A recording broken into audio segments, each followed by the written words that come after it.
Jay the Wise One and Kim the Baptist. Yes, and we are the apostles of the youth boxing community. And we're bringing It's Boxing to you. It's the apostles and we come to lay of hands. Half step, weave the jab, uppercut, pick up your mans. It's Pastor Gucci Cam, Sugar J the Wise Man. We bring them to the light, make these haters understand. Northside is where I stand, Nebraska, that's the land. We cancels out the jab from a southpaw stance. We beat the competition, knock it out with either hand. And we drop the link, so come and kick it with your fam. And we drop receipts, so keep your sources on hand. If you can't confirm that this facts, you spread propaganda. Make sure you hit the like when you subscribe to the channel. One love to the playback gang and the panel. It's boxing to you. It's boxing to you. It's boxing to you. It's boxing to you. It's boxing to you. Represent the 402. Being Terence Crawford, that's what we do. It's boxing. You. It's boxing to you. It's boxing to you. It's boxing to you. What it do? Sent that 402. Ain't Crawford B&B. Yeah, that's what we do. What up? Y'all know who it is. It's the Goose to you. Mr. Goose to you. They said we weren't gonna do it, Cam. They said we weren't gonna last in this bitch. But we here. The apostles of the YouTube boxing community. We lay hands on their ass. Y'all see what it is. We got young Sugar J, the switch hitter from B&B, coming out 2023. One love. Y'all know what it is, huh? But y'all gonna see what it is. Mr. Gucci, you, Kevin the Baptist, Sugar J the Wise One, we are the apostles of the YouTube boxing community.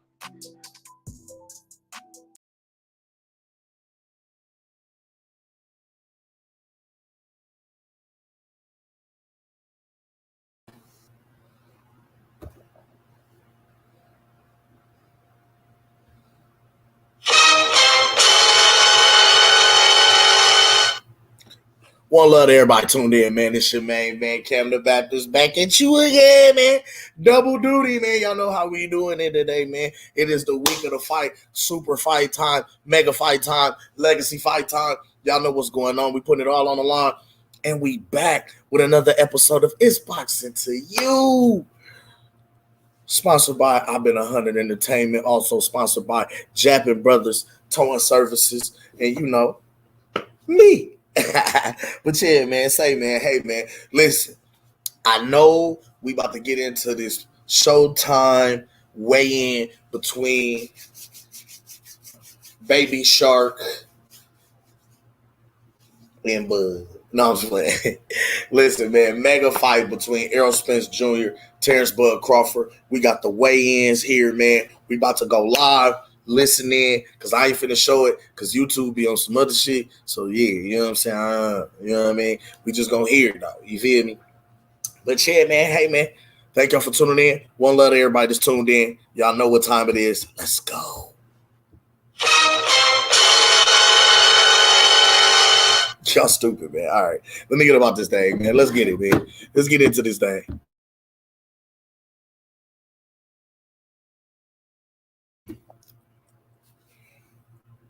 Tyson is on the stage. 66.8, 166.8 for Legend.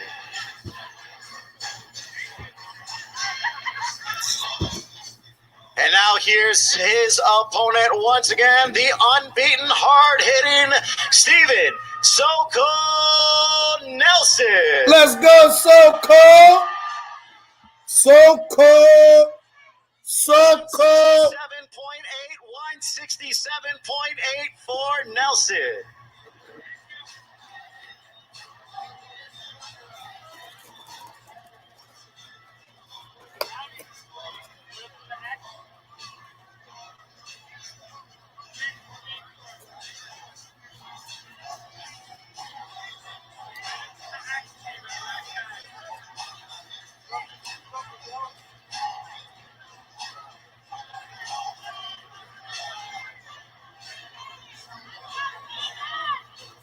10 rounds for the WBA Continental America Super Middleweight World Championship. Rowdy Legend taking on Steven Soko Nelson. Once again, ladies and gentlemen, this will be the Showtime Countdown Prelims. Tomorrow night, 6 p.m. Eastern Time, 3 p.m. Pacific on the Showtime Sports social media platforms.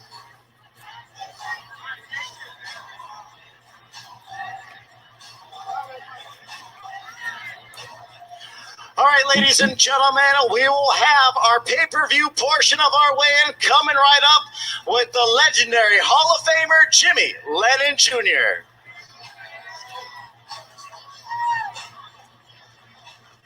Nice job, Miguel. Thank you. Yeah, great job, my brother. A couple of fights there on the prelims, Luke, that we're looking forward to being involved in and calling the action in those. Do you expect both of those fights to go the distance? I do not. I think we're going to get a stoppage. Steve Nelson looks like he's in strong command, as well as Jose Salas. He looked tremendous on the scales. I think they're going to do some damage tomorrow. No, were absolutely popping, weren't they? The main attraction, of course, is Errol Spence against Terence Crawford. All the fighters on that card will be weighing in shortly. But let's just preview what we're about to see here. I guess I'm interested. You know, we got two top 5 pound-for-pound fighters, undefeated fighters. The tension that these guys have to be feeling right now is before they're coming up, the 24-hour period before tomorrow goes down. It's a difficult period in time, right? It is, but we're talking about two of the most skilled, experienced operators in the game. I mean, they're pound-for-pound talents because of what they can do in the boxing ring, yes, but in order to get yourself to this, you have to guide your career. You have to guide everything professionally. And, of course, Errol Spence has made some errors in that regard, some very, very visible ones. But I'm just saying, this is the last chance to send a message to your opponent. But both of these guys have been in crunch time, gut check moments like this. I think they're going to be ready for it. They're going to be sending death rays to each other's eyes mutually, I think. Let's look forward to that. All right, we're going to send you back to the stage for the weigh-in.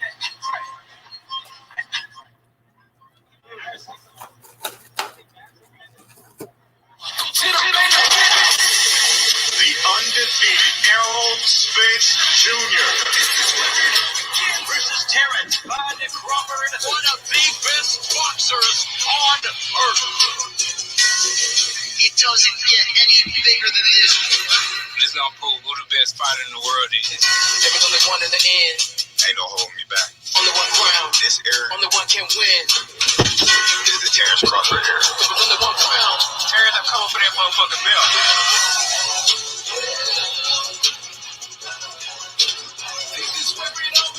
Who are the two best welterweights on the planet? It's these two guys by a country mile. There is only one thing left to find out.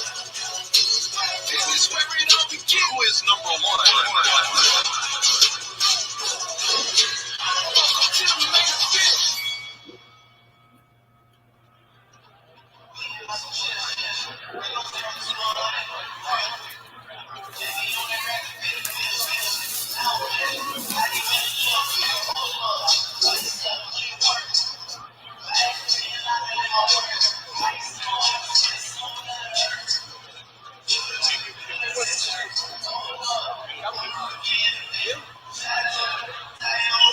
Ladies and gentlemen, a very good afternoon to you and welcome to the T-Mobile Arena here in Las Vegas, Nevada, as Premier Boxing Champions presents the official weigh-in for our big night of action, the highly anticipated pay-per-view feast, brought to you by Man Down Promotions, TBC Promotions, TGB Promotions, and Showtime Pay-Per-View.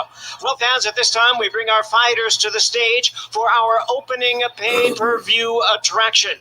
First, please welcome from Torre la Vega in Spain. He is the world-ranked contender. Please welcome El Niño, Sergio Garcia.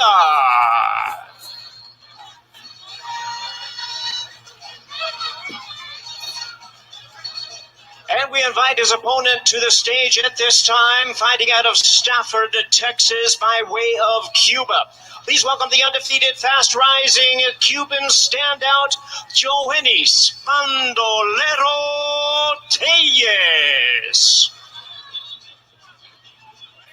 Well, it looks like our fighters are ready to step onto the scale. We'll bring them to the scale at this time in this 10-round super welterweight attraction. First, with a record of 34-2 with 14 knockouts, he's the battle-tested WBC number 7 ranked contender, El Niño Sergio Garcia.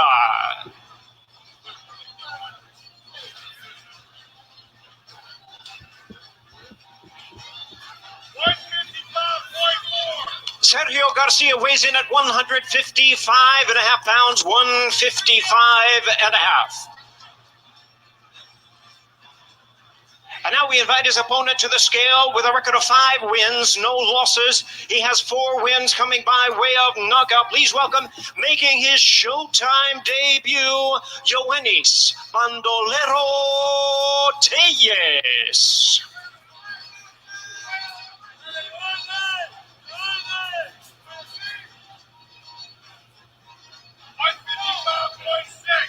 Yoenis Tellez weighs in at 155.5 pounds, 155.5 pounds.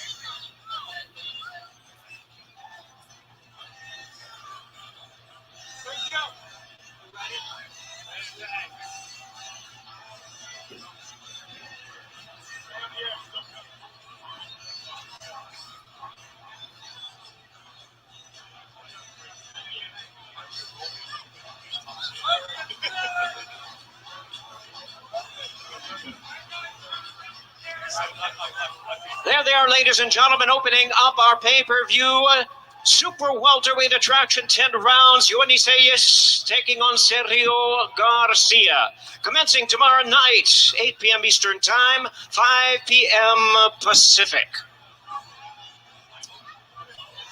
All right, fans, here we go from the T-Mobile Arena in Las Vegas. Premier Boxing Champions presents and continues with our next pay-per-view attraction. It is our first world title attraction.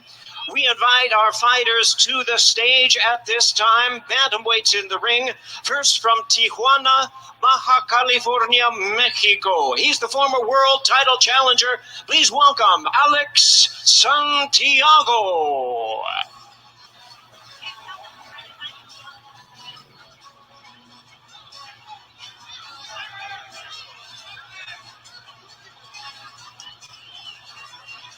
And now we invite his opponent to the stage, fighting out of his home now of Las Vegas, Nevada, by way of the Philippines. He is the renowned 4-division champion of the world, the current WBC number 1 ranked bantamweight, introducing Nonito Donaire.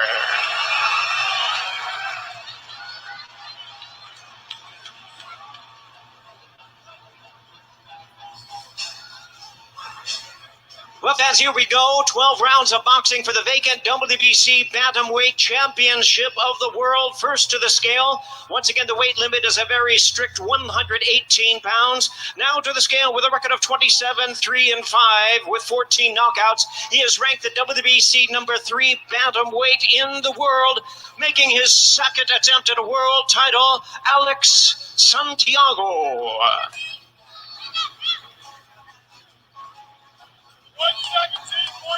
117.5 pounds, 117.5 for Alex Santiago.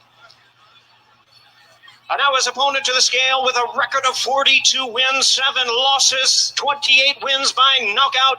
Here is the 4-division world champion, the future Hall of Famer, Nonito Donaire.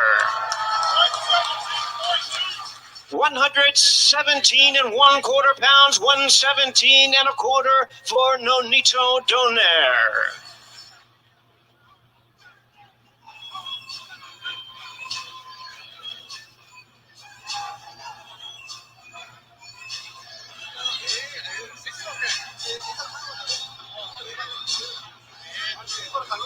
No, no sir.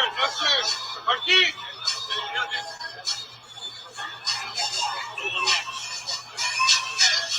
Yeah, here's Nonito Donaire.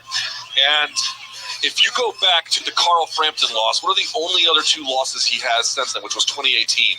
It's Naoya Inoue. First of all, in one of those, he broke Inoue's face and had a fight of the year contender. here he is, 40 years of age, still letting people know they can catch these hands. Amazing to see what he's capable of doing.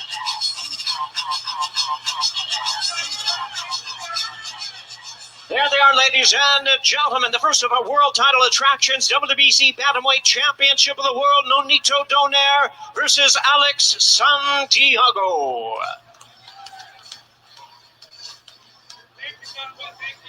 And now, ladies and gentlemen, to hear from our fighters in this Bantamweight world title attraction, we have renowned combat sports host Ariel Helwani.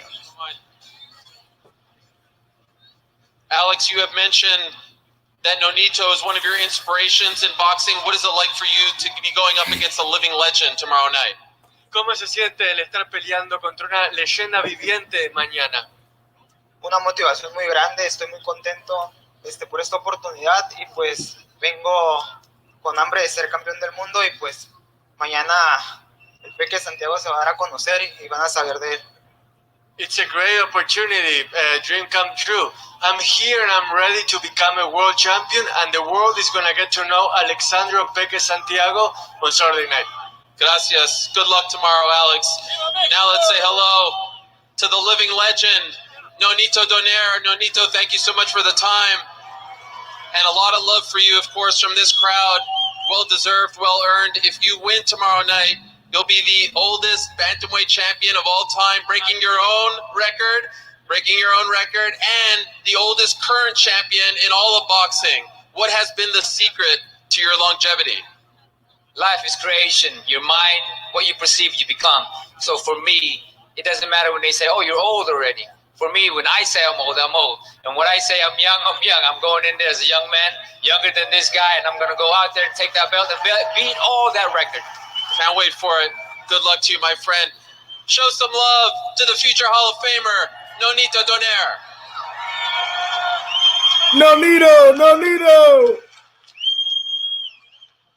Well, fans, from the T-Mobile Arena here in Las Vegas, Nevada, Premier Boxing Champions continues with our official weigh-in. This time, we bring to the stage our fighters in our co-main event of the evening, a world title eliminator in the lightweight division. And now, ladies and gentlemen, from Chicago by way of Seattle, please welcome the undefeated, battle-ready contender, Giovanni Cabrera.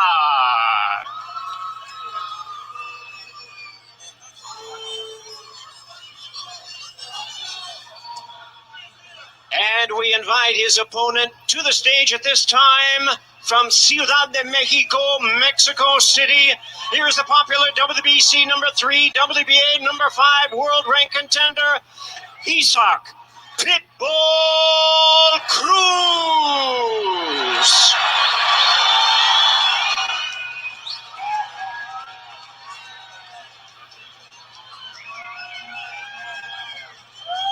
And now we invite our fighters to the scale. Weight limit is 135 pounds for the WBA and WBC lightweight world title eliminator.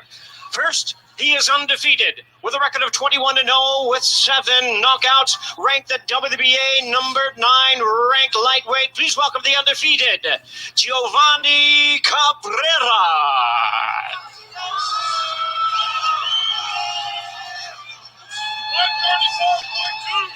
Giovanni Cabrera weighs in at 134 1/4 pounds. 134 1/4. And now, ladies and gentlemen, here is his opponent. 24-2-1 with 17 knockouts. The former world title challenger, always battle-ready contender, Isaac Pitbull Cruz. 134 1/2 pounds, 134 1/2 pounds for Isaac Pitbull Cruz.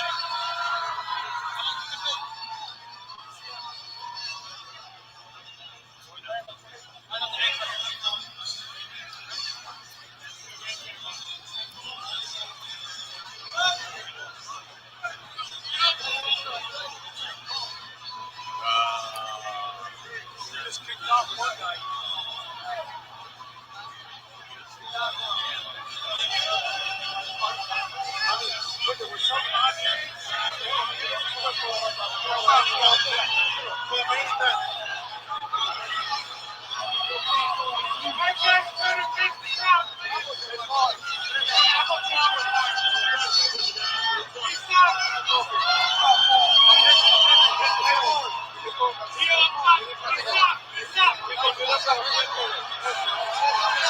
there they are, ladies and gentlemen, 12 rounds of boxing. WBA and WBC World Title Lightweight Eliminator. Isan Pitbull Cruz, Giovanni Cabrera.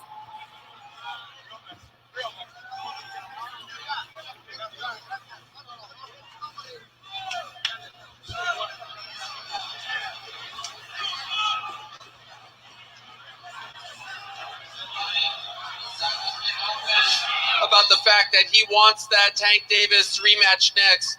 Every time he talks about it, do you feel like he is looking past you a little bit? I mean, it's just wishful thinking. You know, everybody's allowed to dream, and he has the right to do so, too. Good luck to you tomorrow. Thank you, sir. All right, let's talk to Isak Pitbull Cruz now. Give it up. Isak, thank you very much for the time. Big fight for you once again. He's looked very good in his young career, obviously undefeated. What do you have to do tomorrow to hand him his first pro loss? Una nueva pelea que es un gran desafío contra un oponente invicto que viene confiado. ¿Qué tienes que hacer para ganar este sábado por la noche? Darle lo que la gente merece, puro puño de comer a ese bocón. I give the people what they deserve. He's going to eat so many punches that he's going to want to stop talking. He's talking too much. Can't wait. Thank you. Good luck tomorrow night. Isak Pitbull Cruz, everyone.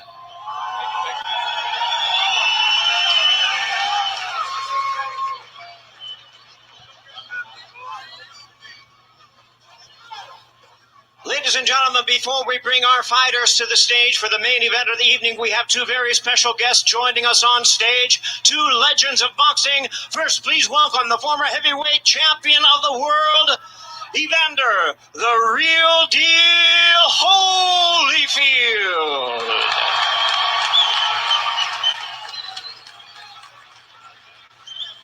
And our second legend of boxing, of course, ladies and gentlemen, the one and only. Please welcome the former heavyweight champion of the world, Iron Mike Tyson.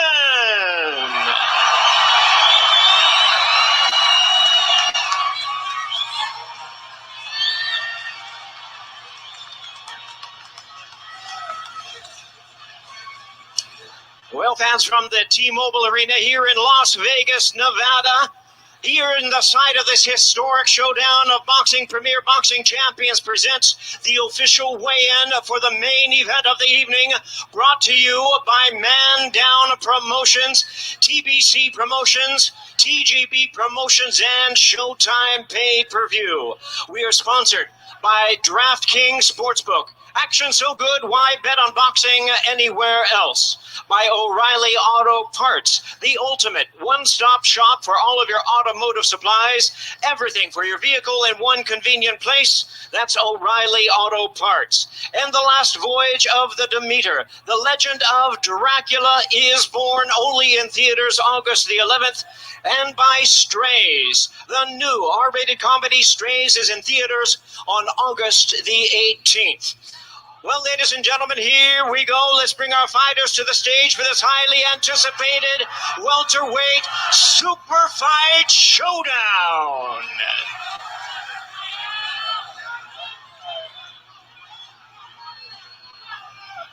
Go in there looking for the knockout. I go looking for the win. But if he get out of line, he's going to be the next one down. I've been getting that line my whole life, so shit, you got to do what you got to do. I'm about to take my belt off then. I ain't one of your kids. I'm going to treat you like one. Yeah, all right, we going to see. All right, we definitely going to see. Folks, it's finally here. Fight we've been waiting for. Two of the best fighters walking on planet Earth right now. I haven't seen things like this in over 30 years. I'm going to win because I'm going to break his wheels. Errol, will you stop Terence Bud Crawford Saturday? Put him in the dirt. I ain't putting nobody in the dirt. We beat champions to get here. Everybody got something to say. You got to fight. You're a fighter. Oh, y'all be quiet. It's funny, y'all. Because you can't hide no more here. Hide. At the end of the day, them two brothers got to get in the ring. That's right. All right, T. So shut the fuck up. Yes, ma'am. Yes, ma'am. I'm ready for whatever he brings to the table. He's gonna be nothing but fireworks from start to finish. Come find out, we're gonna find out. Oh, he said he is. He's gonna be some legendary shit. Y'all know I get that. Let's go.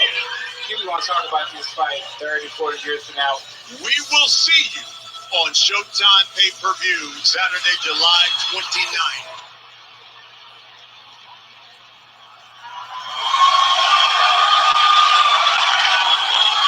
And now, ladies and gentlemen, first to the stage, from Omaha, Nebraska, the renowned three-division champion of the world, the current WBO welterweight champion of the world, Terence Bud Crawford.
Another show.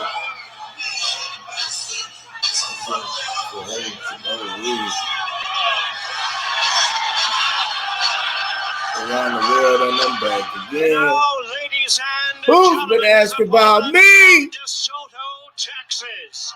Here is the undefeated IBF, WBA, and WBC welterweight champion of the world, the Truth, Errol Spence Jr.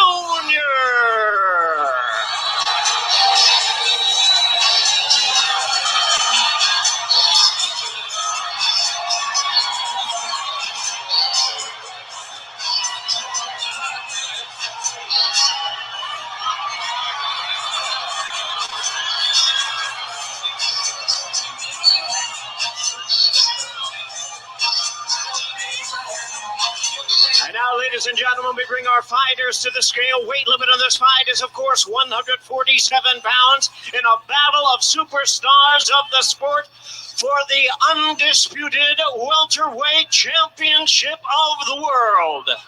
First to the scale with a record of 39 wins, no losses, 30 wins coming by way of knockout in his 18th consecutive world title appearance. Here is the undefeated WBO welterweight champion of the world, Terence Bud Crawford. One time, two times. Weighs in at 146 3/4 pounds. 146 3/4. And now, ladies and gentlemen, with a record of 28 wins, no losses, with 22 knockouts in his 8th consecutive world title appearance, here is the undefeated, unified welterweight champion of the world, the Truth, Errol Spence Jr.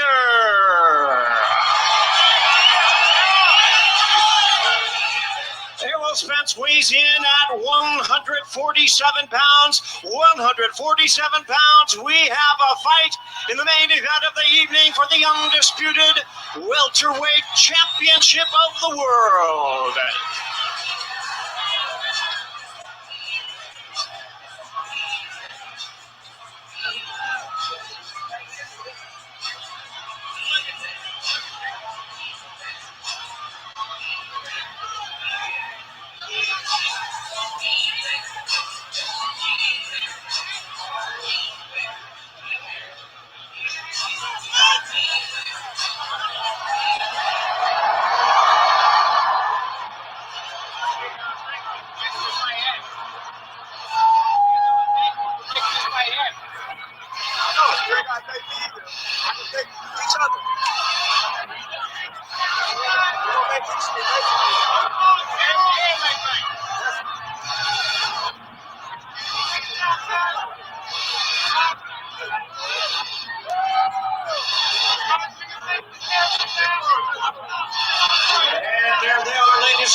main event of the evening, brought to you by Premier Boxing Champions. 12 rounds of boxing for the undisputed welterweight championship of the world.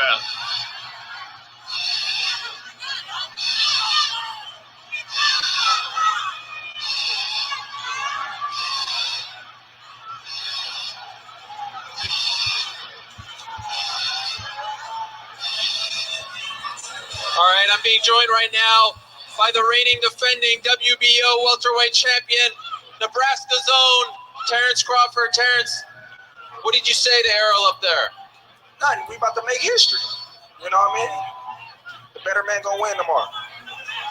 What about this scene? Can we talk about this first? I feel like we're in Omaha right now with the pop that you got. Can we talk about this crowd? Can we talk about this scene? How great is all of this? Oh man, my city love me just like I love my city. You know, and I appreciate each and every one of them that came out to support.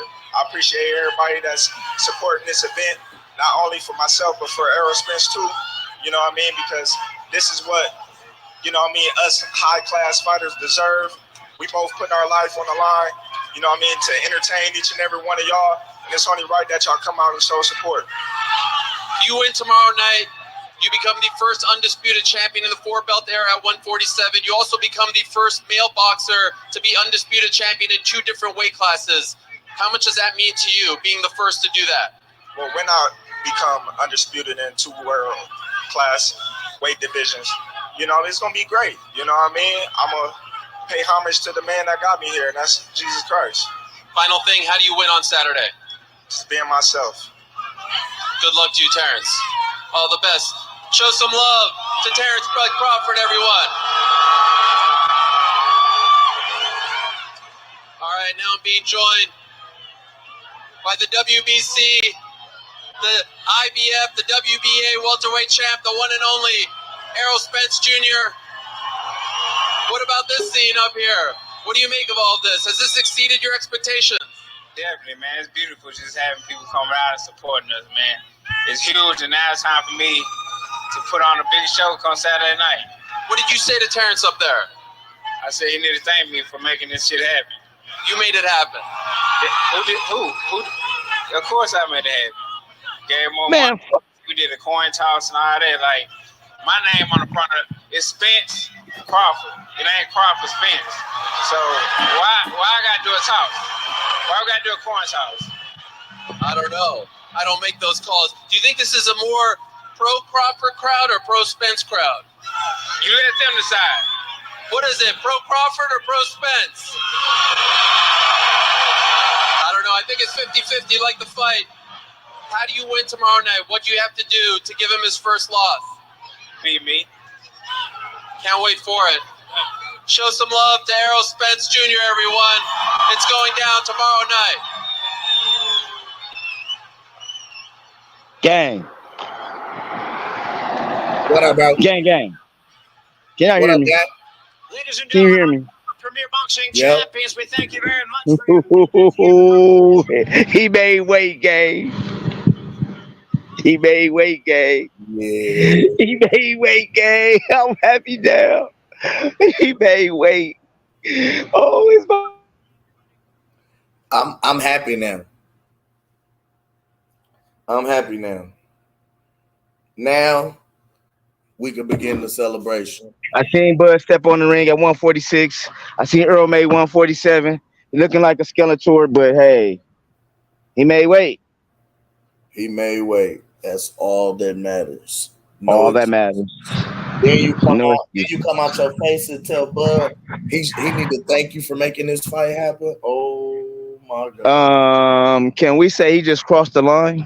Again, after Derek James yesterday, oh my God, what is this boy doing? He is digging the hole further. And see, I was coming into this, so I didn't get to see the look on Terence Crawford's face when all this was being said. Did they show us his face? I didn't. Did you recognize how he looked? Did he make any kind of Bud? Did Bud make? Was it today? And that's the other thing. Today, I think Terence was there. I don't think was Bud there today. Was it Terence? This was more. It was actually a sportsmanly situation. They shook hands. You know what I'm saying? Oh, so Terrence is there. Like he came to him respectfully. So he basically like Incredible Hulk, like Bruce Banner, he locked up the Hulk. So basically, Terrence locked up Bud. So Bud then okay, I got it. That's what we're going with. That's what I'm going with. Errol came out, weighed in, he made the weight. Hulk had to stay right there, make sure everything was everything. He made weight. It's official. Man. And after he made the weight, they had him do the final face-off, right? So when they came together to do the face-off, it was like Errol walked up to him. They were standing there looking face to face. You know what I'm saying? Doing the face-off. And right when they started facing off, you saw Errol say something to Terrence. When I look at it, he worded to him. When I looked at it, he worded to him, "You ought to be thanking me for making this happen." And he said, "What?" And he said, "Look." So he walked up to him, like they don't put their shoes, don't put their pants on, put their shoes on. He walked up to him. They standing there, security trying to keep them apart. And Errol goes, "You ought to thank me for making this happen." And Bud leaned over and said, "What?"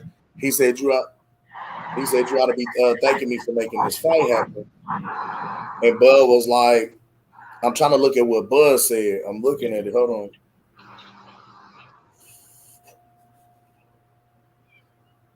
Hold on.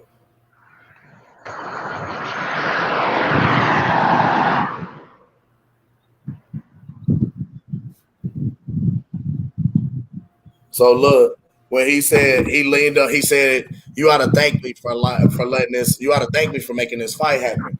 And Bud leaned over like, "Huh? What you say?" And when he said it again, he was like, "Oh yeah, I thank you for making the fight happen." You know what I'm saying? "Oh yeah, thank you." You know what I'm saying? Thank you for making this happen. Yeah, let's make it happen. And he stuck his hand out and they shook hands. You know what I'm saying? Like they gave each other five. You know what I'm saying? Like they shook hands. Bam. So then he was like, okay. He said, "Let's make hold on. What up, bro? Hold on. Yes, sir. Hold on. Let me say this. You keep saying Bud. That was not Bud. That was Terrence. We got to let that be known. That was Terrence that was there today. We seen Bud yesterday. Terrence showed up for the weigh-ins today. Yeah, Terrence showed up for the weigh-ins. He didn't want. You know how we do this. We like. If I was to tell y'all who I really am, I locks up Mr. Gooch to you sometimes. Cam be like, "Gooch, you gotta put the Gooch away. Bring D back out. Bring D, he's a presentable guy. He can't hold on, let me do it right. This dude can't take Gooch nowhere. That's what he tells me. I can't take you nowhere, gang. So yeah. Okay, like right now, y'all been seeing Cam.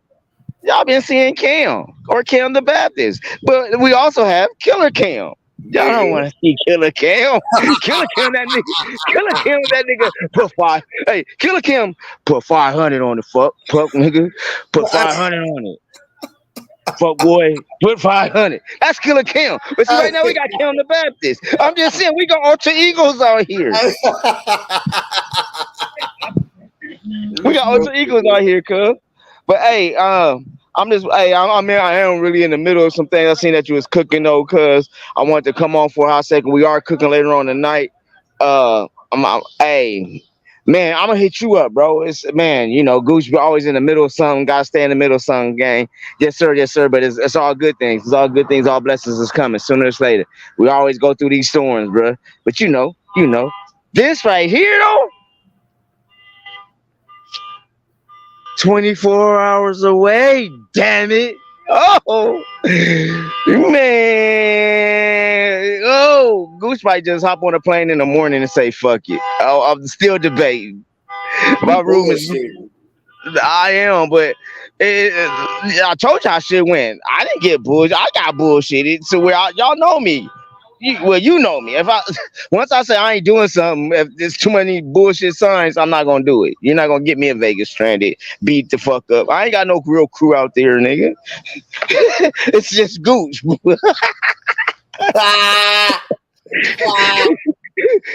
nigga, nigga, and I'm flying.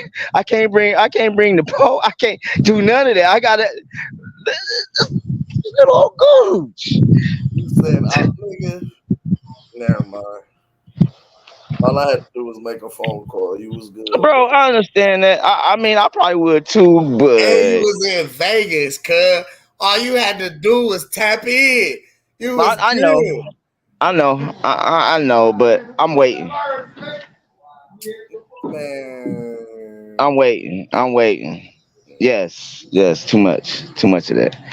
But hey, gang, I'm about to go and sit down real quick, and I'm gonna hit you back tonight. We tune in to Xbox and you. Hey, I think I'm ready to cook.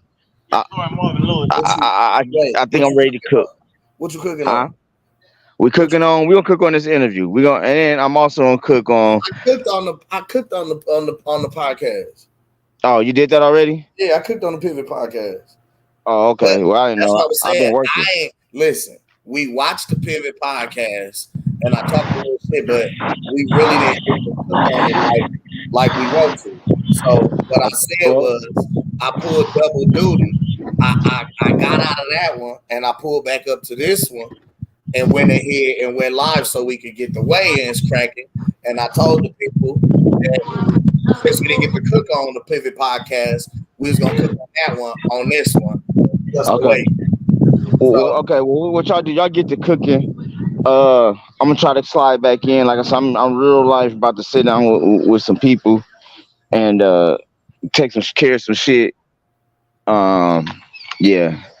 But yeah, I'm about to take care of this business real quick. So hopefully y'all still on by the time I'm done, and I get back to cooking with y'all. All right, there, man. Good looking, man. Hey, the only thing I wanted to say is, they both at 147. Bud's a little pound under. Earl's right on. We fighting tomorrow. I'll see y'all in a minute. One love, Gooch. Yes, indeed, man. One love to the pastor that slid off in here, popped his head in real quick. You know what I'm saying? Talk his shit. We always appreciate you pulling up, buddy. Yeah. Listen, it's wartime, folks. It's fucking wartime, folks. Sound the drums of war. Sound the horns, the trumpets. Let the trumpet blare. Sound, bring out the bannermen. Bring out the chariots. Bring out the catapults. Bring out the nukes. Bring out the weaponry. Go into your cache and load up your artillery. It is time for war. It is time for each of these technicians to load up their proverbial toolboxes to come to work to get a job done. Which tool will we see for which fighter to get said job done? I believe we got Crawford knocking this man out. I picked Crawford by the stoppage. As a matter of fact, as soon as I'm done here, I'm going over to the casino so I can put my bet in. You know what I'm saying? I'm going to go on and double down on this because I'm telling y'all, I got Soko by stoppage. I got Terence Crawford by stoppage with a parlay bet. Yeah, I'm finna run that up. And then don't let me mess around. I'm a double up on the ticket because when I double back on the ticket, what I'm gonna do, I'm gonna hit them boys again and see if I can bet on the odds of the round of the knockout because I know it's gonna end in a stoppage. Like I know. Yeah, I mean, listen, one love to everybody that's tuned in. Like I'm excited, bro. I don't even know. Like, I'm more excited for the history that's about to be made. I'm more excited for the fact we get to shut up all the naysayers yet again. Like, we've been doing it since 2012. They keep talking about how big Errol is and how much bigger, bro, there was literally no size advantage. Unless Errol goes and he about to go eat 3 porterhouse steaks, some lemon pepper wings, a pizza, you know what I'm saying, with the ranch sauce and the hot sauce, you know what I'm saying, like you said, shout out to Blunts. You know what I mean? Unless he goes and blow upshuates to 165 overnight, I don't see a clear size advantage at all. So unless we're talking about strength for strength, that remains to be seen inside of the ring. You know what I mean? Like, honestly, I just don't see it. I don't see what the opposition sees. So, yeah, like I say, Terence Crawford by stoppage. Yet again, we finish undisputed for a second time in the second division with 100% knockout ratio. This is about to be some hit. When I say this is going to be a historical night, this is going to be historical because not only is he the first male undisputed welterweight in the 4-belt era, he also is going to do it at a 100% knockout ratio. That is fucking unheard of, people. Like, that is amazing. You know what I'm saying? I don't know if people are looking at that or paying attention to that at all. He's clearing, like, he's literally gone through every opponent and sent them to sleep experts. So by him doing that and knocking guys out consistently and going out making history, I think that's going to be a historical piece of data as well. Oh, nephew's in the building. My guy, Sugar J, man. What's up, Sugar J? What's the deal, baby? We in the gym, baby. That's the deal. We in the gym, baby. He in there getting that work in. Hey man, came in the gym early, did 15 rounds on the heavy bag, you know, putting in our work, you know. Oh shit, okay. Yeah, man. You know, we getting ready for fight night, bro. Getting ready for fight night, you know. Oh, you putting in work. Gotta step it up even more. Did you watch the weigh-in? You need to put on the weigh-in now. You need to We just finished it. Y'all just did all right, good. It just went on. Right. Yeah, both of them made weight. Well, I didn't watch Errol's part, but I did whatchamacallit. Hold up, let me go outside real quick because I'm about to go for a little run. So. But yeah, I didn't watch Errol's part yet. But shit. Oh, it's raining like a motherfucker. But Bud going crazy. You know what I'm saying? We gonna win. And, hey, Champ look good, man. Champ look really good. And that shit just makes it even more motivating, like a motherfucker, bro. I ain't gonna lie, bro. Seeing him out there with all those people, bro. Woo, bro, that shit got me pumped up, man. I cannot wait. You watching the fight tomorrow? Yes, sir. Oh yeah. See, I got a partner that's Errol Spence supporter. And he is talking big shit. He hasn't been on the podcast, has he? No. He ain't been on. He ain't been on. Okay. He is talking big shit about what he feel like Errol is gonna do, and Errol is just too big. And I'm telling him, bro, Bud is that one, man. He like, man, y'all rah. I said, listen, man, I'm trying to tell you, bro, is going to stop him. Rah. I was like, all right. He was like, you want to bet on it? So we put a bet on it. We got some money up, got a wager going. So he's like, come to the house. I'm going to have a fight going because he got a big 80-inch flat screen mounted on the wall. So he like, yeah, man, I'm going to, you know what I'm saying? I'm going to have some folks come to the crib. You know, we going to cook. Woo. So I'm going to take Kanisha down there. We're going to go down here, eat his food up. You know what I'm saying? Drink up his liquor, win the money, talk shit to him, and leave. Because the minute Bud knocks this nigga out, I'm going live from his boxing to you, but I'm going to the deuce. I'm going straight to the deuce. Like, I'm going to be outside and all the shenanigans with all the tomfoolery and all the fuck shit right in the heart of it. Just to show these niggas we finna celebrate. We finna kick it for my nigga here in the city. But yeah. Matter of fact, I think I'm going to go live tomorrow from the parade, too, just to show it's the densely populated area of African Americans here in Omaha, Nebraska. Whoa, Was that just thunder? Hey, yo, this some weird shit. That was a thunderclap. Hold up. Bro. Sugar J, you ain't tell me it was raining? Bro, that's crazy.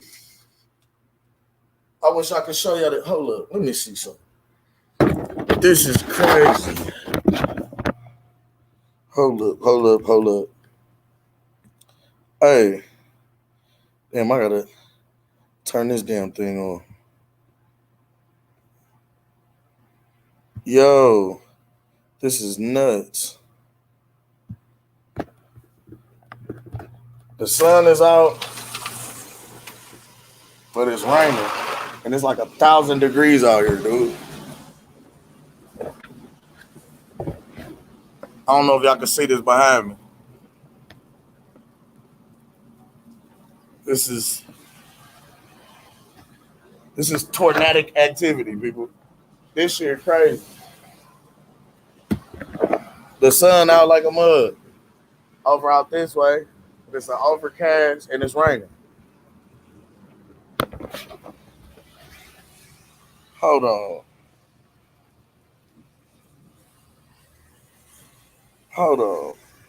This nuts. Mind you, it's felt like 100 degrees out here.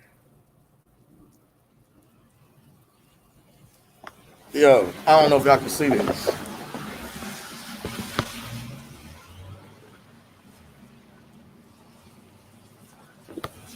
Oh yeah, I forgot. We ain't in the hood. We ain't in the hood today. Bro. And it's every bit of it's every bit of 90 plus degrees outside. Like every bit. I'm talking, and it's humid. It's that as soon as you go outside, it make you sweat. Yeah, we about to close there. Yo, this is nuts. All right, so check it out, Trump. Overall, I'm excited for the fight. It is an amazing occasion because history is about to be made. Shout out to B&B. Shout out to Team Crawford. Shout out to Team Spence for keeping it Come on, man. Hey, making way the whole joint. Man. I want to say this. This was misunderstood on, EXO's show last night. Mm-hmm. Kim, are you done with the live? Are you done with the live? I'm still on.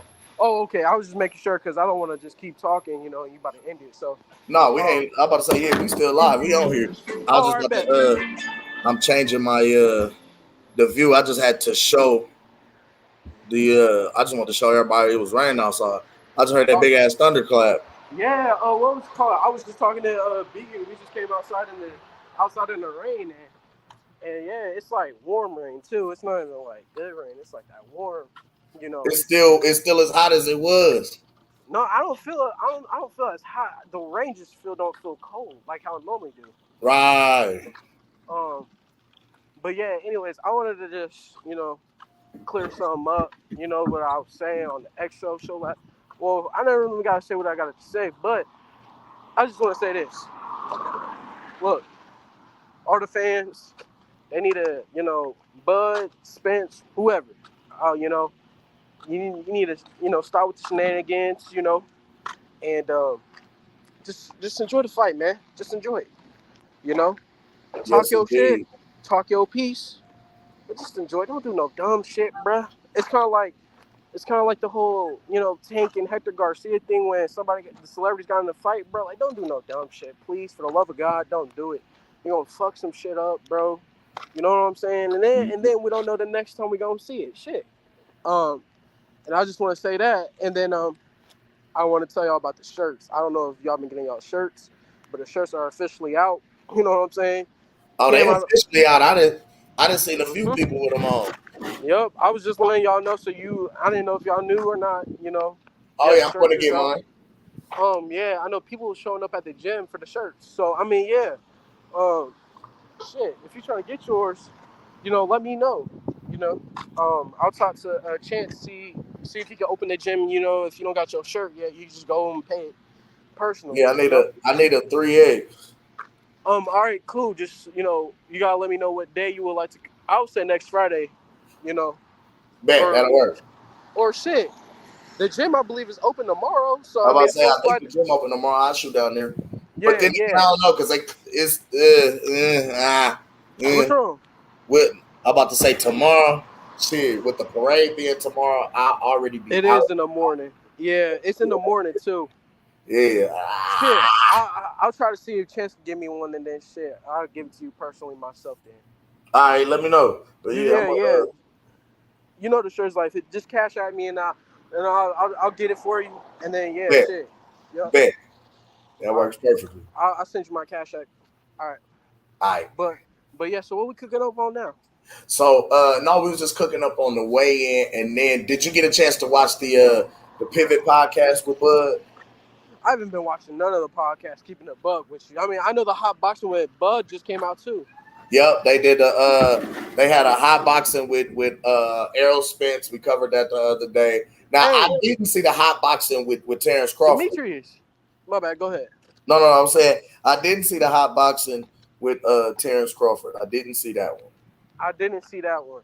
But shit, I want to say this. I like how my nigga Mike Tyson checked Errol Spence's shit when they was talking about the whole Sean Porter shit. I liked how he checked him. He cut that shit to the dome. You know what I'm saying? He cut that shit smooth off, didn't he? Hey, but I will say this. I do respect Errol for not being, scared and not talking about how he feel, because a lot of niggas have just been like quiet. No, I respect him for trying to G-check Mike, be like, hey man, so you said this, that, but I say this, and I respect him for that, Errol got balls, As much as we want to say, my whole thing with the whole how he acts, his voice cracking and shit.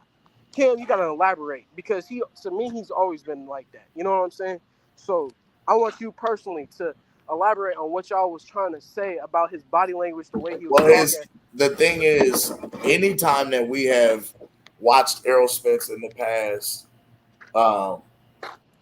refer to or speak about and talk about other fighters in the division, he always exhibits an aura of confidence. Okay, like when he stood on the podium and talked about how Sean Porter couldn't sell a family barbecue. You know what I'm saying? He talked about beating Danny Garcia and only being at 70%. When he refers to other fighters, there was always an aura of confidence and I can beat these guys. However, anytime that Terence Crawford's name is mentioned, his energy completely is different. That is the only, I feel as though that's the one guy that he feels has the potential to beat him. Like any other fighter, he can say in his mind, honestly, truthfully, I can beat this guy. But when it came to Terence Crawford, there was always something about watching his energy, watching, you know what I mean? Like whether he watched Terence fight, you know what I mean? Whether he knew who Bud was from the days, you know what I mean? From the Olympics, you know what I'm saying? Like when he was on the Olympics and if Bud was going up to Colorado Springs and training with those guys or whatever the case, you know what I'm saying? Because the boxing community is a little smaller than people really, really think. A lot of those guys know each other, you know, and have known each other for quite some time. All the way dating back to before they went pro. What do you have for dinner, Jalen? But what I was saying is his confidence that we saw with Ugis, with Porter, with Mikey Garcia, Danny Garcia, Lamont Peterson, Carlos Ocampo, Chris Van Heerden, Kell Brook, the confidence that we saw exuding from Errol Spence Jr. when it came to those fighters, we did not feel as though we saw that same level of confidence and conversation when it came to Terence Crawford. And that's what we were always like, damn, his energy is different whenever he hears Bud's name mentioned. You know, one thing we do know, you know, for him to go ahead and say whatever he like, for him to speak on Terence Crawford, I guess the way that you would hear him speak about a Sean Porter publicly on the record, he know Terence Crawford is one of them guys that's gonna pull up on you and, hey man, what's up with that shit you was talking about? You know what I'm saying? If you know what I mean? So it was always kind of a, I'm not gonna say too much about this guy because I feel like he moved like I move. Because if a motherfucker say something about me, the next time we cross paths, we're gonna have to discuss that shit that you was talking about. Hey, what was said over here when you said, yo, I heard you say whoop-de-whoop. So what's up with that? So I'm gonna check your temperature and see what your energy is concerning that situation, right? So I always felt his energy was different in that respect, and I always felt as though that was the one fighter he felt as though in his own mind he had the potential to lose to. Everybody else he knew in his mind he could beat. Now, when it comes to, and that's what I mean when I say the voice cracks, when you're trying to say certain things that we've heard you say concerning and regarding other fighters, with your head up, chest poked out, clear, plain as day. I'm a knock Sean Porter out, take his belt. I beat Danny Garcia. You know what I mean? I'm gonna go out here. I'm gonna put on the boxing list, and I'm gonna show people that I could beat Mikey Garcia, and I'll be one of the top pound for pound fighters in the world. Like, you had this level of confidence, but when it came to Terence Bud Crawford, I must help him. It doesn't sound as believable to me, the listener, the viewer, the guy on the outside looking in. That's what we were saying. Like, you know how it's one of them things where you ever hear a guy that's trying to he's doing so much talking more than action is showing. He's doing more shit talking than action, right? And when you look at this guy, you could tell if he really was gonna do something, he would have did it. He's trying to pump himself up and make himself believe what he's saying so he can do something. You ever seen one instance or a situation like that? Like, you be in school and it's a nigga talking about a nigga that he don't like over here across the way, and he gonna do something to this nigga, he gonna fuck him up, but he never quite goes over there to approach the nigga to fuck him up like he want. He just over here talking himself up, trying to build up his energy and build his hate up so he can go over here and eventually find the courage to do what he been saying. That's what we were saying. Like, you talking, but we don't believe you. What you're saying doesn't sound believable. It don't even sound like you believe what you're saying because it's not coming across as confidently. Does that make sense?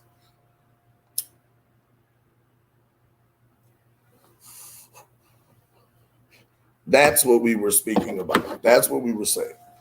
It's never a slight to his ability and what he does well in the boxing ring and what he brings to the table as a professional and as a fighter.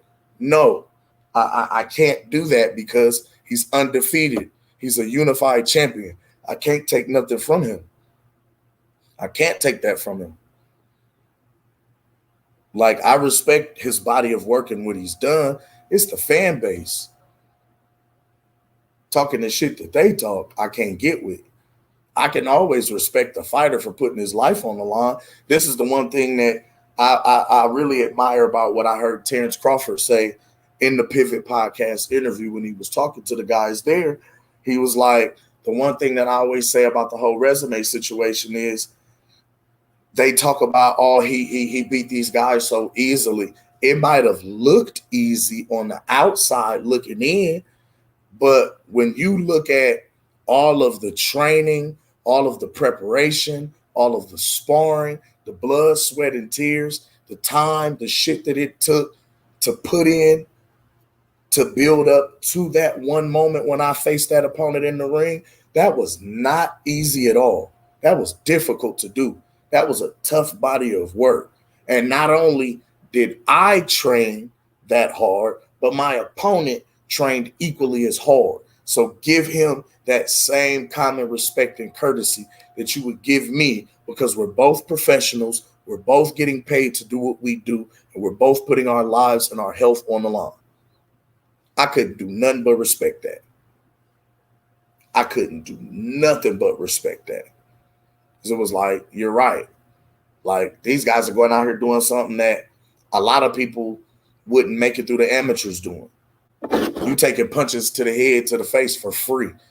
You let niggas just beat you up for free. Or you out here beating ass and you still got to pay your fucking bills. You got to figure out how shit is going to shake. Some of y'all worried about how fucking bills is going to be paid right now, and y'all working a full-time job. Imagine doing this and you not knowing when your next motherfucking paycheck is coming, when the next phone call is coming for you to go and be active for work. Some of y'all know what that's like if you've ever worked as an independent contractor, whether it's in construction or in any type of a trade, or even as an entrepreneur with the trade. You coming in working, doing different jobs, but you don't know when your next motherfucking big job is coming in. That's going to pay you and your guys. That's going to pay your bills. So the same respect that we have for these guys who are putting their lives and their health and their body on the line, that's what we should do. Now, I get it. When we get to talking with the homies, we talk shit about a guy. We talk shit about a guy that we don't know. We talk shit about a guy not having accomplishments and having many losses on his record. Call them bums, tomato cans, call them trash, call them ass. We call them all kind of shit, right? That, us, that to me is conjecture. That to me is no different than playing the dozens and bagging on each other, jonesing on each other, playing a numbers game, right? But that still is not from a malicious place. That's still not from a place of malicious intent. You know what I'm saying? Like, that's not from I still can respect you for what you do professionally, even if I'm not a fan of what you do professionally. Shit, you better than me because I couldn't do it. You know what I'm saying? Like, so that's what I feel was being conveyed in that point. But to what you were saying, Sugar J, it was primarily all about the confidence with me and with a lot of us. And that's what we were saying. Like, anything that you say and you do, shit, be the best at it. Be confident. You know what I mean? Stand on that shit. Don't waver. Don't double talk. Don't be double-minded. A double-minded man is unstable in all his ways. So if you're going to stand on something, stand on something. Stand on it. You know what I mean? But yeah, that was really the primary thing that we were trying to convey. Like, the energy that we felt that we saw from Errol Spence when it came to some fighters, we felt that we didn't see that when it came to Terence Crawford. That was it. But it a lot of these points that we try and convey get lost in translation when there's 12 niggas on the panel, 10 niggas on the panel, hollering, screaming, everybody trying to get their point across, everybody fired up for the fight, everybody's a fan and feel like their guy is going to win, everybody feel as though they've got something valid to contribute to the conversation and get their point off. So a lot of times some of the points get lost in translation. That's what that is.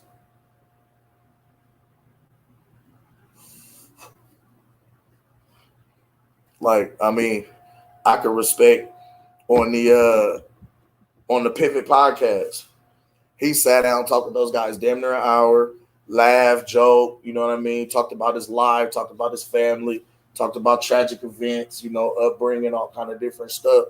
Talked about being a father, you know, the politics of boxing, a lot of different things, right? The politics of the amateurs and then coming into the professionals, you know, and stuff like that. And, you know, the one thing I could say, shit, there was one of the guys, matter of fact, Channing sat in Bud's face and told him to his face, I feel like Errol Spence is going to knock you out. I feel like Errol Spence is going to beat you. I can respect that. You can like who you like. You can pick who you want to pick. You can be a fan of both fighters. You can be a fan of this fight. You can say you feel whoever's going to win.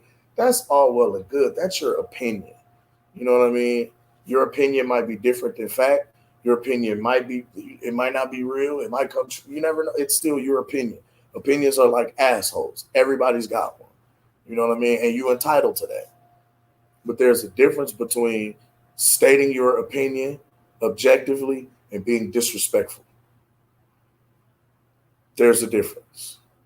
There's a major difference. I gotta say that. I can't stress that enough. There's a major difference. So what I will say, you know what I mean, to each and every individual that is putting their lives on the line, man, keep doing what you're doing. Shout out to you. More power to you. God bless you. I wish you and your family the best. You know, this is definitely a barbaric sport. Y'all put your lives on the line. Y'all signed up for this. You know what I mean? So with that being said, I want the best, fighting the best. I want everybody to be in the best shape. I want everybody to do to be the best versions of themselves. I want everybody to make weight. I want everybody to practice safe combat habits and combat practices and completely eliminate the usage of performance enhancing drugs. I want a clean sport. Like, you know what I mean? Yeah, it's a blood sport. Yeah, it's combative. Yeah, it's brutal. It's barbaric. But shit, at least do it the right way. You know what I mean? That's more respectable to me. You know? But fuck all that, nigga. We about to talk some shit. I'm finna open up this panel so y'all can come in here and pop y'all shit for a minute. I don't know if y'all got to watch the interview, the Pivot podcast. We can cook on that. But we are gonna do our predictions for the fight. I think we all know who we got. Crawford. Duh. Like, stupid. But yeah, I'm gonna go ahead and drop this link. Let y'all come on, pop y'all shit, talk a little shit. One love to everybody that's tuned in today. Sugar J, you got something you want to add before we get it, get it popping? Nah, I'll let y'all talk. I'll let y'all do your thing. So, but do you get what I was saying about the confidence thing? I mean, a little bit. I mean, I still don't. I get it a little bit. Like, confidence is key. I could tell you a lie, but because I told it to you confidently, you'll believe it. Feel what I'm saying? Yeah, but the eye is also deceiving too as well. That's very much so. Very, very, very much so. I agree. I agree with that too. You know what I mean? That's why it's on you, the individual, to do your due diligence and do your own research and find out what's what, find out what's real. You feel what I'm saying? But like I say, confidence is always key in very many things that you do in this life. You know what I mean? Whether especially when it comes to addressing, talking to people, having or holding conversations. You know what I'm saying? Sometimes your confidence could be the difference in you gaining something or not. You getting the job or not. You getting the number or not. You know what I'm saying? Like a prime example, right? Let's say it's a girl at school you want to talk to. Baddest chick at your school. You know what I'm saying? Like she on her shit. You know, you want to holler at shorty. But you feel like, man, my hair ain't really cut. I just got out of gym class lifting weights. I'm sweaty. Like, I wouldn't know what to say to this girl. You know what I'm saying? Like, how am I going to shoot my shot right now? I look like this. Now, maybe when I clean up, but now, right now, I'm, And shorty walk right up to you and be like, hi, Jay, now how you doing? Good to see you. Give me a hug. Right in the middle of the sweat. You know what I'm saying? Like, bro, sometimes this is a saying that they told me, it's in you, not on you. You understand what I'm saying? Yeah. The clothes don't make the man make the clothes. You know what I mean? Confidence is a state of mind. Sexiness is a state of mind. Man, I done pulled some of the baddest chicks I ever talked to in my life looking my worst. I done been in spots where I was the cleanest and freshest nigga there and didn't get chose. I done walked into a spot looking like I just got off work and got chose and walked out with the baddest chick in the spot when all the niggas that was cleaner and had more money was over here trying to flex for shorty. And she wasn't moved by none of that. You know what I'm saying? So, like, be yourself. Be confident in who you are. Walk in that. Stand on that. Yes, sir. People gonna rock with you because they rock with you just for being you. You ain't got to emulate nobody else or try to be something that you're not. Nah, that's fake. You know what I mean? Be you and be confident in you. Because you bring something to the table. You matter. You know what I mean? Like, so I'll never, ever, ever forget that, and always be confident when you talk to people. Always be confident when you address people. Yeah, I feel you. You know what I mean? Look a man in the eyes. Stand up straight. Back straight. Chin up, chest out. Shake his hand. Firmly. You know what I'm saying? Like, it's certain principles that I feel like we as the older generation have gotten away from kind of instilling in some of the young guys. And that's what we're not seeing. You know what I mean? Like, I love the fact that you are a respectable young man. Even before you turned 18, you had already demonstrated these manners and demonstrated this ability. You feel what I'm saying? Like, that's a big shout out and a big testament to your parents and your family, your upbringing. You come from good stock. You know what I'm saying? You don't see that a lot of times. Yes, sir. You know what I mean? But always be confident in who you are. Be confident in your abilities. If you don't know, go find out. You know what I mean? Like, don't ever be above learning something. Don't ever be above admitting when you don't know or admitting when you're wrong. That's a part of being a man. You feel what I'm saying? That's a part of growing. Right. You know what I mean? Like, that's what you call being accountable. It doesn't make you any less of who you are. You know what I'm saying? Like, bro, you'll go far. Yes, sir. Yes, sir. You'll go very far. So just keep doing what you're doing. You're on the right track. Keep going. We right here with you. We support you. We love you. Keep doing it. Just keep going. Thank you. Thank you. But Hey, yeah, go ahead. When this open panel hit, I know I might be saying some things I might be disagreeable, but please, for the love of God, we gotta let Sugar J talk. We gotta let him talk. You know what I'm saying? Yeah, y'all let nephew get his bars off, man. Start busting y'all niggas' ass, man. Start putting you niggas on the plastic. You know what I mean? Always, man. This is the and one thing I say about doing this YouTube thing, right? In these open panels with and this is like barbershop talk with you know what I'm saying? So this is no different now than when you would go to the barbershop with your pops as a shorty growing up and you hear all the older guys talking about sports and talking about life and you know what I mean? Before you would just kind of sit back and kind of listen and soak up game. But the older you got and you start experiencing some stuff, if they talking about a conversation you familiar with, you might jump in and add your piece, add your 2 cents in about what you know about it. Talk your shit. You feel what I'm saying? So now this is one of them kind of settings when one of them forums when you in here with the guys and we chopping it up. You know what I mean? As men, we supposed to give everybody respect.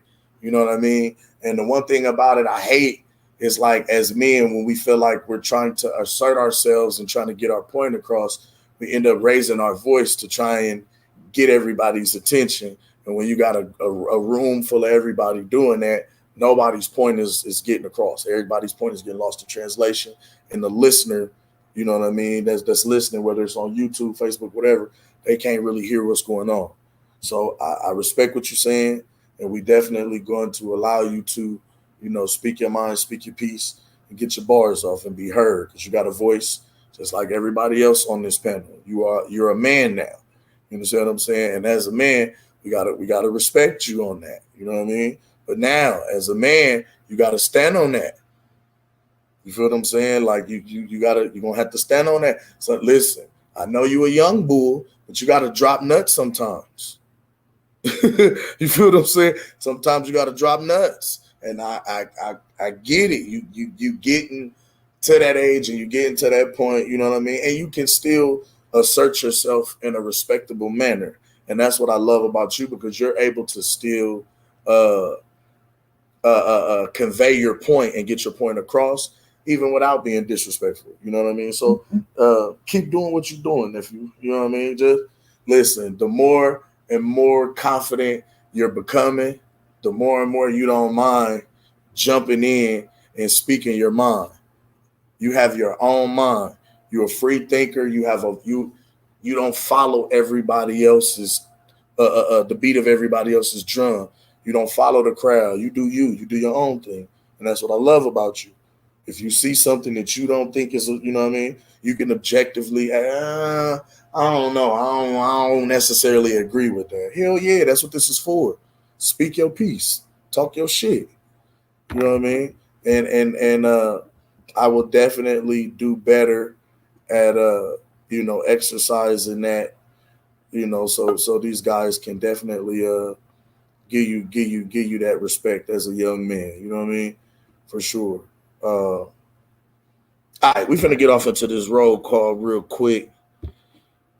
Y'all know what time it is. It's time for the national anthem, ladies and gentlemen. Y'all make sure y'all put y'all right hands on your heart, and then the other hand on. Never mind. Just it's available on all streaming platforms. Booty Swing, Sick and Tired is available too, man. Y'all know what time it is. Let me get off in this chat, see what's going on today. Who is in the building with Cam and Sugar J? All right. Let me see. All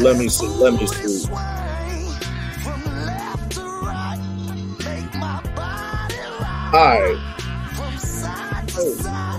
Oh, man. One love to the whole chat, man. Everybody that's tuned in today. Make sure y'all hit that like and subscribe. Who is off in here with us, man? One love to my guy, AC the Chef. Brooklyn's Finest is off in the building. I got you, champ. One love to the chef, man. Brooklyn off in the house. Who else in here? Joe Cool. My guy Joseph Bailey is off in here. One love to you, my brother. Appreciate you pulling up, man. Who else is in the spot? Al Money. Al Fly, baby. One love to you, my guy. Al Money 231. Man, you know Al Money be outside. We be in the streets.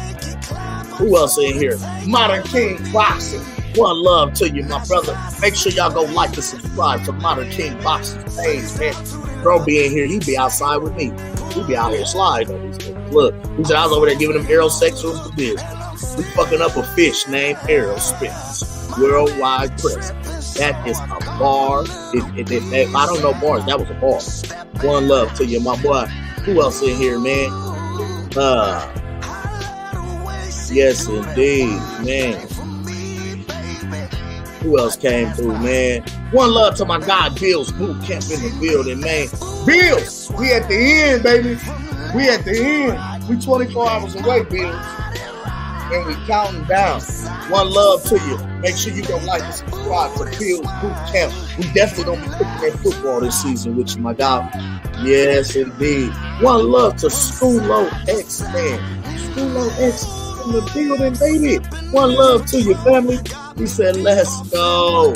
Yeah, you already know. It's time. It is time. It's time. I got you, Mr. Gold. Fellas, make sure you mute your mics, too, when you come on the panel so I can introduce you. One love to my guy, Don Vaughn in the building. Young Don Emilio. Hold it down in the spot, man. One love to you, bro. Appreciate you pulling up. He said, salute. In the chat. Salute to you, my brother. Appreciate you coming through. Who else in here? Aunt Kit, my guy, Aunt Kit 78 in the building. One love to you, man. Appreciate you coming through, man. shoe-ups in there. Hey, Ed, you gonna have to hit the link, man. You gonna have to pull up on us, man. You gotta come kick it, man. One love to my guy, Champ the Realist, in the building. Look, Champ he done jumped in the chat and slid on the camera. That's what I'm talking about. One love to you, my guy. Yes, Lord. And with that being said, one love to the back end king. The back end king is in the building, ladies and gentlemen. Y'all better know it. One love to you, Mr. Golden. I appreciate you pulling up, man. All right. One love to everybody that's in the building. With that, that is the end of our roll call. Mr. Golden going in. All right. So, by order of the brothers that came in at this time, going out to my guy, Champ the Realist. You're back on with the apostles in the sanctuary. Testify, my brother. Hey, I'm going to go ahead and let Mr. Golden go first. I'm pulling into the station, getting ready to clock out. Okay. Do you think? Well, we're going to slide out here to Savannah, to the back end king himself. He has graced us with his presence. Mr. Golden, you're back on with the apostles here in the sanctuary. Testify, my brother. Well, after the weigh-in today, I'm switching sides. Oh, you switching sides? Yeah. Earl look good. Earl made weight, 147 pounds. Earl look focused. He's ready to go. And he ain't with the bullshit on Bud ass. I had to change my bets and all. I bet all my money on Bomac. You better bet on that Team Omaha squad, man. Because them boys is finna go work out tomorrow. But you know what? I'm just really me. I'm just ready for the first round. You know, just ready for the first round, and just want to see how the fight gonna play out. See who's gonna establish their will first. You know, like I said, it's gonna be a hell of a fight, boy. I'm getting everything out the way. I got to be somewhere at 9:30 in the morning. After that, make my ass home. I don't even want to be disturbed for nobody. Just wait on the fight. I feel you. Nobody ain't asking for a motherfucking peanut butter sandwich tomorrow. What'd you say? Leave me alone. Leave me alone. Goddamn gonna. Goddamn, we ain't got about to wake up. Goddamn. I know. And I get out. I get out tomorrow. Oh, word? Huh? I said you said you get out tomorrow. Yeah. You know, that wake up in the morning, you know. You got that wake up. You know what I'm talking about, Cam? Yeah, I already know. How the nigga tell you, hey, they got one more to wake up. Then you got about that wake up. Yeah. And roll up. Look at a motherfucker don't get no sleep that last night, boy. Shit. Motherfucker watch the clock all night long. Hey, I ain't gonna lie. Cause I jammed from out the hole, right? Cause I beat a nigga up. I thought it was gonna take good time. But I jammed. It was funny because that last night I went to sleep early, trying to get to the next day, right? Nigga woke your ass up. Man, I woke up every bit about 10 times. Thinking it was tomorrow. And it wasn't up but like 30 minutes to pass. Man, I was so hot. I was so hot. I'm rolling over like, what time is it? They like, man, it's 10:30. Like, nigga, I just laid down at 7, man. All right, I wake up again. What time is it? It's 11:15. Come on, man. Get the fuck out of here. I go to sleep. I know I'm out for a good minute. Wake up, it's 2 o'clock. Man, if y'all don't come on with this bullshit. Man, listen, that's what they got up early. You feel what I'm saying? Yeah. So they, because they're trying to give me some more time. Cause my old girl was in a nursing home and shit. You feel me? Yeah. So, I had to be at the halfway house for such a time. So they said they're gonna let me out early. So I had my family be there early that morning, man. Man, I go to that motherfucker, man. Nigga fucked up the paperwork. Oh no, I'd have been hot. I was mad, and they gonna tell me, mama gonna tell me, then they had a pussy ass guard up there. Or they can't bring no outside clothes. Nigga, I ain't finna put them khakis and no white shit on. Put this steak and shit on. Nigga, I ain't finna put this shit on, nigga. I had to. Nigga, I ain't finna ready regular ass shoes out the door. I ain't doing shit. I jammed in my state issues. You hear me? Man, listen, them nigga brought on my Levi jeans, my 501 blue jeans, my motherfucker Nike shoes, my Air Force Ones, and my shit, my baseball cap. The nigga didn't know how I got dressed coming up. When I finally got at that damn dope, I felt like a motherfucking hooker on a goddamn corner. Hey, I wish I ain't gonna lie. I would, cause my little homegirl at the time, you know what I'm saying, came and picked me. I told her what I wanted. Listen, the day I come home, cause I know I'm finna get that. I know I'm finna get this little gate fee plus whatever on my books. You know what I mean? Listen, soon as I touch down, I want a fifth of hen, and I want some gas. I want some food. I want to go to the mall, go get me an outfit, get my hair cut, and then I'm outside. That's exactly what I did. When I left, soon as I jammed, I touched down, I went straight to the barber shop. Like I'm smoking and drinking in the car. I still got on my state issues, Mr. Golden. I had on state issue jeans, the state issue, the steel toe boots, and the state issue t-shirt. When I touched down, right? I go straight to the barber shop, get my hair cut. Then I had Shorty take me to the mall. Got, you know what I'm saying? Like, got suited and booted, got free. Like, because, like, soon as I went to the mall, I had to bring me back down north to the hood, take me to the house, shit, shower, shave, you know what I'm saying? You know, get fresh real quick. And I was outside. I was back outside. Like I had never left this bitch. But see, you know, I didn't get the opportunity to do all that, you know, because I had to report to the halfway house. You feel what I'm saying? So my main concern was, you know, see mom do. So I had got my hair cut and all that stuff before the time, you know. And I'm like, shit, out there. I hit my the main street. thing. I went to got to the motherfucking nursing home, man. That was the most beautiful thing that was, man, to see my mama, man. Hell yeah.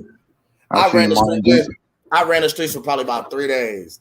Then I went to go see my mom. Like, I pulled up on my mom, called her, because I knew she was going to be at work. So I had to catch her on that day off. So I waited till the weekend, fucked off about 2-3 days. Then went, see my mom. Because I was staying at my grandma's house. So shit, by the time I was out, I seen my uncles, my dad, you know, they all came home talking shit. You know what I'm saying? Yeah, you out now, nigga. What you gonna do? You know what I mean? You better get your shit together. Like, nigga, you ain't gotta tell me. I already know. Like, yeah, it was all that. So, you know what I mean? I ran the street about 3 days, man. Then man, I ain't do nothing that shit, Cam, man. Listen here, man. The beauty thing about it, my old girl, they knew I was coming home, man. Yeah. You know, and you know, they had to say she got to the early stage of dementia and shit. So, you know, I always call her my wife. You feel me? I got JC. It was so nice. I know before we talk about boxing, man, but this shit that break our memories, man. And I know how I went in there, man. Listen, when I walked in the next home, and I'm like, oh Lord, there go Alfonso.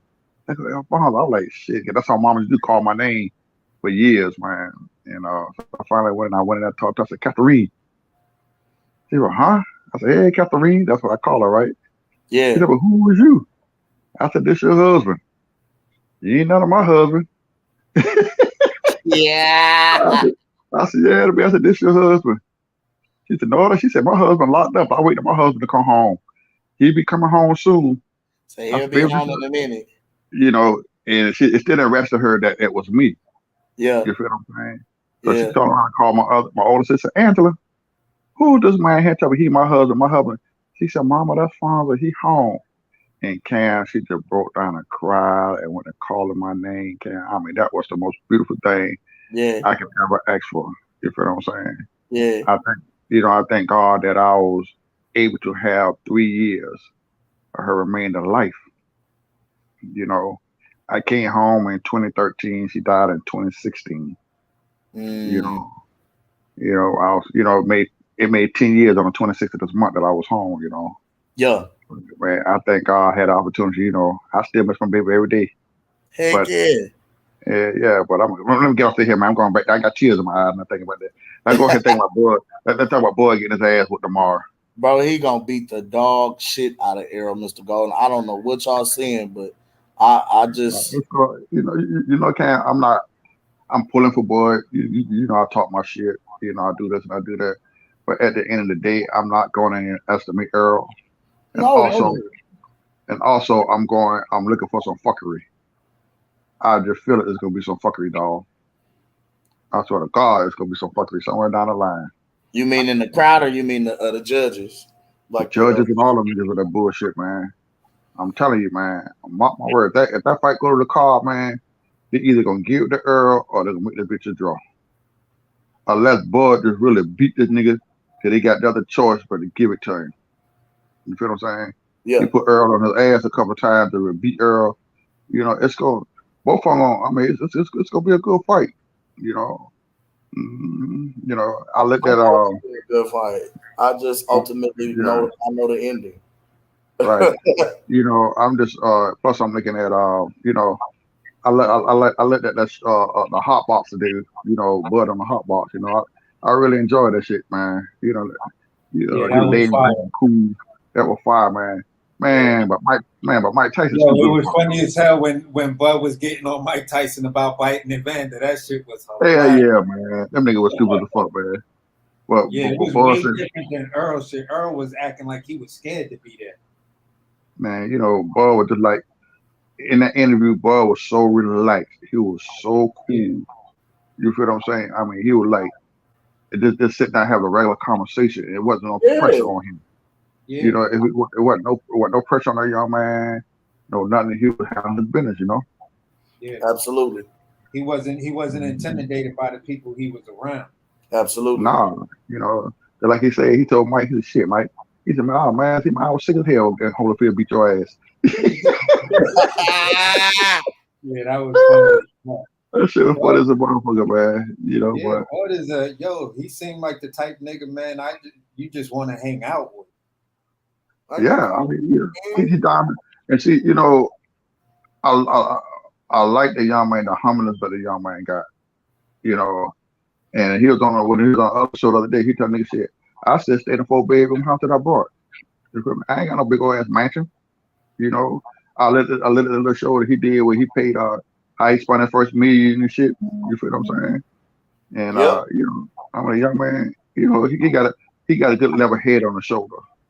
You know, and the thing that really touched me today, when I looked at the hot box, when he said, "How about I got a testimony? That's my testimony. Like I shot in my head, man. I'm still here, and I'm able to do things that I'm doing. You know, and I like that. You feel what I'm saying? Because you are a walking testimony, man. You could have been dead. You could have been fucked up. Like Tyson say, I know motherfucker got shot in the head big as a motherfucker now. You know, but you know, but like I said, I ain't gonna get crazy till tomorrow, man. Tomorrow night, I might take me a shot. You know, I don't drink, but I might take me a shot. Shit. Oh shit! Listen, you already be on 10 without the shot, Mr. I don't know if we need to add no extras to your demonstration. So I don't know. I might take me a shot, but you know what? I don't drink or smoke or none of that. But every now and then I might hit me a blunt or something. You know, a blunt or hit me. But I get a little buzz. I'm mellow like a motherfucker, man. I be sitting back, everybody like, but you're totally different. Like you like everybody get crunk up when they get high and shit, but your ass get chill like a fuck. Be mellowed out, man. Yeah. I'll just be laid back, chilling, man. Yeah. I be thinking about something. I be thinking when I get that shit, get like that. I be thinking about that money. Right. I'm gonna let you go ahead and pop your shit, man, for a few minutes, man. I'm gonna step back, man. I'm right here. I think I'm about to pull up this hot boxing interview. I didn't see it with Mike Tyson. The shit was pretty good, man. It was like you can just tell Bud is a man that stands on his own square. He ain't intimidated by no crowds. He ain't intimidated by who he around. He like, yo, I'm just as big as you. And if you get out of line, I might fuck you up. You feel what I'm saying? The same guy, like, you know what I mean? That's what I love about it, man, bro. He the same dude. You know what I'm saying? Like, whenever you see him, he's always in the same energy, bro. Like, man. Yeah, definitely. I mean, as far as the weigh-ins today, man, I'm kind of glad that it was a little bit toned down. You know, by everybody, especially those Eurosexuals, seeing, you know, them two shake hands and all of that to say now that we got to fight. You know what I'm saying? Yes, sir. I was hoping that, you know, they come off that bullshit, but these motherfuckers is going even harder now. And it's just like, bro, stop bringing up Ugas and Bud and the amateurs. That shit is meaningless now. It's absolutely meaningless. Well, they reaching now, they falling. Yeah, it's like I'm watching another channel in between this guy giving his final breakdown of the inevitability. That's what he named the video. The inevitability of Crawford knocking Errol Spence out. And he pointed out everything that shows the inevitability of why Errol Spence gets stopped. You feel what I'm saying? Looking at what the subtle things that Bud does, as opposed to the large amount of mistakes that so-called Mr. Fundamental has, Super Mr. Fundamental has.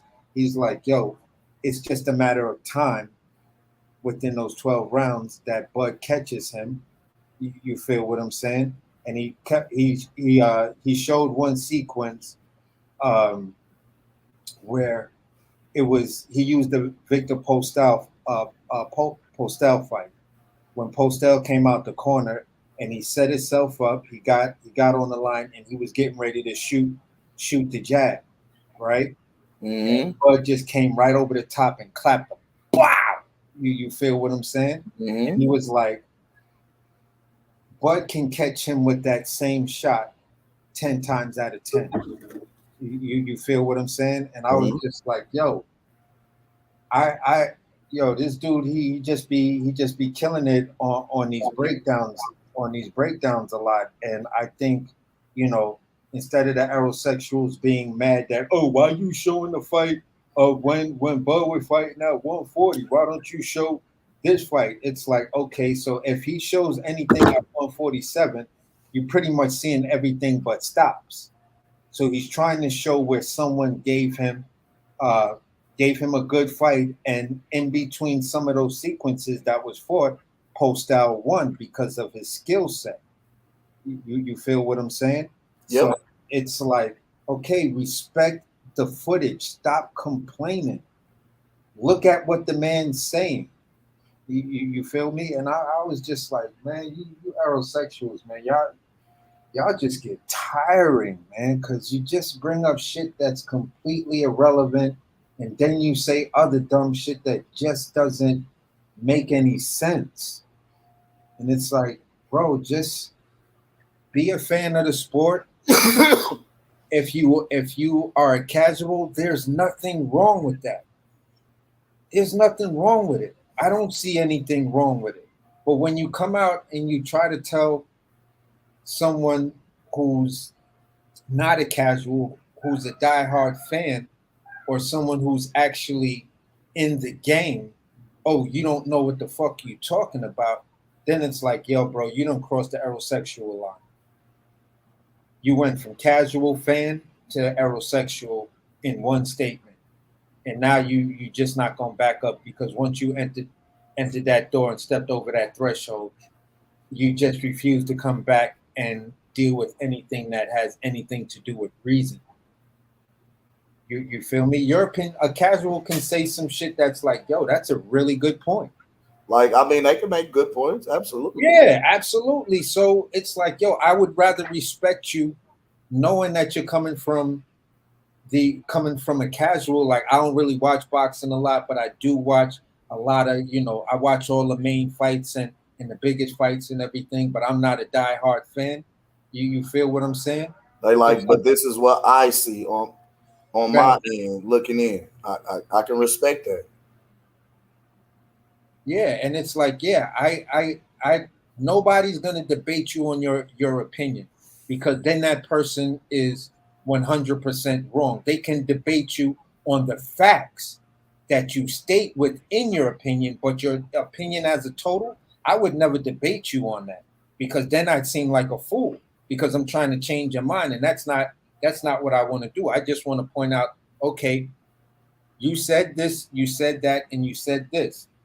this part you have a decent argument, but this part is completely, it's non-factual. So here are the facts. You feel of that situation, and then if you want to get into semantics of that, I'm just going to back out because I'm like, there's just no winning with you. You know what I'm saying? Semantics is the stupidest shit to try to argue with someone who actually has intelligence, because they're not going to do it. You Right. feel what I'm saying? So Right. at the end of the day, everyone's entitled to their opinion.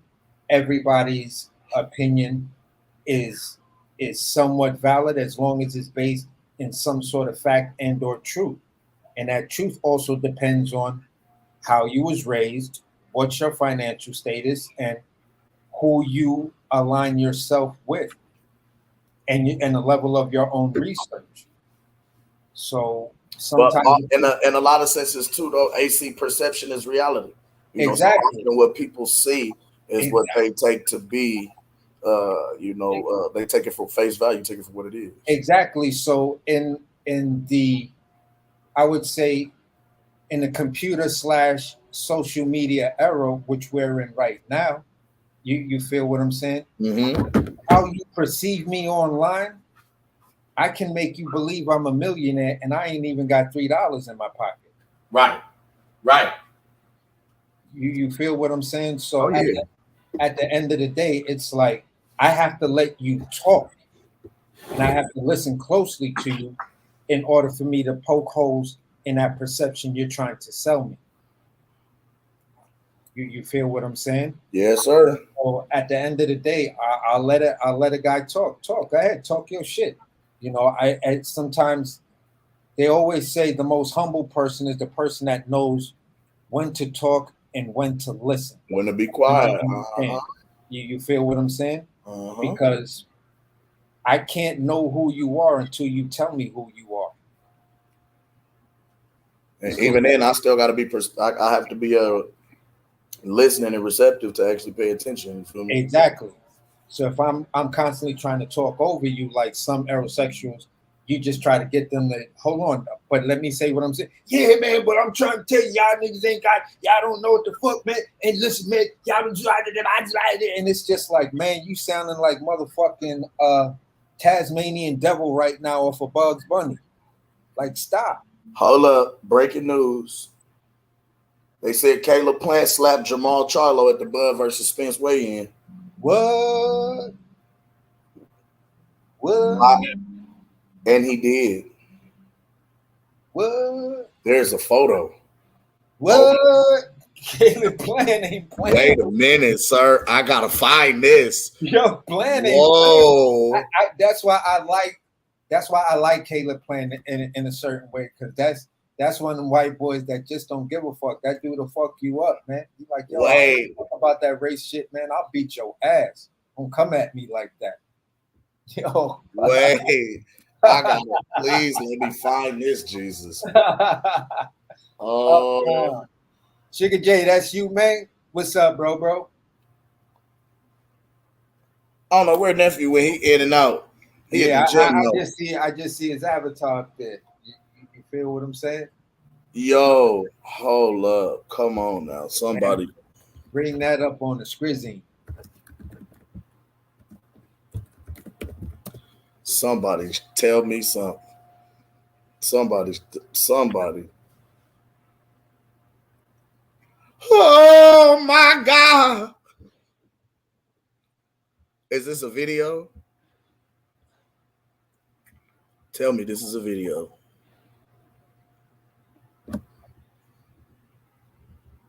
Yes, it is. Jesus, today, hold up. Let me see something. Hold Vegas up. is wild right now. Vegas is on fire. Bro, Vegas on 10.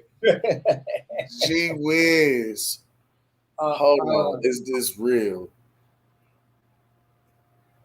Hold on. Oh my God, it's real. It's verified. Oh my God, it's real. Oh my God, it's real. Hey. Hold on. What's cuz name? Shout out to Chris Venegas for the video. It's also on I want to say Chris Venegas and who else? Fight Hype as well. But hold up.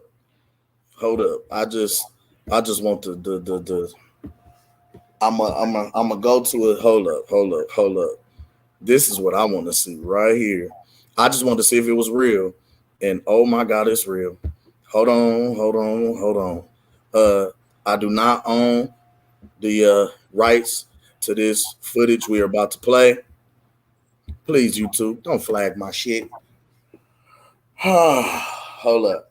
Look like it's a 3-minute video. That's the one? Oh. I just want this one. I want to see if it's real. And it's real. AC. Oh my God.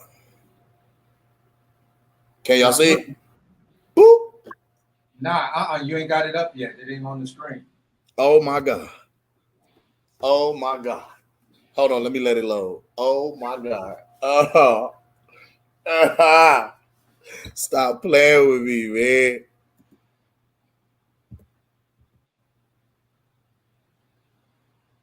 Come on. There you go. Hey, yo. Check game. As soon as it, boop.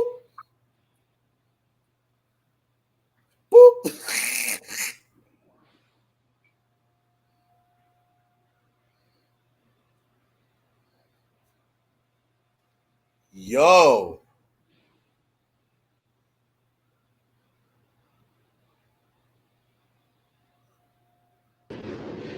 Top of Tommy Caleb playing on tonight. Matt. Ooh. Like the dog shit out that nigga. That nigga did a tear. Hey, that nigga. Hey, hold on. That nigga just tear femoed his ass, bruh. He was like Let me get back. He was like Charlie Murphy. That Put nigga those 5 fingers and go slap. why that nigga hit him with the Roman Reigns Superman punch though? Like, why he do him like that, bruh? With the inner nigga. And then got back in fight stance. Bro, he slapped. One more time for your holy mom. Hey, ooh. And to make sure this is the right Charlo, this is the one at 160, right? Yeah. Yes, sir. This is Jamal. Put this shit on the undercard. This big Charlo. This big little Charlo. Big Charlo versus Plant on the undercard versus Canelo and Jamal. Do it. We need to do it. Hey, but let me ask y'all something. I gotta ask y'all something. Why did Caleb Plant slap the shit out of him like that? What was the reason? I don't know. But slow mo one more time for these boys. I thought they was pack up. Cadogan. One more time. Hold on, I missed that right there. Who that is right there, man? What's going on right there? Caleb Plant slapping the shit out of Jamal Mr. Charlo. Golden. Caleb Plant slapped the shit out of Jamal Charlo at the weigh-in. At the Crawford versus Spence weigh-in. This is breaking news. This just happened. Oh, get the fuck out of here. Look, sack him. Hey, Mr. Golden. Gave him one. Look, one more time. Sack him. Hey, Mr. Golden. Mr. Golden, you come down to. Hey, Mr. Golden, that's gonna be you. You come down to Omaha. That's gonna be you. Sack him. Oh, get off me. Nigga, I'm not worried about you. That soft ass shit you talking. Hey, look. You see how Jamal? Look. Hey, Mr. Golden, that's gonna be you. Come down to Omaha. Yeah. Y'all always popping that shit. Y'all be popping that shit. Ain't gonna do a goddamn thing. Come down to Omaha. You gonna? I'm gonna watch. Can I get the slow motion, please? Please, let me get the slow motion one more time. I low key wanna. One more I wanna time. know why he slapped. Slow I wanna motion. know why he's. I wanna know why he did that. Slow motion on him. Wow. Slow motion on him. You pissed up shit that nigga ass in it. Mr. Golden, you taking notes? Mr. Golden, you taking notes? Wow. Sugar J, you keep talking that shit and put your ass on some depends, huh? Hey, you taking notes, Mr. Golden? Wow. Can you hear what I told him, man? You say you gonna put him on some depends? Yeah. I gotta go back again. Hey, Mr. Golden, what kind of neon light shit background you got, man? But look, Check this out. Look, so look, slow mo, the slaps like facker. Wow. Yo, that shit Wait. twisted his whole head. That don't mean shit. Douche. That don't mean shit. You shut Because the let shit me that tell nigga. you why. Let me tell you why that don't mean shit. He did the same shit to Canelo. What happened? What the fuck happened? What happened? That's not Canelo right At there. least Canelo got the He swing. didn't slap Canelo like this. Pow! Bro. He didn't get one No, off on no. Canelo like that.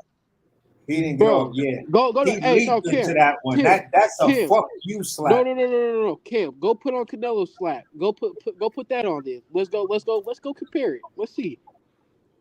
Yeesh. He just dropped. But okay, but look, Mr. Golden, that's gonna be me and you. You come down to Omaha, right? But Man. what I want to know. I just don't understand why they were fighting, because Caleb Plant and Charlo were cool. It was good. Yeah, Charlo probably said some slick shit out of his mouth. Hey, bro, Charlo did, bro. But at the same time, though, one thing, when a fighter loses a couple times, something, their mindset kind of changes a little bit. Their mind changes. I don't know if Caleb Plant's on some shit, bro. Just trying to start up some shit to get a big fight going so he can get his name back out there. That's what I'm thinking. Me personally, I'm thinking Caleb Plant is probably talking his shit. They both talking their shit, but what I'm thinking is Caleb Plant's trying to get some hurrah, to get his name back out there in the division. Hey, Maul ain't got the right mindset, so he might have said something really, really out of pocket to make him get to cause Caleb Plant to hook off on him like that. I ain't gonna lie though, the fact that Maul didn't do some shit though, he didn't throw nothing back. He just stood there. It was a surprise. It was like, oh shit, this dude done smacked the fuck out of me. But still, bro, at least when Canelo got slapped, bro, he swung back. That this tells you Canelo has better reaction. Yeah. Hey, yeah, we know. Hey, them Better Eddie Reynoso. defense. them Eddie Reynoso drills come in handy for Canelo when it comes to them situations. You already know they come in handy. Yeah, Catching on the guard. Like, bro, that shit looks bad. Wow, that's a bad look for you right now, Maul. Hey, yo, Cam. Yeah. And we was just talking, man. We was just saying, hey, that man Canelo got better reaction time. Them Eddie Reynoso drills did him some justice. They did him some justice. They did us some justice because that slap that Caleb landed. Because Maul he was still standing there like what happened? He smacked you, dude. What? Hold on, let me see something. Oh my God! And on top of that, that nigga Canelo threw back and landed on Caleb. Yeah, bust his lip. He fucked up his glasses and shit. Like he punched the shit off his glasses. Like he did his ass in, bro. Hold on, crazy, though. Here we go. I got it right here.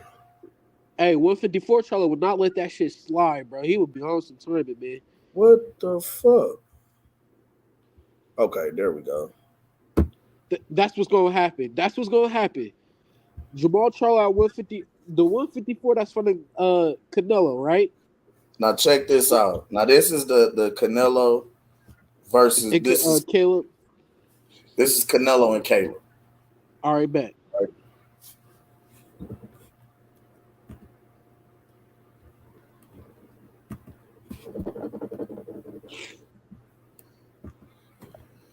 If it'll load, just load for me.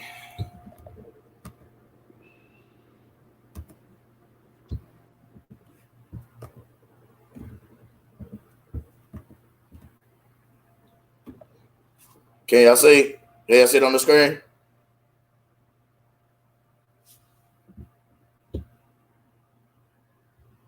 Yeah.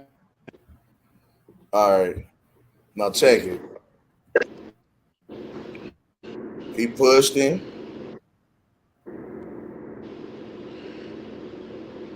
Yeah. Canelo moved. Canelo moved his head. Canelo moved his head. Look. Whoop. Canelo moved his head. He was like, "What's up?" Hey, that's good head movement by Canelo. We always said Canelo got good upper head movement. Hey, keep it in a buck. Keep it in a buck though. Kim, I feel like play say some shit. You know what I'm saying? I feel like play this is trying to do some harass shit. I feel like he's trying to. Because to me, you asked me, right? He got knocked out by whatchamacallit, Canelo. Cool. He beat the fuck out of Darrell, got probably like knocked out of the year, right? Cool. Mm-hmm. Then he got his ass murdered, which Cam, I'm still not doing them push-ups, but he got his ass murdered against Benavidez. Oh yeah, you got to come up off them. Don't worry. Nah, man. I'm not. We not. See, that's the thing about. Hey, but on some real shit though, I still ain't doing them push-ups. But oh no, you got to run them. Oh yeah, you definitely got to run them. Who said that? Who said that? Matter of fact, give me 5 for talking to me reckless, because I don't like your energy right now. Give me 5, just cause. I've already done 40. You already did? Nah. You can't count off. See, this is what on call is about. With you. See, you gotta understand. See, you gotta listen. See, this is a part of the game. Done 40 with you on live. That doesn't matter. You still owe. I'm still 110 in your pocket. Bet. Check this out. Bet. Nah, I need 5 out of that 110. Because I don't like how you just tried to play me right now on the air. I need 5 of them out you, nephew. I need 5 of them, sir. Just a light 5. Nothing too major. You know. 1 for every viewer that's watching. Yeah. Thank you, sir. Thank you. Much appreciated. I told you. See, this is the thing about on-call push-ups. See, on call means it can happen anytime, any place, and you gotta honor your word and your agreement because you made this bet. This teaches you accountability as a man. This also teaches you about gambling. It's a good thing. It's a good thing. It's a good thing we didn't go through with the whole in-away Fulton bet either, because I wouldn't go. Yeah, see, it's a good thing. It's a good thing you was like, I don't know which one to choose. It was good that you decided not to. You thought I was gonna bet that, sir? Listen, one thing I know, and this is a teachable moment, right? Right. You take for show bets. You take bets. You know there's a high probability of you winning. Okay. There was a high probability of Caleb Plant winning. What the hell? I didn't see it. What the hell? Well, so why did fans want the fight so bad? I didn't see it. Why did what fans I'm saying is, you always take the bets you know you're gonna win, especially when it's easy money. It make you feel like a sucker's bet, right? So, check this out. Check this out, right? I know when me and you spar, that's an easy bet for me. So you trying to tell me I can bet that up real quick? If you and who fought? Me and you. Like, put the gloves on? Yeah. Sugar J, I will beat your ass. Come down to the gym. Come down to the gym. Sugar J, I will beat your ass. Yeah, Cam, that's a call out, Cam. That's a call out, nigga. Don't run. You hear my nephew? Y'all know I don't duck smoke. I don't duck red. Wait. Hold on. Sugar J. So you said you want to put the gloves on with me? I'm a Caleb Plant your ass, Mr. Goldie. You up next. I ain't got no smoke with AC. I ain't got no smoke with AC. AC the only cool one. AC the only one. So you saying you feel as though because you've been training, you gonna put the gloves on and beat my ass? That's what you're saying? Cam. Wait. You just said. Cam, you know what? I should have did. I should have listened to you. I should have listened to you, Cam. Cam, I'm listening. I'm taking your advice. You literally just told me only bet on things you know you're going to win. That's what you just told me. This is a bet you don't. This is a bet you're confident about, but you don't really know. Bet I do know. Yeah, I could. Cam, I could Cam, tell. see, I should have listened to your ass, Cam. I should have came down there. Cam, I should have came down and smashed that nigga like I started to. You said Mr. Gordon getting a pass for his birthday. I give him a pass. Mr. Golden. You gonna go from Mr. Golden, you gonna go back to Mr. Bronze like Walter himself. Oh man. Don't think I forgot. You gonna go back Listen, to listen. All y'all waiting on, man. Listen, you gonna fuck around and Dylan White gonna knock Joshua ass out. Nigga what? Nigga what? Mr. Golden. Man, what? Man, what? Speaking of Dillian White, speaking of Dillian White, you sound like Dillian White when he fought AJ the first time. What happened though? I had to get a good laugh on that one. That uppercut Hey, hit. listen, What happened? Cam. Who that? Oh shit! Hold up, y'all. Hey, Hold Cam. up. My guy Latch Puma Skills just slid off in the building, man. The DMV is off in the spot. Latch, how you feeling? You're back on with the apostles in the sanctuary. Testify, my brother. Man, I'm waiting for that fight tomorrow. Latch. Can you hear me? Yes, sir. There you go. You crispy. So I'm ready for that fight tomorrow. I'm ready for that fight tomorrow. Yes, sir. I can't wait. They both made weight. They both look good. Everybody look in shape. Everybody look well. Look what I got to deal. Look what I got to deal with out here in the city.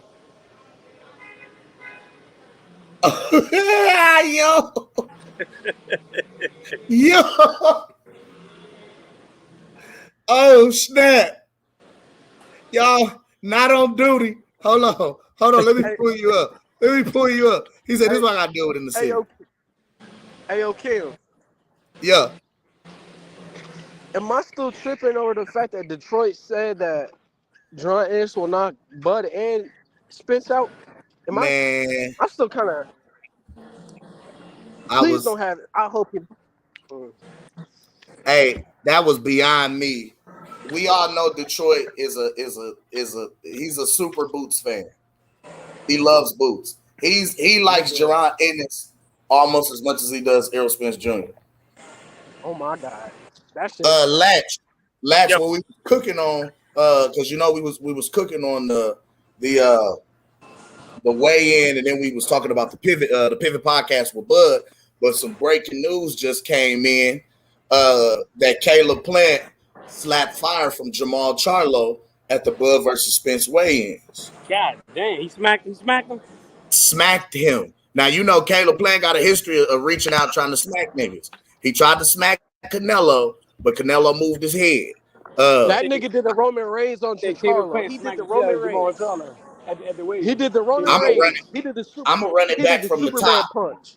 If you he can did the see Superman it, punch on that nigga. I don't know if you can see it, Latch, but shout out to the Chris Venegas for dropping this footage, man. It's on Fight Hype at Chris Venegas' page, but I went to Chris Venegas because Chris Venegas got it in slow motion for me. God damn.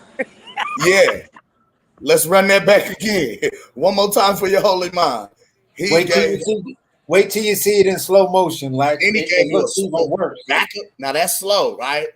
Then he gave you the fast motion. Back. Right? All the aftermath type shit. He gonna give it to us in slow motion. Like, oh my God. Man. And Maul is looking at him like, why you smack me? I swear that's it. But why you smack me? But why would you smack me? Look, Packer. And his whole face turned. Yeah, that nigga hit him with the. That nigga hit him with the triple chief. Yeah, I don't know. They was arguing or something. I don't know. We don't know, man. It looked like Maul was Yo, Caleb Plant might have been there with his wifey, because if you look, he not even facing him, and whatever he might have said something fucked up to his wifey or somebody like that. He hooked off on him. His wife is there. His wife is walking away. He like one of those smack contests, them little joints they be having. Yeah.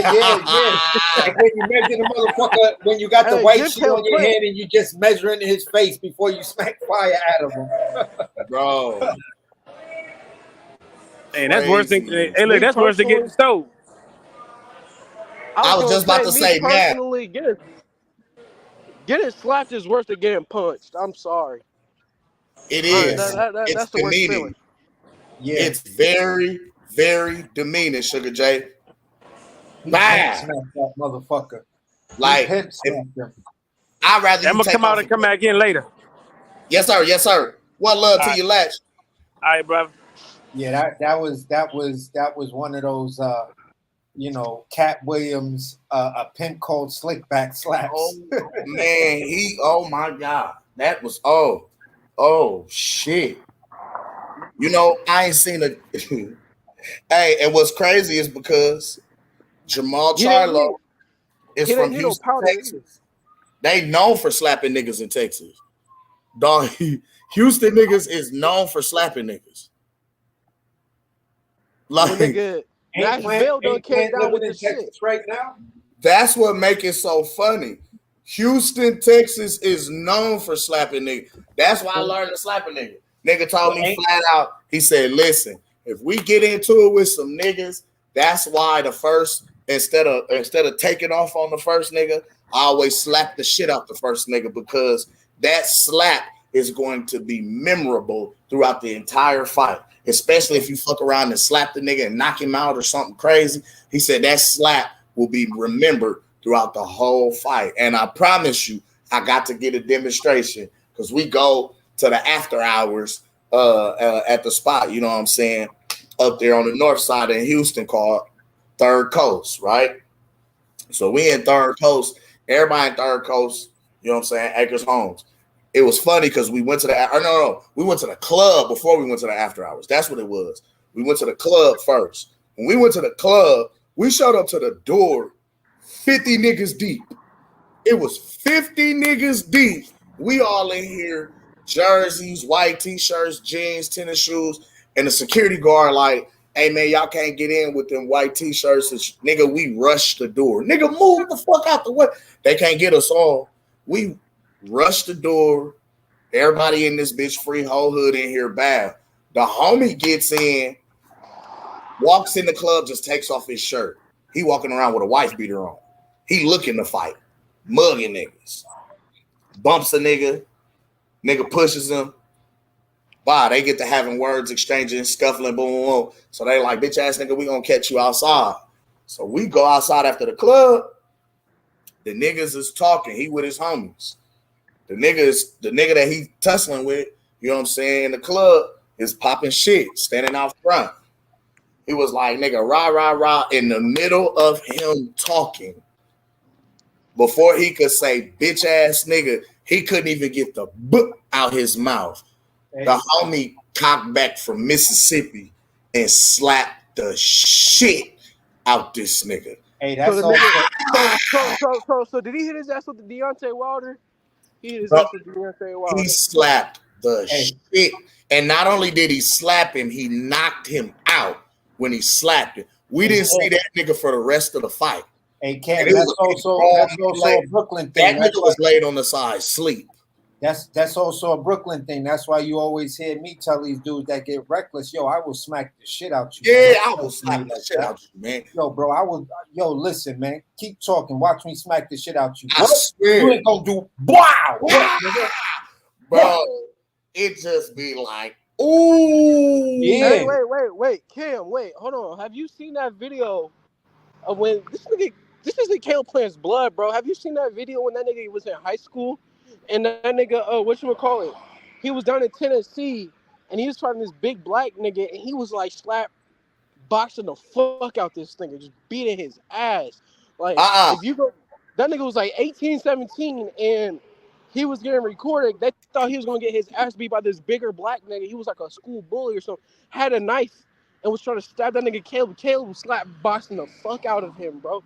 I think this is in this nigga's blood, bro. This is in his blood. That nigga will slap the fuck out. Hey, we grow up on listen, we go in the elevator into a tall building, play four corners, or we get out there to slap boxing and go and body. Oh shit. You know what I'm saying? All that shit brings you up for fighting on the inside and just having the guts to be like, yo, my God, man, stop talking reckless, man. We go body. We went body up here. We never really slap box. We would shadow box. We would go body. Body. But We do. I didn't really slap box until I got to the South. When I went down South, niggas was slap boxing. Yo, here in New York, man, yo, listen. We don't body up here. Between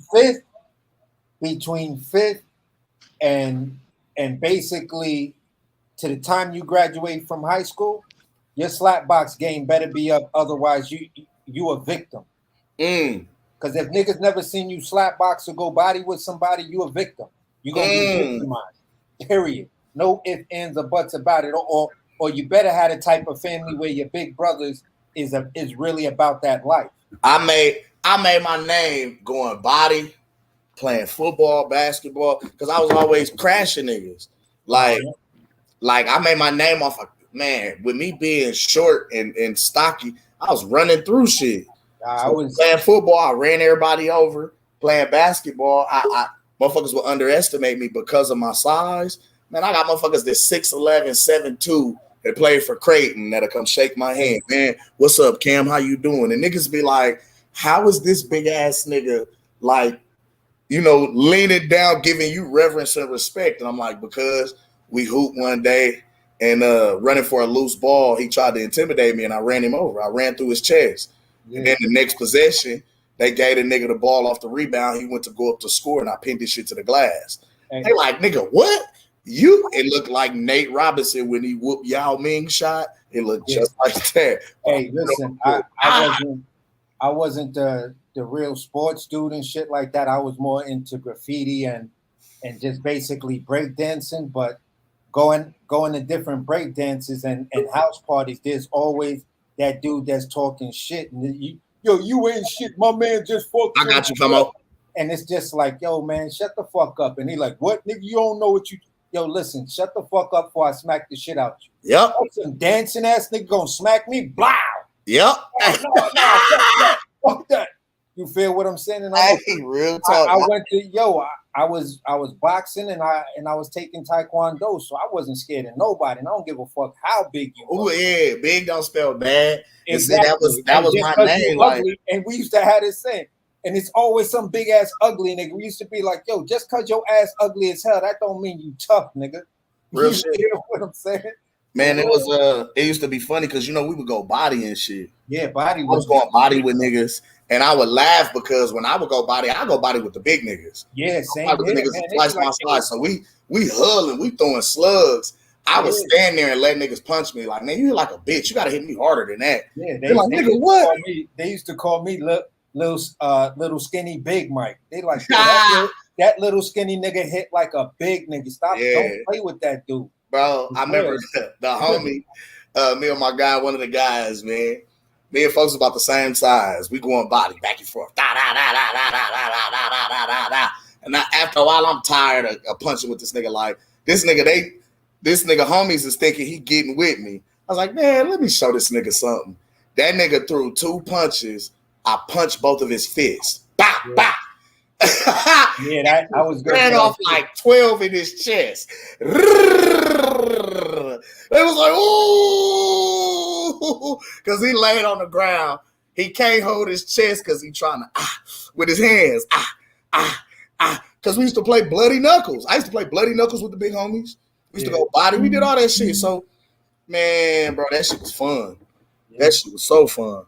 Yeah, body was the shit. We used to have bets on it. Be like, yo, I'm gonna fold this motherfucker like one of them Velcro cheap wallets, man. Watch you. So coming up like fighting and shit, cause like a prime example, Bud and them used to bring the gloves up to the gym we was hooping at. They would bring the gloves up here. Niggas put the gloves on and box. Like, what's up? Yeah. So I was bigger than a lot of people. So I always had to box with the older kid. I remember fighting a nigga. I was like 14, 15, and Buddy had to be like 18, about to turn 19. Big ass, swole nigga. He had a mustache and shit. Beat the dog shit out this. And mind you, we had a field trip that day. I ain't even wearing no hooping clothes. I think my mama bought me some a nice little outfit and made me wear some sandals, nigga. I whipped this nigga in some sandals. Like, but it was the fact I got the gloves on this nigga's huge.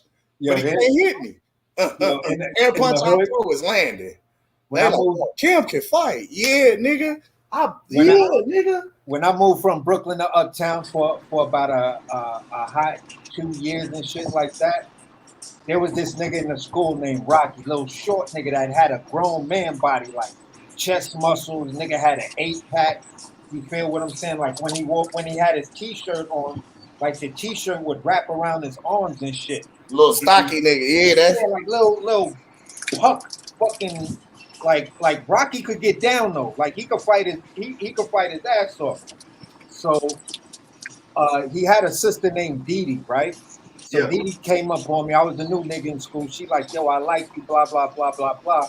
And then the nigga Rocky come up to me like 2 periods later, like, yo, who is you? And I'm like, who am I? I'm Mike. He like, yo, I'm gonna fuck you up after school for trying to talk to my sister. I was like, yo, bro. I was like, yo, your sister came up to me. What? You trying to talk fucked up? I was like, listen, you don't gotta wait after school.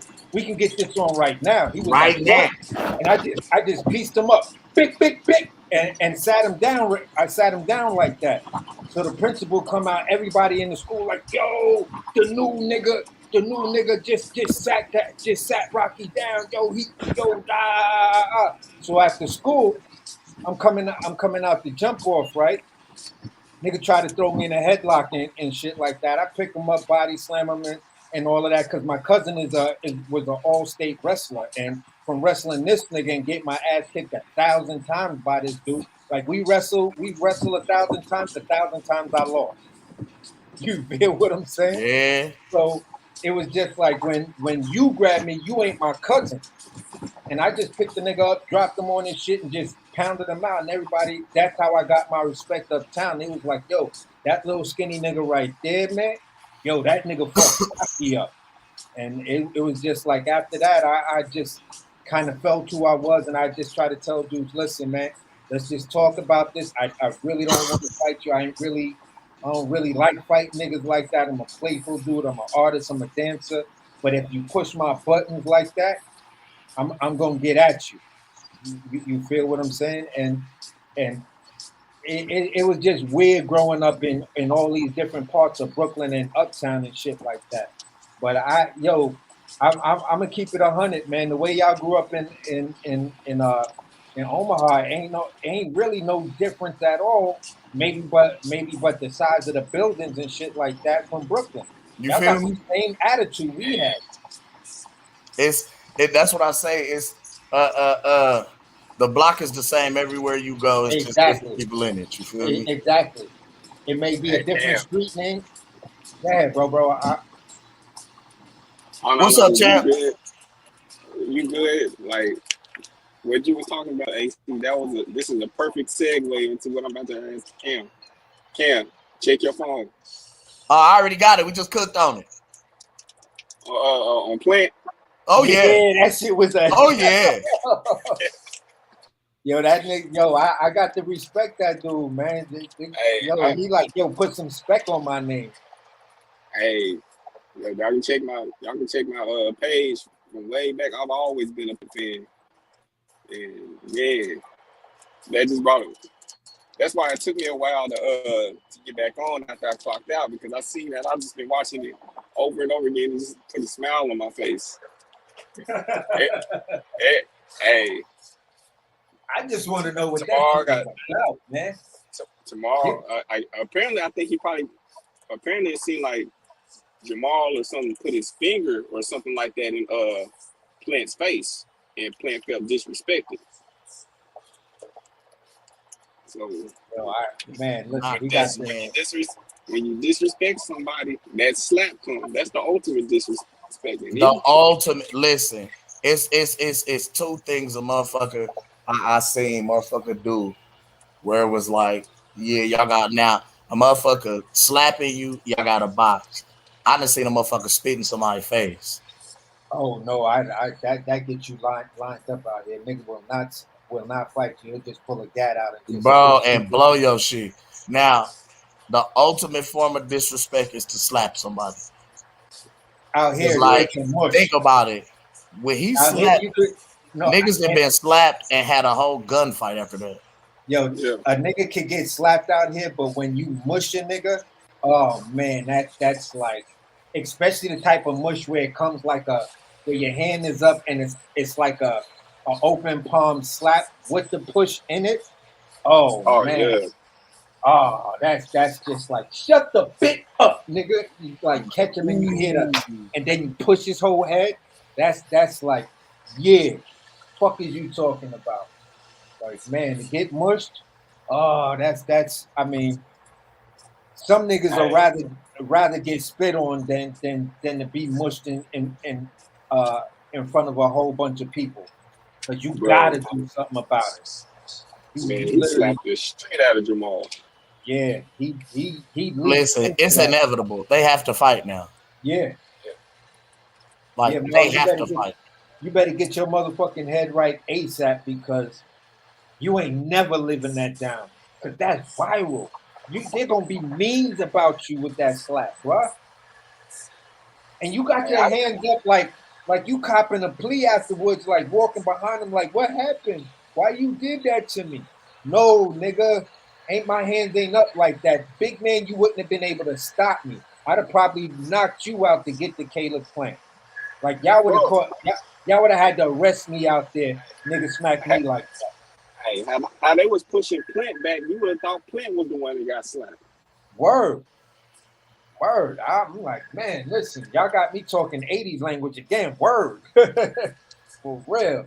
Like, man, listen, you're not about to trying to get at him. You're not about to slap me like that and just walk home or get in a vehicle and go home. No. That's not about that. That's definitely not about to happen.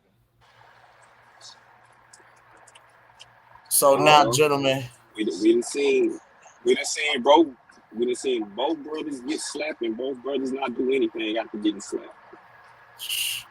I don't even know what to say. I have no words because that's true as shit. Yeah. Damn. He did. Both of them have got slapped. I forgot Mel got slapped. Hey, y'all from the home of slapping niggas. Getting slapped. Damn. That's damn. No. They not from Texas. They was going to Louisiana.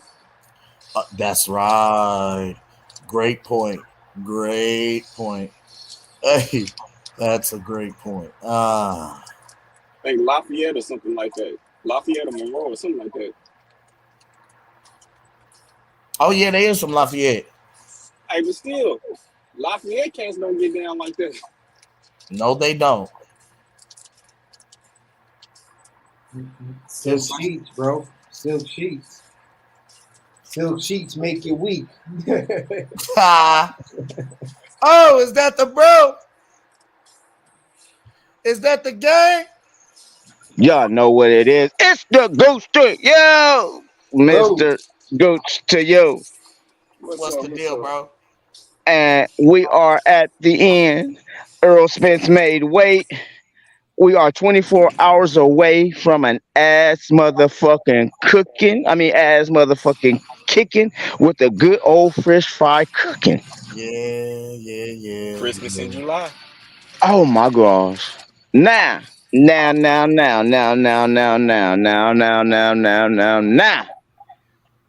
Errol Spence fans has been coming for the gooch. Errol Spence fans been coming for the gooch.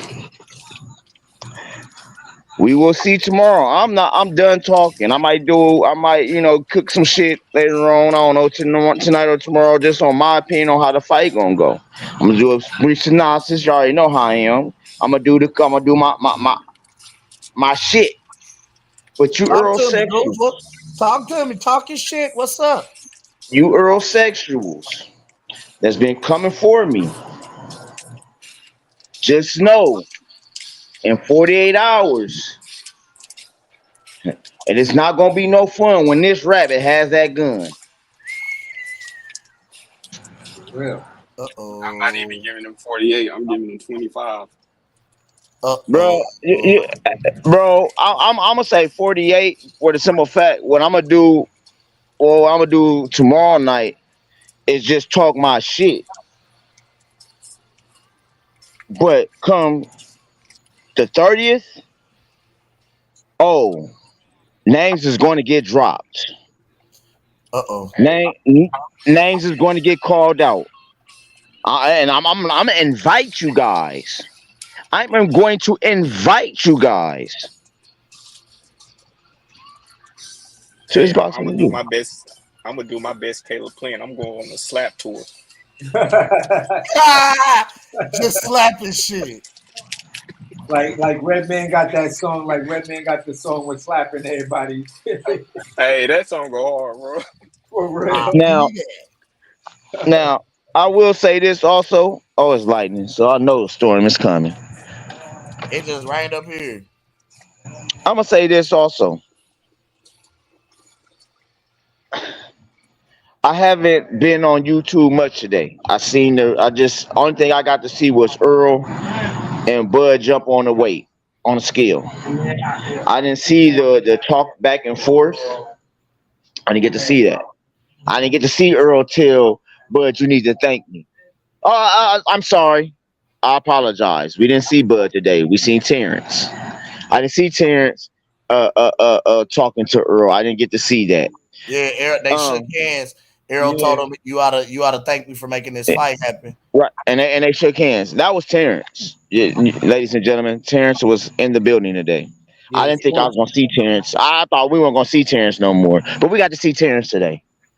Tomorrow, I think Terrence is gone after tomorrow morning. I think he's gonna eat breakfast with the kids, do his thing. But once Stone Cold goes to the arena, that's where Bud comes out, and that's when it starts heating up. That's when that propane, we ordering the propane and the grease and whatever you gonna get is gonna get to firing up.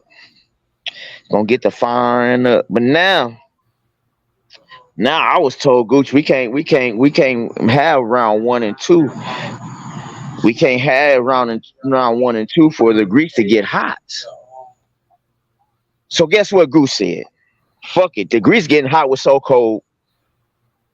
We're gonna warm the grease. We're gonna start getting the grease hot with So Cold. And let it just by the time Ring walk, that bitch is gonna be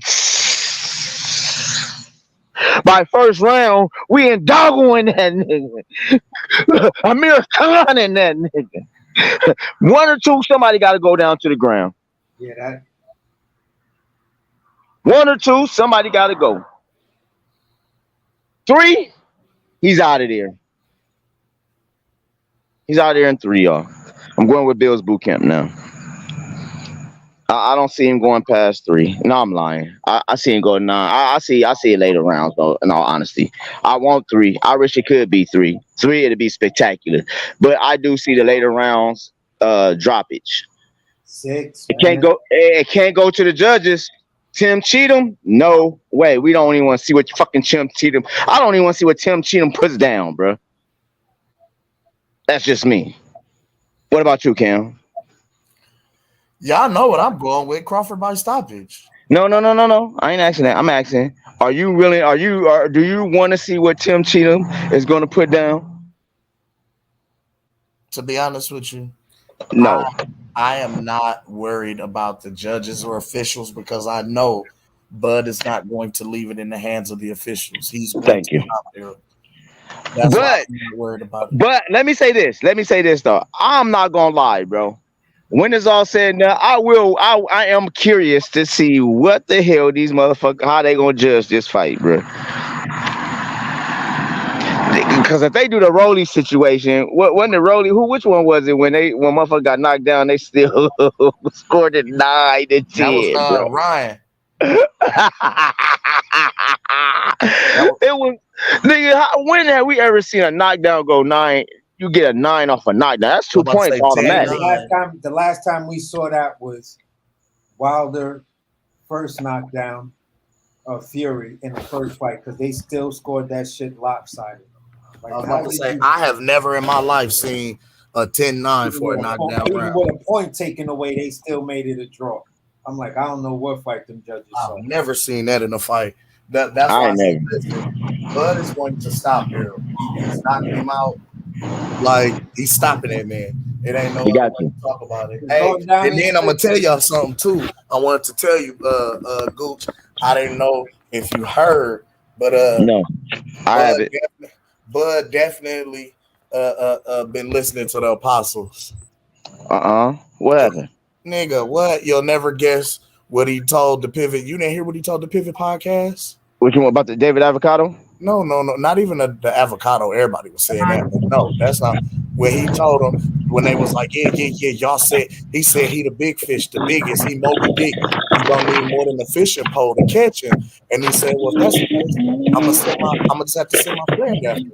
And he was like, what? What you talking about? Who? He was like, y'all know, killer whales eat sharks.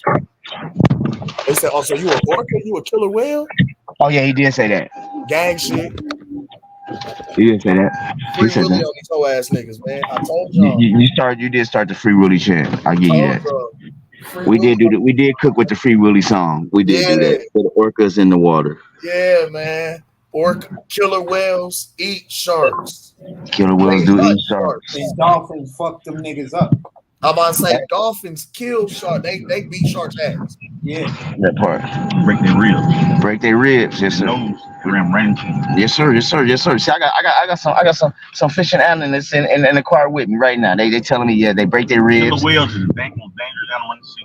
Thank you. And what it call itself? The killer whale. Why he calling himself the big fish? Oh, we about to. One is a mammal, one is a fish, bro. Two. Family chest, they ribs. I told you these niggas don't watch Nat Geo or Discovery Channel, man. Yeah, man, they better start watching that shit to understand the realness of the animal kingdom, man. They don't know about Animal Planet, dog. Yeah, these dudes is mentioning shit that's like, bro, man, if you really understood what you saying, man, mammals tend to eat fish. Matter of fact, hey, look, check game. It's Shark Week right now. Yeah. It's Shark Week. You stupid dude. Niggas don't even know. It's Shark Week on Nat Geo. Yep. It's definitely Shark Week because you got homeboy that played Aquaman hosting the whole Shark Week shit this year.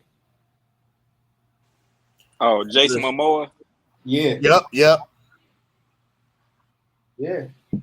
Well, look, man. I'm like I said, y'all might see me tonight, or for sure tomorrow morning. But y'all gonna see me before the fight comes on. Y'all might, tell them what's gonna happen. Think y'all having a fight party?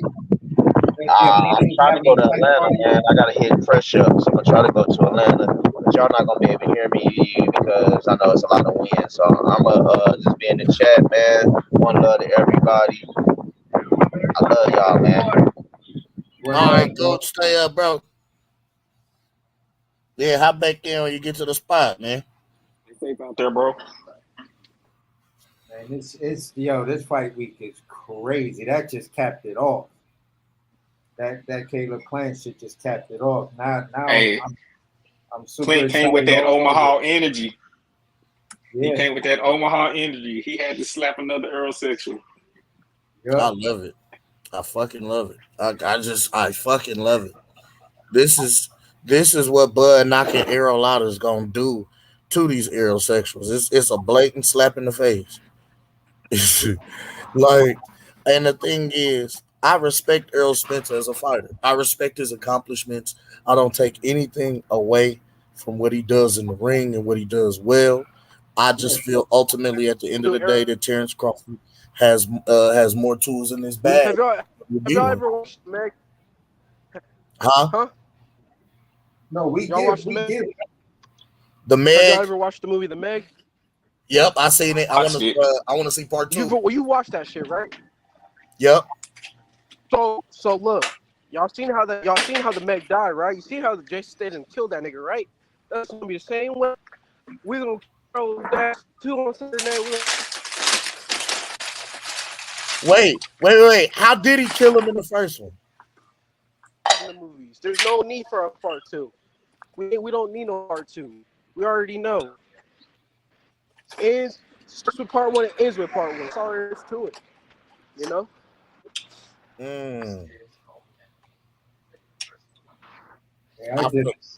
Hey, so what I'm seeing, man, what I'm seeing. Where do we go with Bud after he wins? 154. Where do we go with Bud? 154. No, we going to 154. We going right to Charlo front door. But you fell off, Sugar J. who he fight? Tim's. Well, that's what I was gonna say. Right now, I feel like the landscape at 154. Okay. The next few fights and divisions, in a couple divisions, are all depending on tomorrow night and September 30th. Yeah. So a prime example, tomorrow night decides, the king of welterweight, the king of the division, the number one pound for pound fighter in the world. Once Bud accomplishes that and knocks Spence off and beats him, I feel as though he's going to go up to 154. And that's based on the results that we see September 30th. Now, do I feel as though Jermell Charlo will be victorious against Canelo Alvarez? Unfortunately, I don't think that he will beat Canelo. I do like Jermell. I think Jermell's a hell of a fighter. I respect what he does in the ring, but ultimately, I don't see him beating Canelo Alvarez. I do feel as though that fight should have happened when they both were at 154 a long time ago. I feel as though then he had the ability, the power, the tools, and the skill set to beat Canelo when they both were at 54. Since then, I don't feel as though his defense will actually hold up to Canelo, and I feel Canelo would make him miss and make him pay with his upper body and head movement. But that's my opinion. That's just me. You know what I mean? But what I'm thinking is going to happen, Canelo's going to beat Jermell on September 30th. Jermell will come back down to 154, even though I don't think he should after going up. I don't know, but I think he will come back down to 154 and still be considered undisputed at 154. And we should see Terence Crawford versus Jermell Charlo, undisputed versus undisputed. But, and I have to throw an asterisk in there. The way Tim Tszyu really becomes prevalent in this whole situation is all depending on if the WBO decides to strip Jermell Charlo for facing Canelo Alvarez instead of Tim Tszyu. Now, if that were to happen, let's say they decide to then strip. You get Bud versus Tim Tszyu. Yep, I was about to say that. So what I'll see Tim Tszyu versus Terence Crawford for the vacant WBO belt, and then I would expect to see Bud versus Tszyu. After Bud knocks him off, then you got the same shit again at 154 that you just had at 147. I see it a little different. I see that. And now we fight for undisputed again. I think like this. But if Tim Tszyu is in the picture and they strip Jamal of the WBO, I just look at it like this. Bud just retires. I don't really need to keep going. Huh? I said I don't think he really needs to keep going. Yeah, I mean, because to rinse, wash, and repeat at 54, you feel what I'm saying? It's too much. It's too much more time for him to do that, because Jamal is going to stall that. I mean, Jamel is going to stall that fight out as long as he can, because he's going to pull another Errol. Well, let me get my WBO belt back. Yada yada yada. You feel what I'm saying? Mm-hmm. And then Bud just winds up staying inactive in it. You feel what I'm saying? But me personally, I think if they put Tim Tszyu in that round robin, then Bud just retire, bro. You on top. You're two division. These other niggas is never ever gonna do what you did. Nah. So you know what I'm saying? Do you get up out of there? I got your bills. You get up out of there. You feel what I'm saying? And that's a wrap. There go my dog in there. Man, Now, shout out to my guy Bill's Boot Camp in the building, man. What's up, Bills? In the back door. What's up, Bill? Man, salute to the panel, salute to the chat. Man, we at the end. For real, for real. Yeah, you got a fight on our hands now. Hey, real shit. I just got off break, seen my supervisor got me something to eat, and we both went back on break. So shit, it's real. I said I got to get on, man. It's the night before. What it is? It's the night before the lights get cut out, man. Yeah, I mean, the night before Christmas, man. I'm trying to tell you, this shit about to get real. But I'm so amazed that this dude came in at 147 on the dot. I'm not a couple ounces under. Like he had to work that off to get to 147, get on that scale. Okay, hold on, let me come back. Let me do something else. Boom, boom, boom. Come back. Oh, I'm at 147 on the dot. Yeah, right on the money. Are y'all surprised though? According to the rumors from earlier, Bud lost 2 pounds because they said they did their little commercial weigh-in earlier today. Bud was still, not Bud, but Spence was still at 147, and Bud was at 148.8 or something like that. I saw what's the name? WCS cooked on it mad early this morning, and he was just like, nah. He came in at the same weight, 146.8.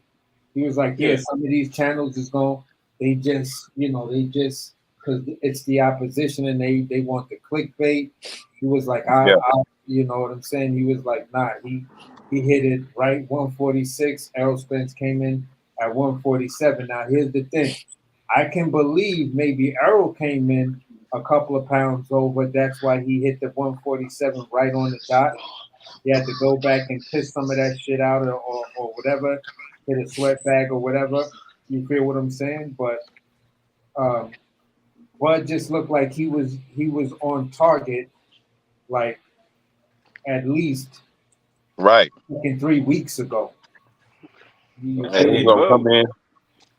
was looking cut, and I was looking at Spence. It's like, yeah, he looked don't like even look as cut as he don't even look as cut as he did against Ugas. Yeah, he looked like he couldn't even lift his arms to try to make muscles like Bud did. Because Bud came in at the weigh-ins all hype and happy. He was singing a joint from what's the name of them, and I was just like, yeah, Bud ready. No, bro. Errol looked. No, that's not what I'm saying. Errol looked ready, but what I'm saying is he didn't look as cut as he did against Ugas. Yeah, he didn't. I'll say that, but I think both of them look. I think both of their training methods were a little different with this fight. So they both. Even Bud, like they both look more bulky. Like even Bud, y'all see the way Bud looks. He don't look like normal Bud. Like he looks. Yeah, he was a little bit bigger. He was a little bit more muscular. Yeah, like even when they had the photo shoot and he was holding the WBO title, he looked like bigger, like stronger, And I feel the same. They both were a little bigger. They weren't just like he looked like he was really. He looked like Bud finally looked like, to me, he finally looked like a real 147 pounder. Like he. Man. Hell yeah. Like, man, they say EJ looked bigger. Like, really? No, he did not. No, he did not. That's what I'm saying. I'm like, what a size advantage is. He's such a big guy. Oh, he gonna go eat them pizzas, well done, and the lemon pepper wings, well done, with the sausage. With the ranch sauce. He's gonna be throwing that shit up tomorrow night. He's gonna be throwing that shit up tomorrow night. To me, it's crazy. Like, Bud was looking big. Bud was looking big. Bud ain't never been no little dude. That was just a fucking rumor that's been going around for the last few years. But y'all gotta understand though, Bud was a small guy. He was coming up for 130. He did look like a small guy. No, Hey, y'all see my yeah, small. avatar though? I'm talking about like, yeah, small guy is in the ring. Yeah, but I'm talking about like outside the ring. Oh yeah, fuck that. Yeah, that Bud told us his biggest he's ever got outside the ring was like 177. 177. Yeah, 177. 177. That's what he told me. He was like the biggest he got up to was in the range between 177 and 182. That was the Yep. biggest he was. Yeah. And you know that come when your wife be pregnant or something, and you around her, you eating and shit because she got cravings. That's what Yeah. That's when that shit happen. Yeah. Hey, and get this, when he was 177, 182, that was when he was in the lower weight class. 135, 140. It wasn't. It wasn't until he got to 147 that he started trying to stick closer to fight weight. Niggas, oh, he's small. He light in the ass. Like, no. Like, when did y'all start paying attention to Bud? Right. When they knew he was a threat. Yeah. He's been a threat. You see my avatar, don't you? Come on Yeah. now. Hey, strap season my ass. The nigga Errol done knocked on the wrong door. He knocked on the wrong door. It never was strap season. That was cap season, bro. Yeah. Nigga, like what? Like, get the fuck out of here, Errol. If it was actually strap season, he would have fought Bud in 2018. Bro, like he said. Good then. The fight wouldn't have been as good then, though. Impact wise. But still, like they say, it would have been good. Spence, it would have been good. That still they said Spence. Spence stand on his word. Spence stand on his word. No, he didn't. But my thing is this though, like, bro, if we would have got that fight at 2018, right? Think about it. This will be the rematch. No. Hold on. There would because Errol would at that point. The only reason why he's been at 147 was because he wanted to stay undisputed, and he wanted to fight Bud. So he was gonna in 2018. I think he would have lost, right? He would have been moved up to 154. He would have hold on. He would have been moved back up to 154. He would have moved and fought up there and at 160. There would be no rematch right now. He would have been gone. Yeah, because Bud was coming up to 147 with so much momentum. Yeah, and what I'm saying is this, like me, like after like the first 2 years of us not getting a fight, I was like low key, like around the time I want to say when Errol fought Sean Porter for that WBC title and Bud still had the 19. WBO belt. Yeah, like 2019-ish, and then he got in that accident, and then around that time I was like low key though, this shit would be fires for Undisputed. Like, I was like, I mean, yeah, we want the fight, but I was like, shit, if you really think about it, them niggas fight for 2 titles. There's still 2 other champions that could questionably be also considered the best fighter at that division. Me personally, I would want it for them where there's no questions on who else could be the better welterweight besides them 2. It's only them 2. It's only for those titles, and it's for the Ring Magazine. It's only them. It's up to them whoever's going to be the best one in that division. The only caveat I'm going to give you that as far as pushback to that whole analogy, if they would have fought back then we definitely would have had a Bud versus Pacquiao fight. That is true. That is, but to me, if you ask me, that would have been the jump off because Pacquiao wanted it, Bud wanted it. Bud already knocked Errol out the way. There wouldn't have been no Ugas versus this. I mean, after the Keith Thurman, we would have gotten the Keith Thurman and Bud. We would have gotten the Bud versus Pacquiao. We'd have got both of those fights if that fight would have happened early. That's my only from a boxing fan standpoint.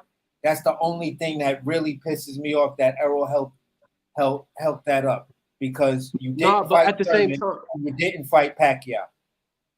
No, but I also think Pacquiao did not want no smoke with Bud, like in the sense of this, right? He did. So when Bud moved up, right, and Jeff Horn was the champ, that I want to say is around when Manny Pacquiao went to the PBC.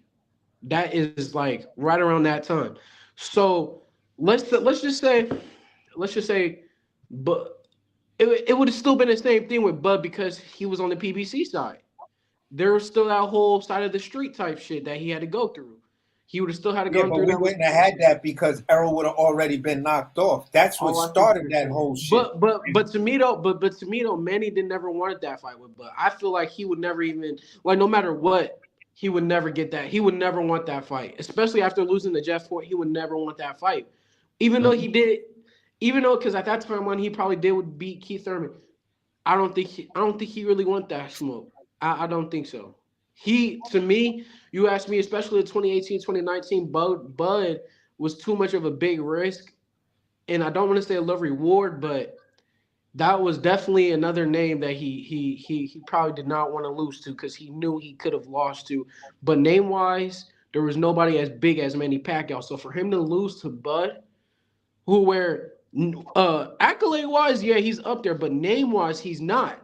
I feel like Manny Pacquiao looked at that thing like too much of a big risk for him. You know, I don't think he truly wanted that. And it's the same thing with Errol. He didn't want to be a gatekeeper. That what you saying? Yeah. He didn't want to be like a Sean. He didn't want to be like a Sean Porter. He didn't want to turn into a gatekeeper. That's what you're saying. Right. Yeah, that's what I'm saying. He didn't want to be a gatekeeper. You know, he And he already knew, yeah. he knew lost to Jeff losing the Horn Bud already. makes him a gatekeeper. Huh? I said he knew losing the Bud makes him a gatekeeper. But let's Yeah. just say he fought Keith Thurman and then fought Bud after that. He would not. He still would not want to fight Bud. I don't think he would. I That's don't the thing. know. I kind of think it might have been 50, 60, 40. No, They would have said, man, it was whoa out. He was too old. They would have said all kinds of shit. I still don't think he would want to fight just for the simple fact, even though he beat Keith Thurman, nigga, Bud is past Keith Thurman, bro. Bud is not Keith Thurman. And I don't think he, and at the same time, Bud but to me at 2018, like even now, like nigga, he's so much of a like now he's like the big name. But like at that time, Bud was too much of a big risk. He was too much of a big risk for fighters like a Manny Pacquiao to lose to. For name wise. And that's the same reason why Keith Thurman ducked. That's the same reason why you feel what I'm saying? And Garcia. Pacquiao ducked. If I'm keeping it real, it's sad what happened with Keith Thurman. Like I feel like this nigga was on a rampage, bro. He was beating. He was the man. He beat Danny Garcia. He beat whatchamacallit? Sean Porter. He beat Sean Porter first. Then he took Danny Garcia's strap, right? And didn't he hold 3 belts at one point? Or no, Kell Brook held that one. No, he just had the 2. He just had the 2. Yup, that's right. Yeah. And then he fought Josecito, the Mexican Rocky. Jose Lopez. Lopez, whatever that is. And then unfortunately he got these injuries. And to me, what fucked him in the ass was when he declined Errol Spence. That's just me. To me, that was the turning point. Like, bro, I was like, well, let me ask y'all something. What's good? You think Boot's gonna fight Conor Benn? He shouldn't. I think Thurman is gonna fight Conor Benn because he said something on that little interview he did earlier today where he was like, yeah, I got some stuff on the line. They drawing up the paperwork. Everything is in order. You know, I got huge, man. I got a huge fan base. Hold on, listen. This was the key part. He said, I got a huge fan base and a huge following. Plus, they love me over in the UK. Why would you say that if you gonna fight Ugas or somebody else? He gonna fight. I think Conor Benn is, because we've been saying the money fight for him to get anywhere near 10 million is to go over to the UK and fight Conor Benn. Maybe he was listening to us. But I have to rebuttal with that because I don't know if you've been watching, but Kell Brook and him been running into each other and like building it up as they were about to fight. Kell Brook coming out of retirement to fight. Bro, I don't know, bro. They keep going into each other. I'm almost positive, man. It's gonna be Conor Benn because Conor Benn needs to fight. He don't need to fight. Who's Conor Benn gonna fight? If I'm being honest, bro, I don't give a fuck about Conor. Just be like in the conversation of the top welterweights, just because that whole thing with the drug test, I haven't kept up. I don't know. It's just been throwing me like it's just. look, I was excited for him versus Eubank, right? I was excited for that shit. I was so happy, and then when I seen that shit just threw me all the way off. That just Yeah. and That's a I've been lot hearing, of them, man. hearing stuff saying like, oh yeah, I haven't looked too much into it, but like I've been hearing, oh yeah, he's allowed to fight this, that. I still don't care, bro. And if you ask me, bro, he don't want no like. I don't know, bro. I don't even think he should fight Stayonis, right? Like me, I don't want to see that fight, bro. Like he just lost all my interest. You know, I don't. I just he disgusts me, if that makes sense. I You know, mean, Tyson Fury. I mean, it's a lot of. I mean, no, Canelo. I mean, it's a lot of them that did some questionable shit. nah, bro. But Conor Ben, though, to me, it's like he's too young to have been doing dumb shit like that. You know what I'm saying? Yeah, but You like, too young. You can't. Like, bro, you're not even Well, Chris accomplished enough to Eubank be doing Jr. that. You needed the pop. You needed the pop for Chris Eubanks Jr. right, Right. right, He's right. not even Like a champ, bro. seriously, I think he Like, just wanted he I just could wanted see to if you perform pop. so I could see. amazing. None of us would hold him really that fucked up accountable if it was against really kind of like an unproven Jerron, based on the right, eye test and the momentum Jerron had back then. If you would right. have did that, and the person that was on your radar was Virgil Ortiz or Jerron, yeah, we could understand that. Okay, But let you're me ask so y'all something young. then. On that Even one. if that was the case, though, AC, like, who's gonna really? The thing about it is, he's so young, bro. He can easily bounce back, bro. Let's say he did lose to Jerron. But Let's say he did lose. Like, who cares? Get back he's in the the lab. golden boy for UK boxing at So 140. then, Conor and he gonna the come out with man an in the UK. apology about being young and he was stupid and changed his life and he gonna be right back in love and right back in grace. You know what I'm saying? And they gonna want him to fight the top names again. Like, I mean, okay, I got a question for y'all. So they say Bud, Top Rank, was a great matchmaker. What about with Boots? You think Showtime a great Hell yeah. matchmaker for him? Hell yeah. Hell yeah. And I'll say this They though. don't say that about Boots though. I'm gonna say this though with Boots. I give him credit for beating the shit out of Roman Villa. I'm sorry, I give him that respect. Yeah, he did I give that. him that. To I give me, him that. He to did that. me, to me, like no matter what they say about Villa, bro, it's like nah, bro, because y'all was just hyping this nigga up to be the next Marcos Madonna after he Yeah. beat Peter. So don't go back saying, oh, he started at one. Nah, bro. Where was this energy at when he beat Rashidi Ellis? Nah, I'm trying to tell you. y'all was saying word for word that he was gonna Madonna Ennis and make him look like Adrian Broner. That's what y'all was saying. And that So nigga you just beat think? the shit out of him. He So did you the think he Emmanuel should Augustus fight on his Speedy? ass. You Huh? think he should fight Speedy? For Speedy Hell no. come back? That's not no. Ellis is not to me, I don't know what it is. I think Ellis needs to go to like 140, bro. I just don't think he He's don't cut out want for 147. It's just too deep and it's just too it's many too bigger deep. niggas. He ain't got the It, power.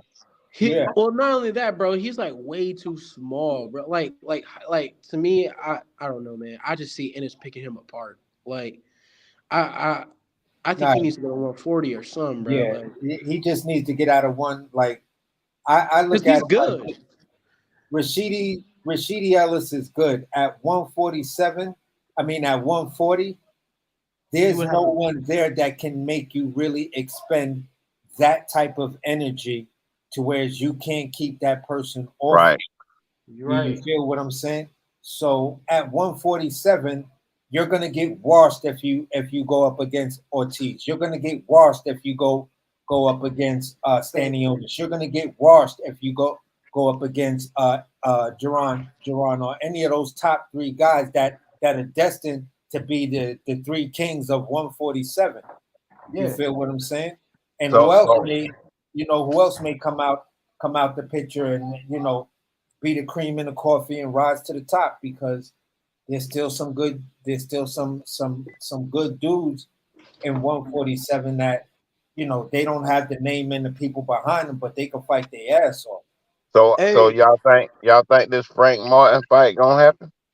Oh, with Keyshawn? Yeah. I was just about to bring that up. No. No, not anytime soon. I think Frank Martin gonna hold that out because Errol wants him to fight. He wants him to fight either Tank or Shakur, which is a Why walk. you trying to sacrifice this man? No, bro. I'm gonna tell you this. I'm gonna say this real quick. I think Keyshawn, he fights Austin Schofield Austin next. Trout. No, Austin Schofield. Oh, Kid Schofield. Yeah, you know who I'm talking about. Yeah. Yeah, Kid Austin. Yeah, Kid Austin. I think he fights him next, right? And I think Frank Martin fights somebody like a Jermaine Ortiz, and then they fight with Keyshawn. Well, you got to think like Kid Austin got like what 20 fights too, right? Yeah. So he gonna want Frank Martin. He ain't gonna. I don't know. Keyshawn is under 10 fights. He Yeah. said He's from what Keyshawn said, he said, wait till I get at least 15 or 18 fights up under me. Then I'm really gonna be a problem. And you know what's hey, and check this out. He's getting 2 more fights this year. So you already know. That's 11-0 right there. He would have fought 4 times this year. You know? Yeah. If he fight Kid Austin got a tick, man. He rub his damn. I keep saying this, but he like hit his hips when he reset, man. I'm trying to tell you, I'm gonna go back and watch that shit, man. Me and my homeboy watching that shit. He kept hitting his hips when he reset, and I was like, he don't clean that shit up, he gonna get bodied. Yeah. Hey, how do y'all feel? Okay, on a side note, how do y'all feel about Big Baby already getting back in the ring? That's good. That's excellent. That's excellent. To me, That's showing that he really, want to fight. Like, I ain't giving up. Like, yeah.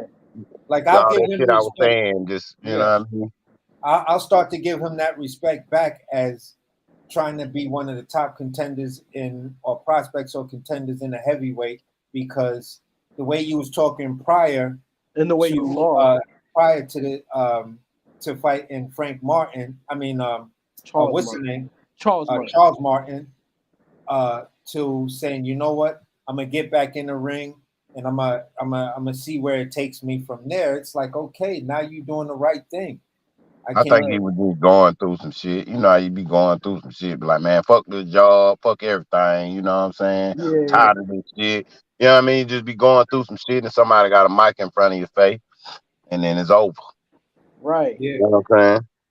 You just He can't be having too many of those in the public, though. Man, you got to think though. Hey, man, it's social media, man. Like shit, you see John Morant, he can't do shit. Yeah, and guess and what? Your That's a homeboy fucking turn you in. weakness. And guess what? Niggas don't take John Morant no seriously now because that nigga looks like a weak bitch. He looks weak. Yeah, like a kid, man. Like your homeboy is turning you in. Your Keeping it circle. real. Let's keep it real. 2 seasons ago, we was like, oh yeah, John Morant, that's that nigga right there. He was not doing no dumb shit like this. You know But what I'm saying? that's cause we seen Derrick Rose. You know what I'm saying? We seen Derrick Rose. We seen what he. You know what I mean? That's same type of player.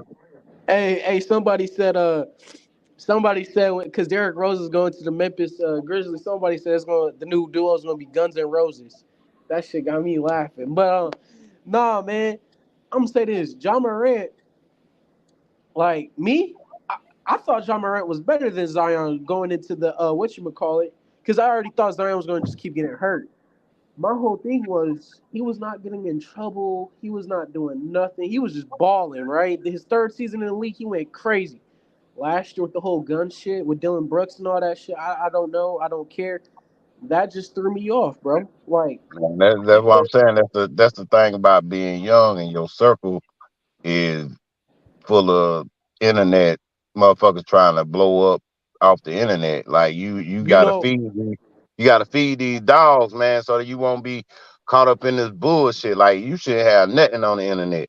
You know what Mike Tyson said? That's why Tyson had to switch up, and Tyson used to tell these dudes, a lot of younger dudes, like, yo, you don't need an entourage to run around, because them the motherfuckers, you can't keep tabs on everybody in your entourage. And this is where a lot of rappers got in trouble. A lot of young basketball players got in trouble. Young football players got in trouble. Young boxers. Devin Haney. You know what Mike Tyson said? I was listening to his podcast, and I think it wasn't with Sugar Ray Leonard. It was with somebody else. I think it was on.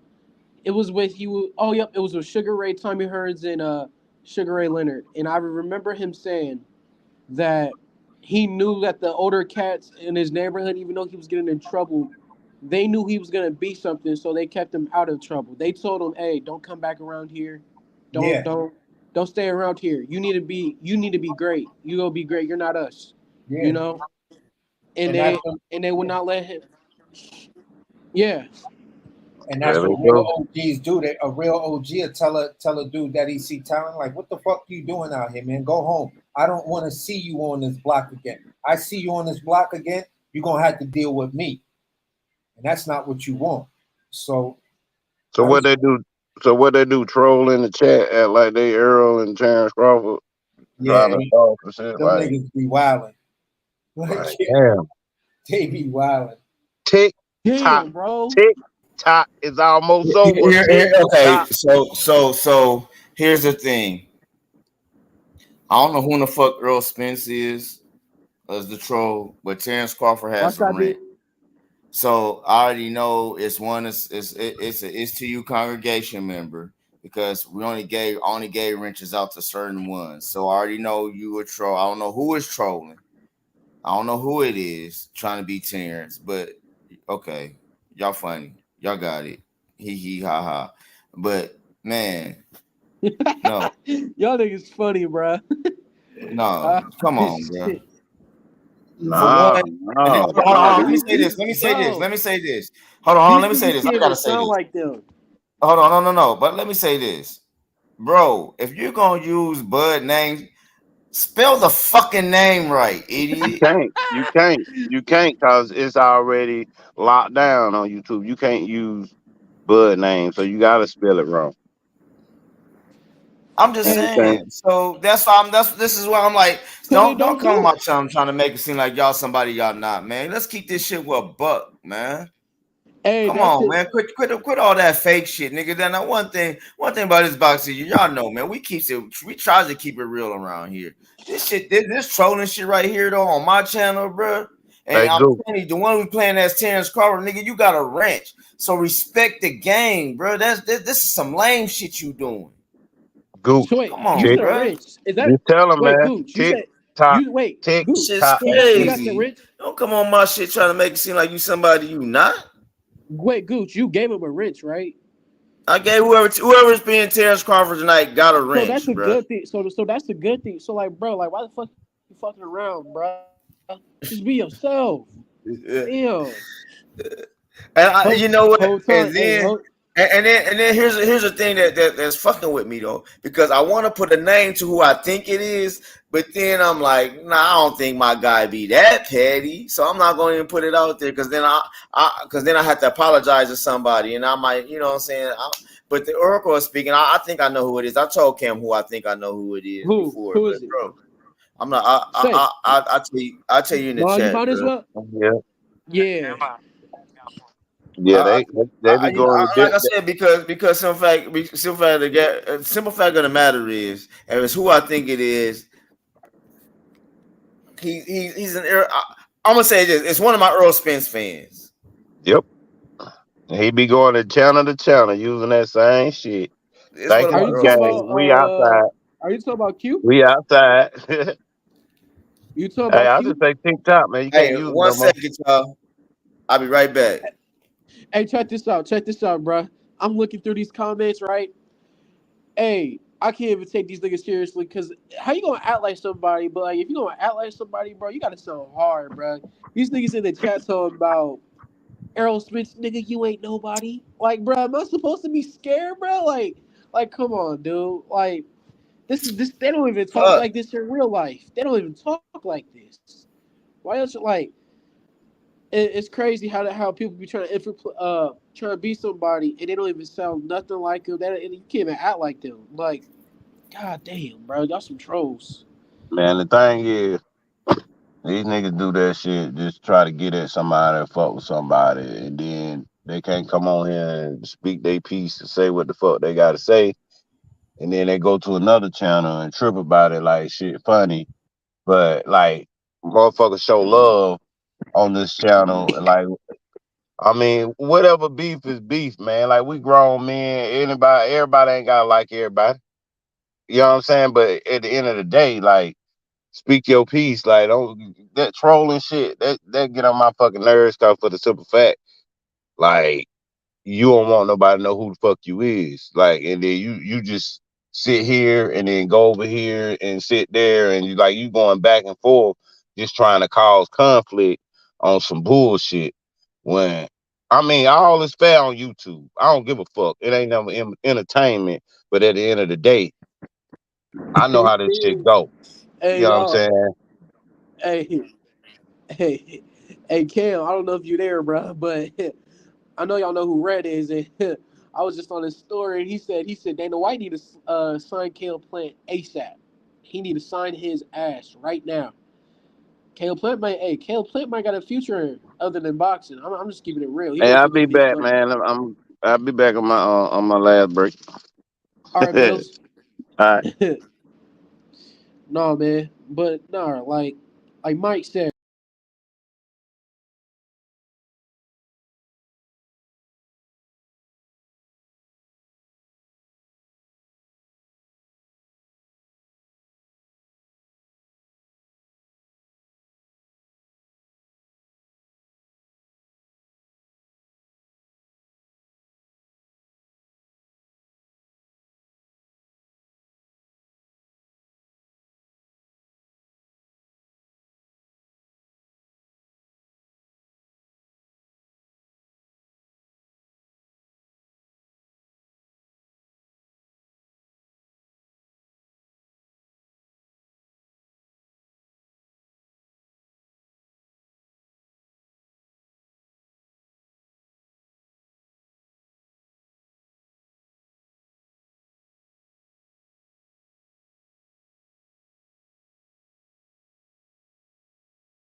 What the hell happened? I had to take a phone call. And everybody left. Okay, I'm back. Bills had to go do his thing. Oh my gosh. One sec, I do apologize. But yeah, so Sugar J, hold on, I'm about to bring you in. Okay. I was just Man, letting. one love to everybody, man. As I was saying, well, y'all was cooking before I got interrupted with a phone call. I getting these phone calls. How you watching the fight, Okay. Goot? Huh? How you watching the fight? You going to the fight? I'm actually in South Carolina right now.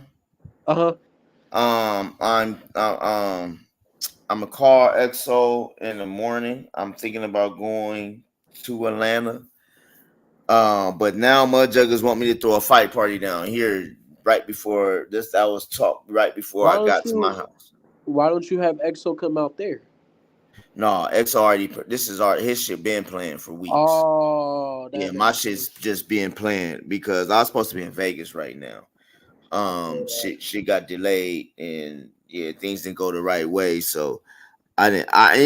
It's just crazy because real shit. I probably can go to Vegas tomorrow, but I just won't Hey, make it. I won't make it to the fight. I would get there. The fight would probably be 9th or 10th round.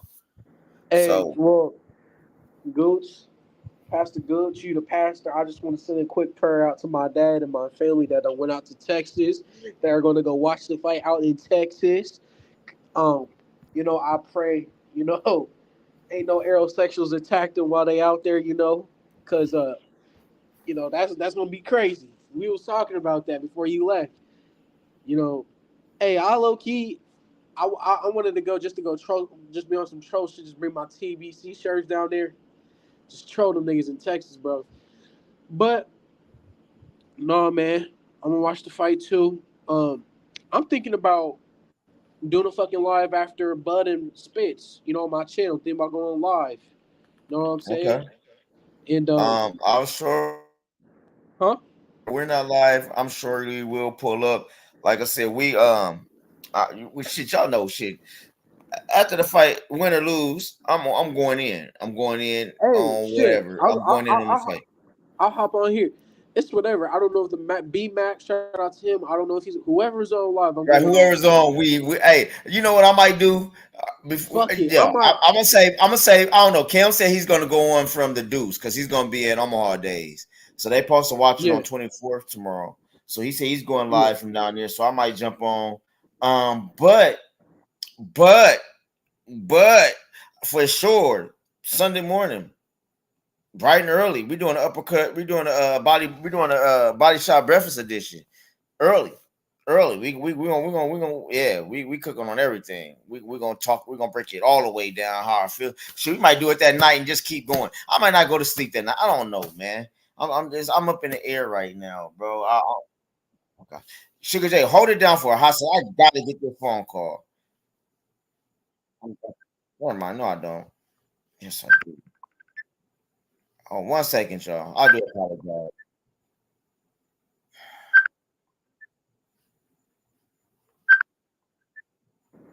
What'd you say, Gooch?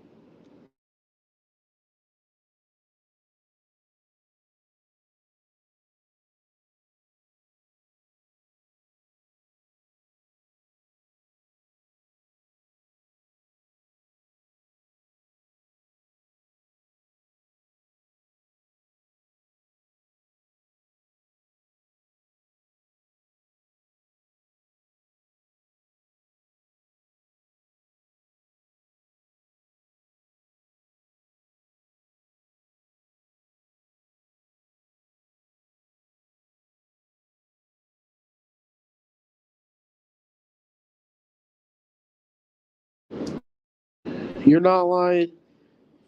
Damn, ain't nobody on live. Shit. All right, well, if nobody comes back on around 9ish, I'll probably be off by then, unless somebody jumps back in. I don't know what the hell going on with Kim. I don't know. AC, brother. I don't know what's going on with AC. Um, Bills got off break. Um,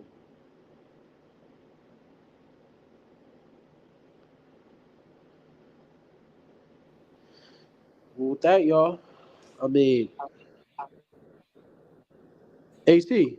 Yeah. Okay, I was making sure you was good. All right, shit. I was No, making no, sure you was good. I just stepped out the room for a sec. My bad. Oh, no. I was like, because literally everybody dropped out. I was like, oh, shit. Like, what happened? All right. No, what happened with me? I had a phone call I had to take. I'm literally on call for this towing job, so I'm just going everywhere. But anyway, Okay. tomorrow, the Errol Spence came in looking good, a little drained to No, he me. didn't. What? No. When I ain't gonna say drained. Let me take that back because what's your name looked drained. Haney looked drained. What I'm saying is, I Pull know that for a back up. fact, huh? Pull up the way. I didn't really get to watch it, so I don't know. Um, from what I seen, he looked okay. From what we seen 3 months ago, remember we had him and he was huge a little bit. Yeah. He looked all right today. He looked all right today. He got on the scale at 147, but did it drain him though? Ah, you know. Because you gotta understand, from March to July, he had to lose every bit of 20 to 25 pounds. Yeah. He had to lose every bit of that. So yeah, let me look into some stuff. I'm trying to pull it up again. I mean, I never pulled anything up. I just came straight to the studio. But yeah, on some real live stuff, bro. From what I seen today, because I don't think I seen actually. The only thing I seen was only thing I seen was Bud stepping on the scale, then Earl stepping on the scale, then I jumped back in and doing what I had to do. So I really didn't get to see what happened after the fact. But I heard we didn't see Bud today. I heard we seen Terrence. If that makes sense. Yeah. For me, he just looked like those final couple of pounds between the last 72 hours or last 3 days, kind of like with the heat involved as well. He kind Yeah, of looked because I just got a report. It was tired. 100. I got a report earlier. It was over 100, like 111 today. Yeah, And Earl might he just might be one of those dudes that don't do well with heat. There's a lot of cats that just don't respond well with heat. You feel what I'm saying? He said yeah. He said his training camp sucked because it got I know he's probably being sarcastic, but he said because it would have gotten up to like 120 degrees sometimes, and he said it really sucked.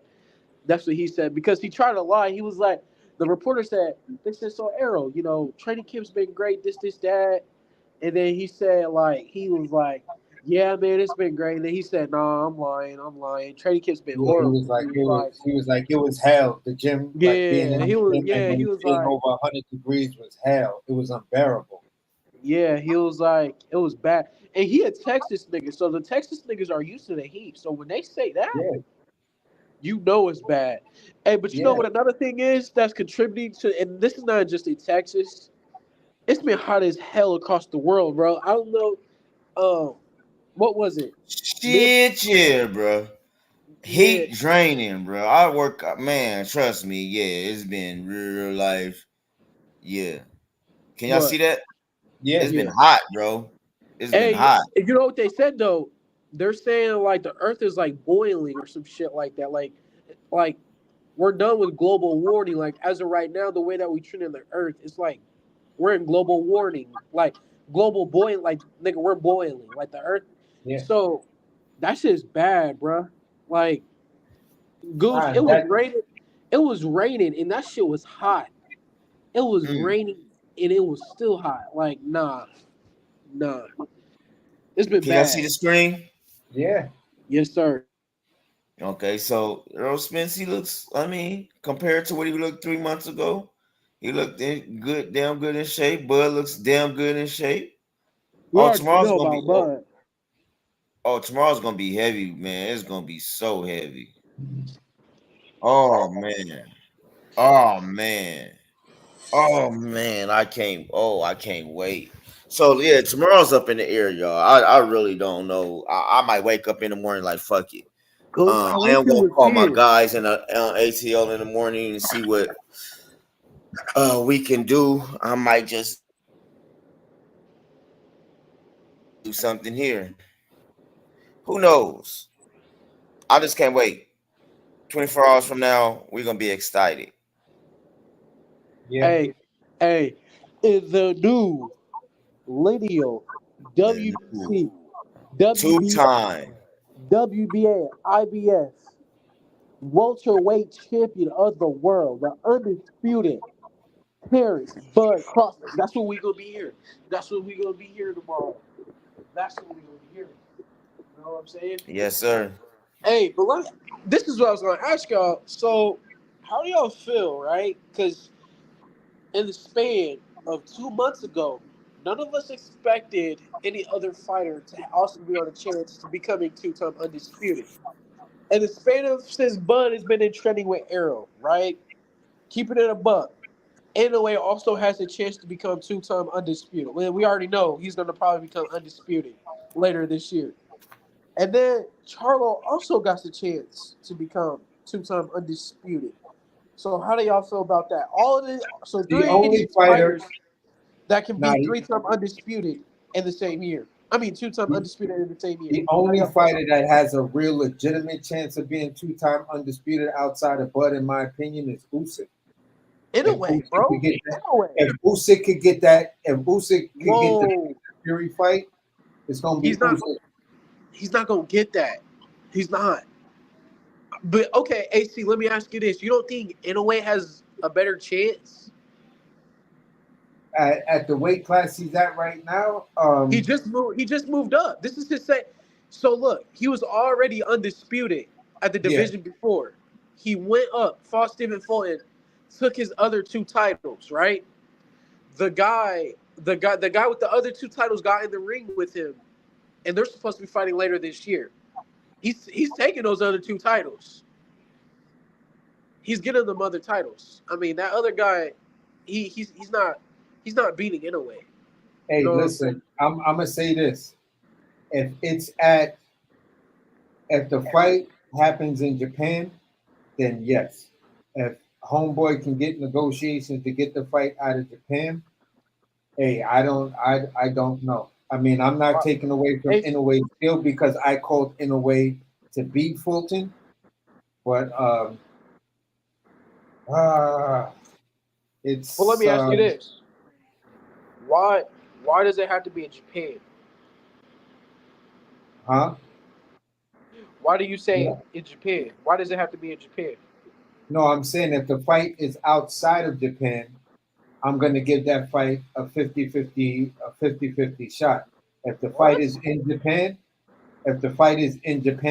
then I'm going to go with Inoue 100% because it all depends on what state the fight is in, and it all depends on. See, sometimes I look at it like this: could the power really be there if you're not stacking?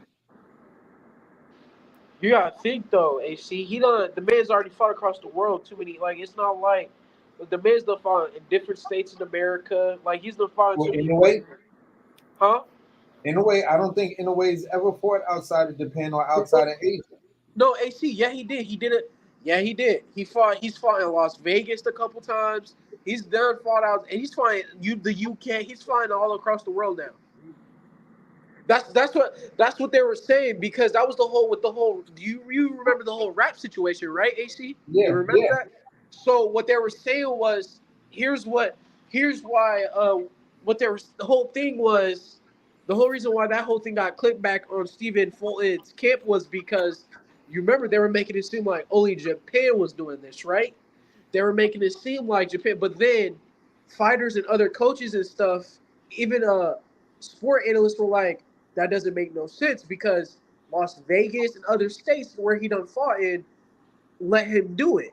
So that's why there was pushback on that because it was like he was okay doing it in the UK, he was all right doing it in Las Vegas, California. He was okay doing. There was no so that whole Japan logic goes out the window because he's already fought in Then BK. I would have to stand corrected. It just Yeah, comes down to whether or not Homeboy is actually good. ready for the task and ready to step up. But in a way, he's a great boxer outside of the stacking. I give him that. You feel what Yeah. I'm saying? With Yeah. the whole stacking and the way they was trying to the narrative around the stacking, I was Yeah. just like, I don't know if the power is actually there without the stacking. He didn't stack against Fulton. He didn't. No, he did. No. And you see what happened. They didn't stack in this Fulton fight. They Oh, they did. didn't stack? No, No, they what didn't. happened? It was a They didn't joke. stack. In a way, was laughing in his face because what happened was he was like, "So this is how you want me to wrap my hands before the fight?" Like in the back, he was like, "So this is how you want me to wrap them?" And it was all laughing at falling in his camp and stuff, and that was the whole thing. Oh, Nah, but okay. he didn't he didn't double wrap him on this one.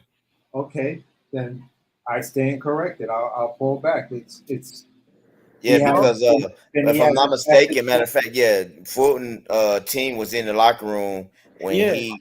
when he did his raps. then he has And a there, definite chance by the end of no the way. year to be a 2-time. So he could be the second guy. So that's the whole. And yeah, he's gonna be second. My thing is this though. So you notice we go on a little trend when Bud does something, then fighters are able to like. Let's think about it. When he became the first champion to become undisputed in the 4 belt era since Jermaine Taylor over like 10 years, 12 years. Now all the other Right. fighters were able to start to become undisputed. Like let's think about it. All right, so we haven't seen the. So at that time he was champion 2017. Jermaine Taylor was the last champion to be the 4 belt undisputed champion, right? Cool. I mean, so then we had Terence Crawford break that. Cool. And if you want to count Tiafimo after Bud, I guess, but I'm not counting him. So you had Tio if you want. Then you had Canelo, Josh Taylor, Devin Haney, Charlo, Inoue. All these dudes are now becoming undisputed. Cool. Now Bud is all of a sudden about to become 2-time undisputed. Now all these other fighters have a chance to become 2-time undisputed. I just think Bud is breaking the mold, man. I just you know what I'm saying? I think Bud's doing stuff that's changing the game. Yeah, And like he's letting it Floyd know it said, can be like, as possible if you at that skill. and here's the thing. So This is an Omaha, let me Nebraska nigga. let me. I want to ask this question though. Why is Floyd so quiet? With who? I haven't really What heard quiet? Floyd talk about this fight. Really, Who? Floyd Mayweather. Oh, that's what I was just about to say. You know what Floyd said, right? No, I don't know. I don't know what this whole narrative about Floyd is just. Wait, I don't get that whole narrative. He's been saying Bud was the best fighter of this generation for years. I understand I that. don't. I don't understand. I mean, I get the whole thing, right? You know, Errol is signed. I get all that. I just don't understand the whole narrative because Floyd has always said Bud was the best fighter in the generation. In this, he said him and Bud were the two best fighters in the generation. That's what he said in the era. He said me and Terence Crawford are the only two best fighters. The fact that he put him up there, put him to that standard, I don't think I never thought Floyd. I mean, I just think Floyd is being Floyd. I just I keeping it don't even real. Floyd is about money, bro. He probably on thinking about another exhibition. Just keeping it real. He probably not even thinking about this. Yeah, I just know that he's real quiet now, and that's not when it's a big fight like this, you will hear something from Floyd, and it's like we're not hearing nothing, bro. Floyd to me, he's too much of a businessman to just be like worrying about. Like, not saying this fight ain't big enough for that, but like I'm saying, Floyd to me is just one of those cats where he don't give a fuck. He on a business where the money goes, that's where he goes. You know what I'm saying? Uh, Right. to me, he's probably thinking about another exhibition as we speak. I don't Either know. that I or just don't like when they keep talking about the who's involved in the promotions. There's one name that's not being mentioned at Man, all. y'all. PBC. Nobody's talking about the PBC in any part of this fight. So, Okay, and let me get on the promotion. Let me get on the promotion, man. Cause I'm getting phone calls. I'm getting screenshots. I'm getting shit like that this morning. Um, for this to be a big fight in Vegas, they're not promoting it the way it really should be promoted. It's not on buses. It's not on billboards. It's not, you know what I'm saying? If it's not around the what's your name, T-Mobile Arena or whatever arena is at, they're telling me you don't see the fight. You don't see the fight being promoted like it should. So what I had to say to this was, well, you got Errol Spence and Man Down Promotion along with TBC Promotion, Terence Crawford Promotions. So basically, Showtime and PBC didn't put the money to advertise this fight. But then what I also said was this fight don't need advertisement like y'all say it does. Why wasting millions? Why wasting millions of dollars in advertisement? And this shit is plastered all over Facebook. I mean, all over social media. Yeah, this fight been cooking on social media forever, and that was one of the things I used to tell. I was like, man, listen, the fight don't gotta be promoted. Every one of these panels, every one of these cook sessions, everything that everybody's doing have been promoting the fight. Because if you take the numbers from just each YouTube channel, and as much as they talk about Bud Crawford and Terence Crawford and Bud Crawford and fucking Errol Spence, those are a lot of numbers. You feel what I'm saying? And subscribers and the playback games. Everybody's got an opinion on this fight years before this fight was happening. So to waste, $2.5 million on putting it Advertisement. on advertisement and promotions, like here in New York, you go to 42nd Street on a big screen. They show the commercials. They show in a steady rotation what this fight. You feel what I'm saying? It's not on every bus, but it's on the big screen in Times Square. Right. It doesn't need to be on every bus or anything like that because of the fact that it's being cooked so much on every social media platform. And that's what I was saying. But let me ask you this, Sugar J. I ain't been home since the send off. Is it, you don't even see it advertised that much at the house, huh? Huh? Is it advertised there? Not on billboards, see? Nah. And that's what people was this is what this new day and age. This is where you see the split of this new day and age, man. Yeah. Because the old school people is screaming for advertisement, just ain't being. But then the younger generation and the ones that's in between is like, shit, you don't need advertisement. You really don't. This shit's been this shit. Y'all don't understand. I had to tell a guy earlier. I told my cousin earlier. I was like, bro, I've been arguing with motherfuckers for almost a year about this fight. Yeah. And there's so many videos on breakdowns and who wins this the fight and time, why. I want to say, matter of fact, if I'm not mistaken, shout out to Mr. Warren, shout out to L Boogie. I want to say this was right around the time we had the great debate against Q, 3-1, and Q won that one. Earl Spence fan got us that night. So yeah, man, man. So I've been I want to say we coming up on a year anniversary of that. So I might, I just thought about that.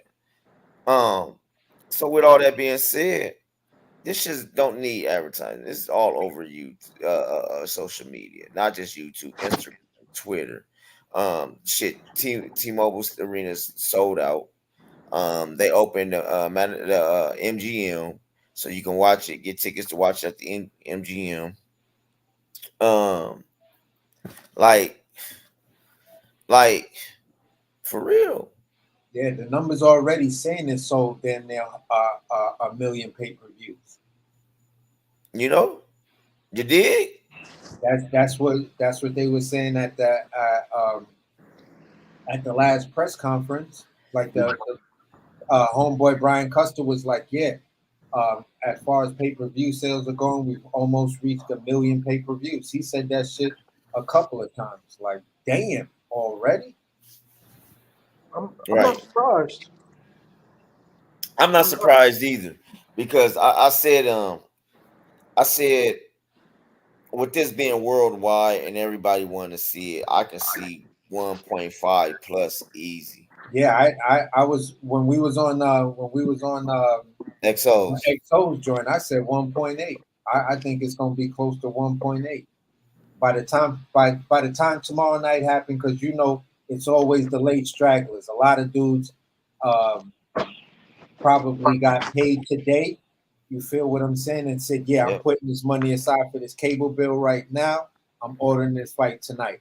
So between tonight and fight time tomorrow, them numbers is gonna skyrocket. Right. And then Here's the thing too. I wish it was a way you can watch, you can see the Mudjuggers. I wish it was a way to from from just from the buy sales to the piracy sale. I mean, you know what I'm saying? I just want to know how many people's really watching this Mudjugger.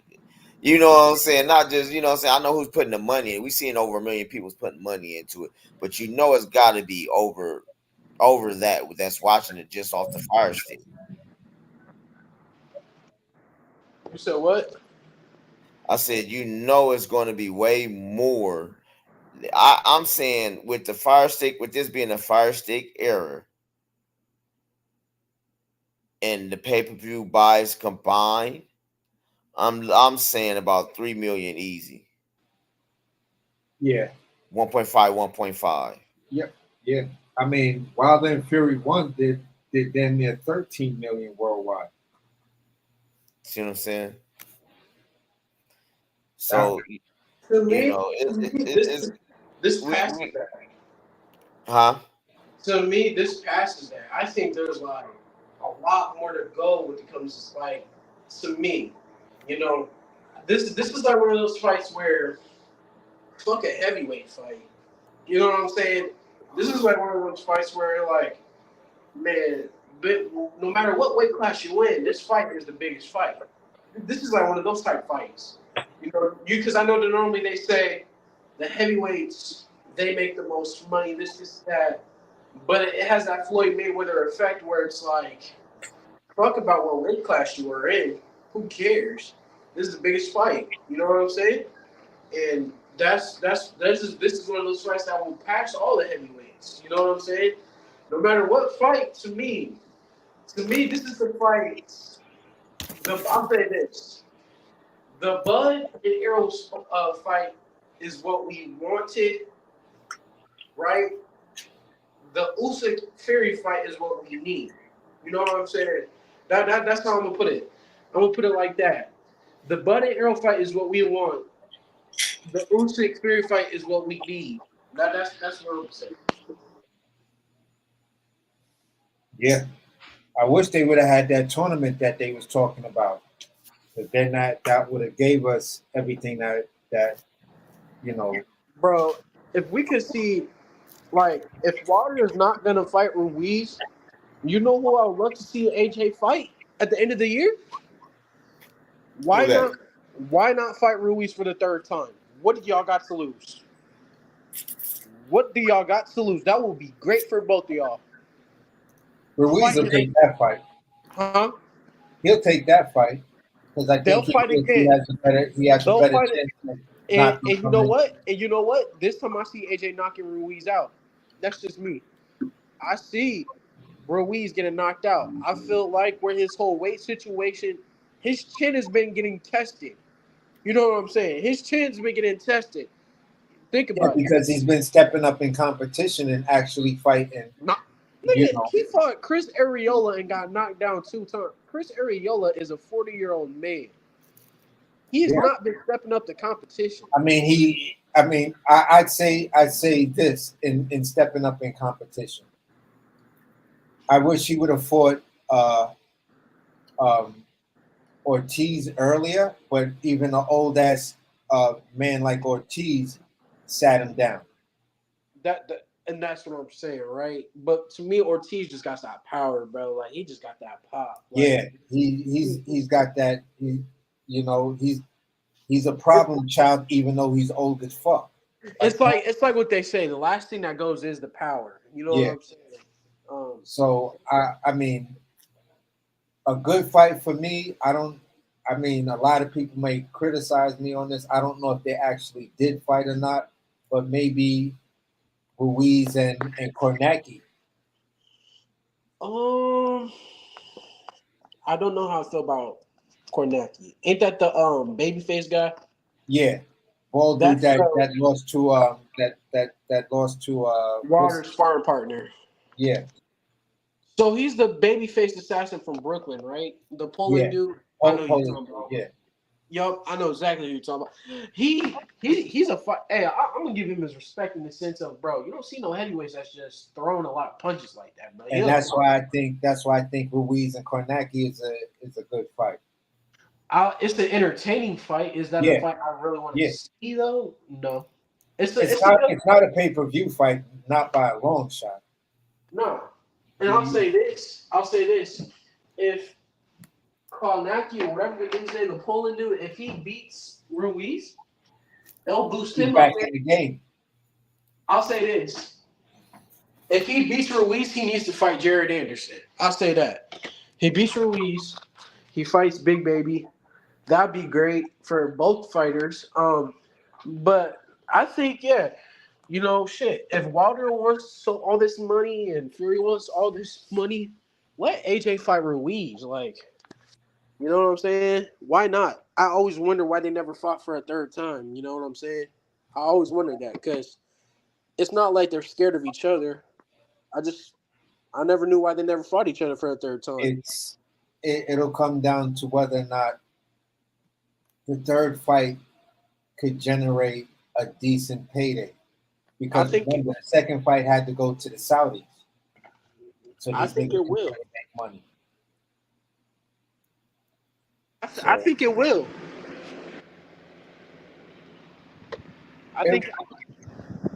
Well, I'm gonna say, AC and Sugar J.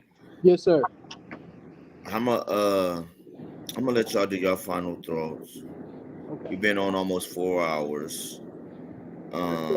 We know we at the end. I'm coming on a couple times tomorrow if I can. I'm gonna see where I'm at tomorrow. I gotta just put some things together.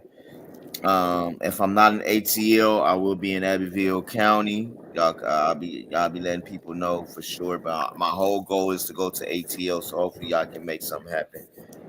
Fresh told me to call him, so I'm gonna call Fresh. Yeah. With shout all out to that. Fresh, man.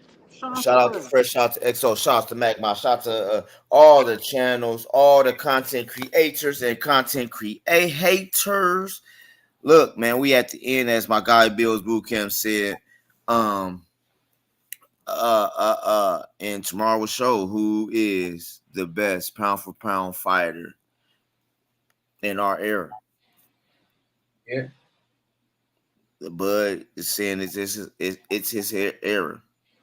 I feel everybody that's been around me that's never seen Bud for the first time has seen Bud, and I've shown them a couple things just from this week, and they're like, man, just off the press conference, I showed a couple people that I never watched, you know what I'm saying, but they was like, dude, oh boy, a dog, like, dude got issues, dude ready to fight now. Like when we was talking about the press conference yesterday, they was like, dude is like, what the hell? Yeah. And it was like they seen something. Like I said, I didn't show them. They showed it to me. You know what I'm saying? I just showed them. I just heard them say, man, your boy look like he gonna whoop some ass. This way he talk, man. He talk like a hood nigga, that type shit. So it's gonna be a difference. We're gonna see a war tomorrow. And like I said, I heard some people say in the last couple weeks they think Derrick James might throw the towel in. Me personally, I don't think Derrick James is going to be that dude. If he sees Errol Spence getting his ass kicked, he's going to try to talk Errol out of getting his ass kicked. But I don't see him waving the towel in. I'm seeing him, look, champ, this is a championship fight. You go out on this shield. I might be wrong. You talking about Bud ending Errol? I'm saying if Bud does like he did Sean Porter to Earl, I don't see Derrick doing what Kenny did. No. I'll say this. Errol to me reminds me of one of those guys like Wilder where if he does get knocked down, he will let the fight keep going for another few more rounds before they actually stop the fight. Like he'll make it tough enough for Bud to where he'll still get his ass kicked, but like he'll fight for another 3 more rounds before the referee is like, all right, I seen enough. Yeah, he's gonna make the rest stop it. He's gonna make I don't see him just going down. Like even if Derek don't throw in the towel, he's gonna push that motherfucker to like another 3-4 more rounds before the fight actually gets stopped. You know what I'm saying? And that's why I think it ends in the 9th. You know, and Gooch, I'm gonna tell you what Red told me when he thinks the fight's gonna stop. But and I ain't gonna lie, I ain't never heard this point, but I'm gonna say this, right? We always talk about Errol. He got a great guard, you know, skillfully, right? This is just one of those last things, right? Before we end it off. How long can he hold those arms up there if Buzz just beating at those arms? I never heard nobody bring that point up. If Buzz just punching at those arms for like 6 rounds, bro, and let's say he is weight drained, bro, that's gonna be a long night for Errol. That's gonna be a long night. And then Bud goes around the guard. Oh my God! I didn't even think about that. Oh, it's a lot to think about, Sugar J. Hey, there's different ways this fight could end. That part. Hey, but with that being said, Gucci, if you're gonna go live tomorrow, just tap in, let me know. I'll let you know for sure. Like I said, Sugar J, I'm so up in the air right now. I'm supposed to work in the morning. So No, I'm gonna call fresh. I might do. I don't know what I'm doing in the morning. I know I'm on call in this damn tow truck for about 4 hours. So yeah. AC. You. Man, what's your final thoughts, my guy? And my final thoughts is I'm gonna quote the homie. We at the end. Yes, sir. You know what I'm saying? That's the new saying for right now. We at the end. We got us a fight on our hands. I'm glad everybody made weight. You know what I'm saying? No excuses. You feel what I'm saying? So at the end of the day, man, I'm hyped for this fight. I'm glad it's happening. I'm glad it's tomorrow. You feel what I'm saying? This fucking wait is finally over, and that's basically it. It ain't really nothing else to be said. You right. Well, with that being said, I'm gonna go into the chat, man. Hold on, let me see some things. Look where I'm looking for. I'm gonna go into the chat before I go. Let me see. I gotta give me some music. Let me give me my music on. Hold on. My baby tripping, so I come a little piece. Man, hold on. I want to thank my God, Cam the Baptist, for holding me down today, man. I was supposed to come on and cook. I'm out and get to cook on the. I'm half-ass mad that I didn't get to cook on the pivot with you guys, but I am gonna come in tomorrow and really cook on that. From my point of view on it, we're gonna talk about it. We're gonna talk about the whole thing tomorrow, man. Let's do this sometime tomorrow, man. Check out It's Boxing to You. We're gonna do a recap to the fight. Everything that went on in this whole year of boxing, bro. From it being announced this time last year that the fight was going to happen. So let's go ahead and do some shit like that. With that being said, I'm about to go into the chats. Wrong one. My baby tripping, I do apologize. Hold on. Let me do it right. My baby tripping, so I come a little. Yes, sir. Y'all know how I do it. I love the way she do that one thing for me, baby. What's that about? One love to the chat and everybody that came through. Man, one love to my God, my bro, Cam the Baptist for holding it down. Young Sugar J the Wiser for holding it down, man. Hey, I'm working, y'all. I'm trying to do some things. Some things is going on. And hey, I'm sacrificing shit. One love to my guy, MKB, Monty King Boxing. One love, man. Y'all go support, man. My guy, Monty King. One love to y'all. See you, fam.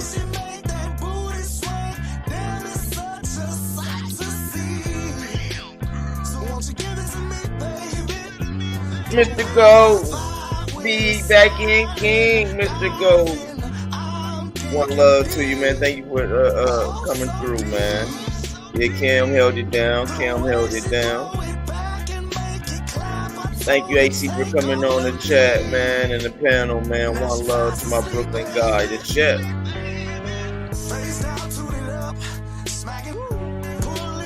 Oh, Joseph in. I can't wait to see you Sunday or Saturday night. Make sure you come to It's Boxing to You, Joseph in. I got some stuff to talk to you about. So. Last Fuma Skill. One love to my guy Lantern and your son Brandon, man. I know y'all gonna be eyes glued tight to this fight. One love to y'all, man.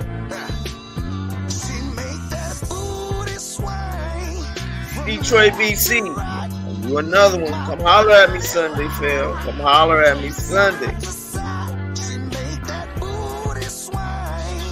Holler at me after the man. To the clowns who was playing Errol Spence and Terence Crawford. One love to y'all, but don't do that no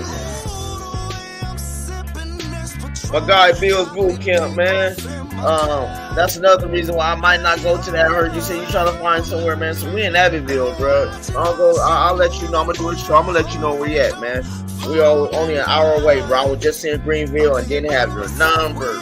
Man, I was just in Greenville, though, man. So I'll be back. One love to my guy Bill's boot camp. D-Ray Promotions. One love to my guy D-Ray from the 402. Stand the fuck up. Man. One love to you, man. Thank you for sliding in, D-Ray Promotions. One love. Man, one love to my guy Mr. Warren. Day one shits, bro. He's been rocking with me since day one. Like I said, this time, man, this is our year anniversary of us. Our year anniversary. We turned up on the year anniversary of our first debate together, man. One love to you, man. One love. In a whole year, Mr. Man. Yeah, man. One love to everybody that came through. Man, I have enjoyed you guys once again. I have enjoyed you guys, man. From the parts I did see, I do apologize. I was real life working today. So I was doing, man, multitasking like a mud juggler. But I didn't get to see the first half, the first part of the show. So we're gonna be part of the playback gang. Yes, sir. My guy Kim held it down though, like always, man. One love to you, man. Thank you for doing it. Thank you for doing it. Oh, you back with us? Cam is back. Yeah, I've been here. Oh, okay. Well, we didn't hear you for a minute. I was talking to baby. She just got here from work. Okay. Well, yeah. With that all, you know what I'm saying. So, man, once again, like I said, I thank you. I was just telling the people, man, I don't know what I'm gonna do tomorrow, man. I'm either in ATL, but now, you know me. Now my juggers want to try me down here, because they know I'm a Terence Crawford fan. So now everybody don't even know Earl, but they just want to, because I'm a Terence Crawford. Man, he gonna get knocked. Man, you might as well have the fight down here so we can watch it, man. I'm gonna see your boy get knocked out. Y'all been talking about this, bro. I'm ready. I might go to the A though, bro. You know what I'm saying, man? I don't know what I'm They said, hold on. I'm trying to see if it was fans. Was it a fight? Was it fans? Oh, yep, it was Charlo now. Who they get into it with? No, it says oh shit. Hold on. What you got? Breaking news. Break it to us. Sock it to me. Wait. Hold on. What you got? Sock it to me. They said damn, who is it? It says brawl erupts at Spence versus Crawford's weigh-in. Jermell Charlo's wife puts hands on, and I'm trying to see who it is. So there's Jamal after getting slapped. And then back here is two chicks. Ooh, it's two chicks squabbing. And this chick, ooh, she was, ooh. Yeah, Send it to me, gang. Send it to me. We're gonna cook one in the morning. bro. Hold up. Hold up. It ain't nothing the Crawford girls, is it? No. No. Okay. It wasn't even this. I don't even know who this is. I'm trying to see. Man, look at the matter of fact, it's a short. Here, I'm about to fuck it. I think the people need to see it.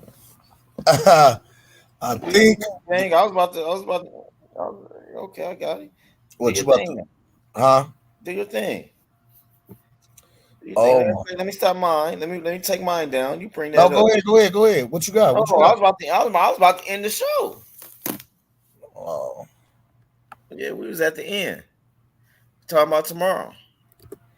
But you came in with some juicy juice. Come I on. told you this. Give me some tea. There it is, right there. It's a short. All right, give it to us. Show us. Show us. Show us the shorts.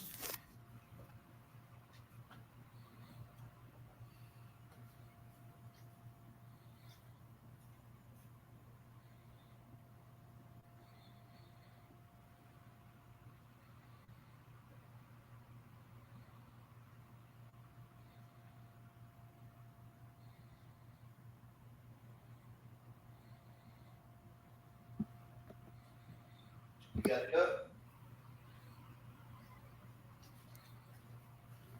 Is it working? Hold on. Yep, I got it right here. Oh, it's a lot going on. Okay, Oh, so it went down. It's going down and bro. Hold on. Let me share. Okay, let me share screen. motherfuckers got Bro, bro. I'm on a Newport tonight. You know something going on. it's wow. Hold on, gang. You wowing me. You got me in got me. Hold on. This because bro, first Caleb Plant slaps Jamal Charlo. Mm-hmm. Okay. Whew. Check the game right here. My eyes glued to the TV screen. I'm ready. Come on. Come on. Hold on. Hmm? Can I make it large? Nope. With shorts, that's all you can see it as. Like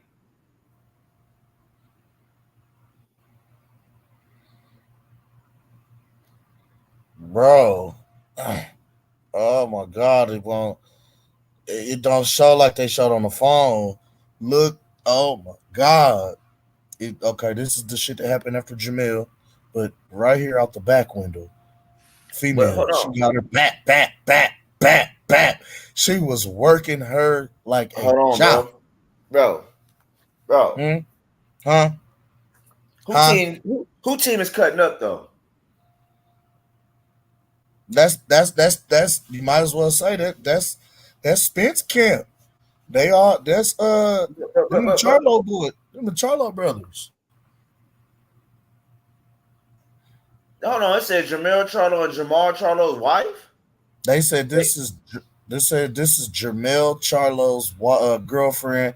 I don't no, know if that's I'm reading. Look, it says Jamel Charlo. Oh, okay, never mind. yeah. I don't know if this is they girls boxing. I'm trying to see. They said that's Jamel. They said that's Jamel girl. Jamel girl was the one that was standing up, giving her the work. I don't know. Let me. I'm trying to see, gang. Hold up. Hold on. It's a Well, you know bunch we of gonna have to figure shorts. this out. Listen, I'm trying to tell you, Gooch.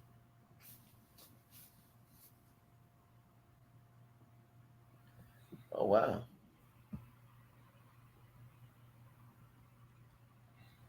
Let me see something. Let me see something.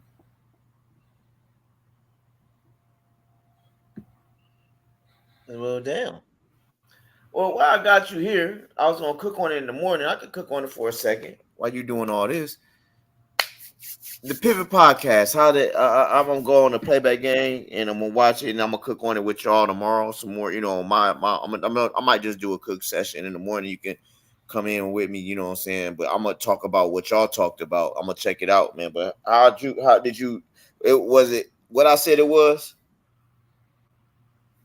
in your What opinion? Pivot Podcast. Yeah, the Pivot Podcast with Bud. That shit was dope. That was a dope ass fucking interview. Dope, bro.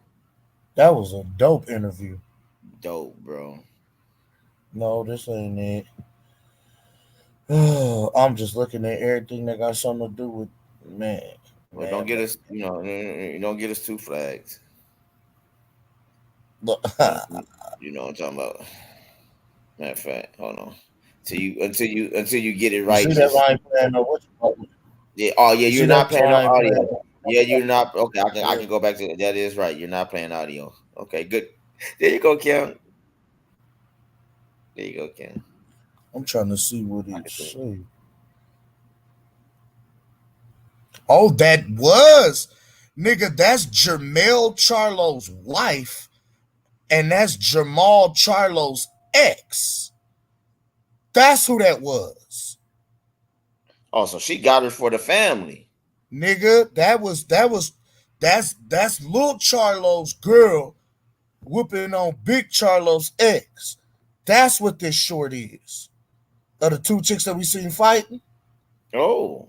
This all happened during the time when Caleb Plant slapped Jamal. Because look, they taking Jamal to the car. This was after he got slapped. As this is going on, that this is happening. That's Jamel's girl. That's Jamal's girl that's just got up, that was on the ground. That's Jamel's girl. Yeah. The one that was standing over in the black, the little short in the black. That's Jamel's chick. The one that got up holding their face is Jamal's chick. Oh wow. Yeah, she's getting off. Okay. She's getting off. So she oh. You know, they work out together. Bro, she got off.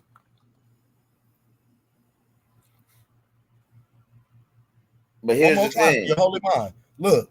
Bang, bang, bang, bang, bang. Bro, she's getting off. She did do that now. She's getting off. She did do that now. And she throwing them bitches straight from the shoulders. You can tell he work out with his girl. He box. He taught her how to box. Peep game. Straight shots. Look. Bing, bing, bing, bing, bro, bing, bing. You know what the sad part about this is? You want to know? You know what I'm gonna say? What's sad about it? What's that? Jamel's about to get a hefty lawsuit. No, don't say that. He's not, but his girl is. So guess who money is coming out of? Don't say that, bro.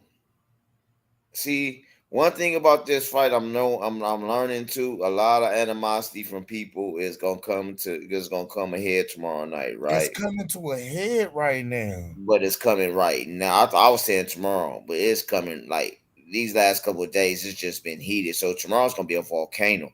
Oh man, I want shock, man. I might just end up like I tell her, like I said earlier, if I get on the flight tomorrow, I will get in Vegas around 8:30, 9 o'clock. So I miss everything, but then I'll be there for the after part of it. So I'm not doing that. I'm not doing that. I'm outside tomorrow. Well, I know I'm doing something tomorrow. I don't know what yet. I'm about to go pull up on the homie. He having a fight party at his crib. We got the 80-inch mounted to the wall. And he bet on Spence. He bet me that Spence is going to be Bud. So I'm about to go eat his food, drink his liquor, talk bad to him, take his money, and leave. Like I told Sugar Jay's like sometimes I don't know if I do it. It depends where I go. I'm gonna hit Fresh and XO up in the morning. go kick it with them probably. If not, then I'm gonna do a fight party here with my family. They really want me to, man. They like, bro, we can do it here. There, so I might do a fish fry here. I don't know yet. If I do, Bills, if you're still watching, you're more than welcome to come to Abbeville. I'll let everybody know tomorrow morning on the Body Shot Breakfast Edition. Cause yeah, I'm gonna do this playback thing. Um, man, we at the end, bro. We at the end. We at the end. We at the mother jugging end, man. Yes, sir. What you gotta say to the people, man? Man, you had a long day with this boxing YouTube. Once again, good looking, man. I was trying, but yeah, stay in the studio when we off. We gotta chop it up. All right. Yeah. Man, all right, man. Just one love to everybody that's tuned in. One love to the playback gang. One love to the panel, man. Everybody that came through. And we love every last one of y'all, man. Without y'all, they know us, man. So, y'all want us to, keep dropping this good content, keep cooking this boxing, man. Y'all keep coming through, keep rocking out with us. Shoot, you know, uh, uh, uh, uh, donate to the channel. You know what I'm saying? Like that give us a chance to be able to present y'all with more, do more, go. You know what I'm saying? Get to go places because one thing I'm gonna start campaigning for us to get up out of here, bro. So we gonna start. Y'all want to see us at the fights, man? We gonna need y'all help because coming out just out of my pocket and I'm going broke trying to do some shit. So for real shit, but it's gonna pay off in the long run. With that being said, Cam, man, we're gonna be up in the morning. Man, I'm gonna put something together for the morning. I'm gonna be a part of the playback game. Yeah. With that I'm at the said, parade tomorrow. Listen, tomorrow, I'm outside. I'm currently in the process of getting dressed to pop out now. I'm about to pop out now. I'm on the way outside. Well, you can hit me. You can hit And me up. You can hit me up. Omaha Day. You can hit me up. You know what I'm saying? See, when you see some people that I might want to see, It's Omaha Day. Hold on. When you see certain people, you know which ones. Numbers. Because some of my friends, if you go to the Gooch. If you if she's there, you know what I'm talking about. When I say she, if she's there, you put me on the line with her. You know what I'm talking about. Yeah. My little 4-eyed sweetheart. No, I'm saying. Oh, this is wild. I'm gone. Hey, I'm about to peep though. Look, I think tomorrow. I don't know. I might grab some footage tonight, but do that. Tomorrow Tomorrow I think I'm gonna go live from the parade. All right, do that. Just to show the people how I'll we be on rock. with you. Just let me know, and if I'm near what I got to be near, yeah, I'll be on with you. Yeah, that's just to show the people that how we rock and get roll down. all day. We get down. Get a little So yeah, that'll be our show tomorrow. You know what I'm saying? Then while you doing that, and then I'll probably mute you, cook some shit off of what I'm about to watch and all that good shit. Then, because you can actually cook on what you was looking at on the pivot. And then talk about what y'all was talking about. I can do all that. Then tomorrow night, soon as Bud knock Errol out, I'm live on the Deuce. All right. I'm live on the Deuce. I'm about to go to the Deuce tonight and fuck off. But tomorrow, you know what it's gonna be. All right. I'm on the Deuce with it tomorrow. That's all I'm saying. All right. Catch Cam on the Deuce. Mm-hmm. That's our strip, y'all. Once again, it's the Goose to you, Mr. Goose to you, and who held it down today? My God, Kevin the Baptist, who came through, Sugar J the Wiseman, and everybody on the panel. Chat, if it wasn't for y'all, it wouldn't be us. Man, one love. And I'm out. Peace.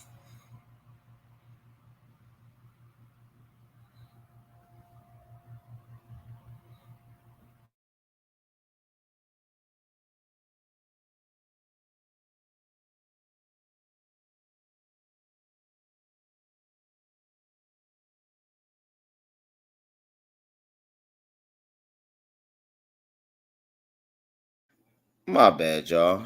I'm having a little technical difficulties. 1 second. It's playing. Okay, I had it. Okay, here we go.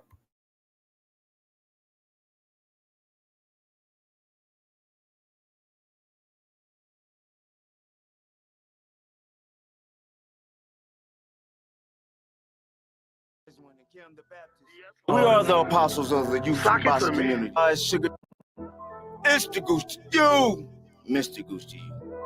And I'm with my guys, Sugar J the Wise One and Kim the Baptist. Yes, and we are the apostles of the YouTube boxing community. And we're bringing It's Boxing to You. It's the apostles and we come to lay of hands. Half step, weave the jab, uppercut, pick up your mans. It's Pastor Gucci Cam, Sugar J the Wise Man. We bring them to the light, make these haters understand.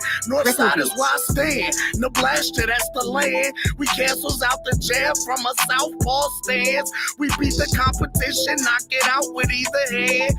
And we drop the link, so come and kick it with your fam. And we drop receipts, so keep your sources on hand. If you can't confirm that this facts, you spread propaganda. Make sure you hit the like when you subscribe to the channel. One love to the playback gang and the panel. It's boxing to you. It's boxing to you. It's boxing to you. It's boxing to you. It's boxing to you. Represent the 402. Being Team Crawford, that's what we do. It's boxing to you. It's boxing to you. It's boxing to you. It's boxing to you. What it do? Represent that 402. Team Crawford, BNB, yeah, that's what we do. What up? Y'all know who it is. It's the Goose to you, Mr. Goose to you. They said we weren't gonna do it, Cam. They said we weren't gonna last in this bitch, but we here. The apostles of the YouTube boxing community. We lay hands on their ass. Y'all see what it is. We got young Sugar J, the switch hitter from B&B, coming out 2023. One love. Y'all know what it is, huh? But y'all gonna see what it is. Mr. Gucci, you, Kim the Baptist, Sugar J the Wise One. We are the apostles of the YouTube boxing community.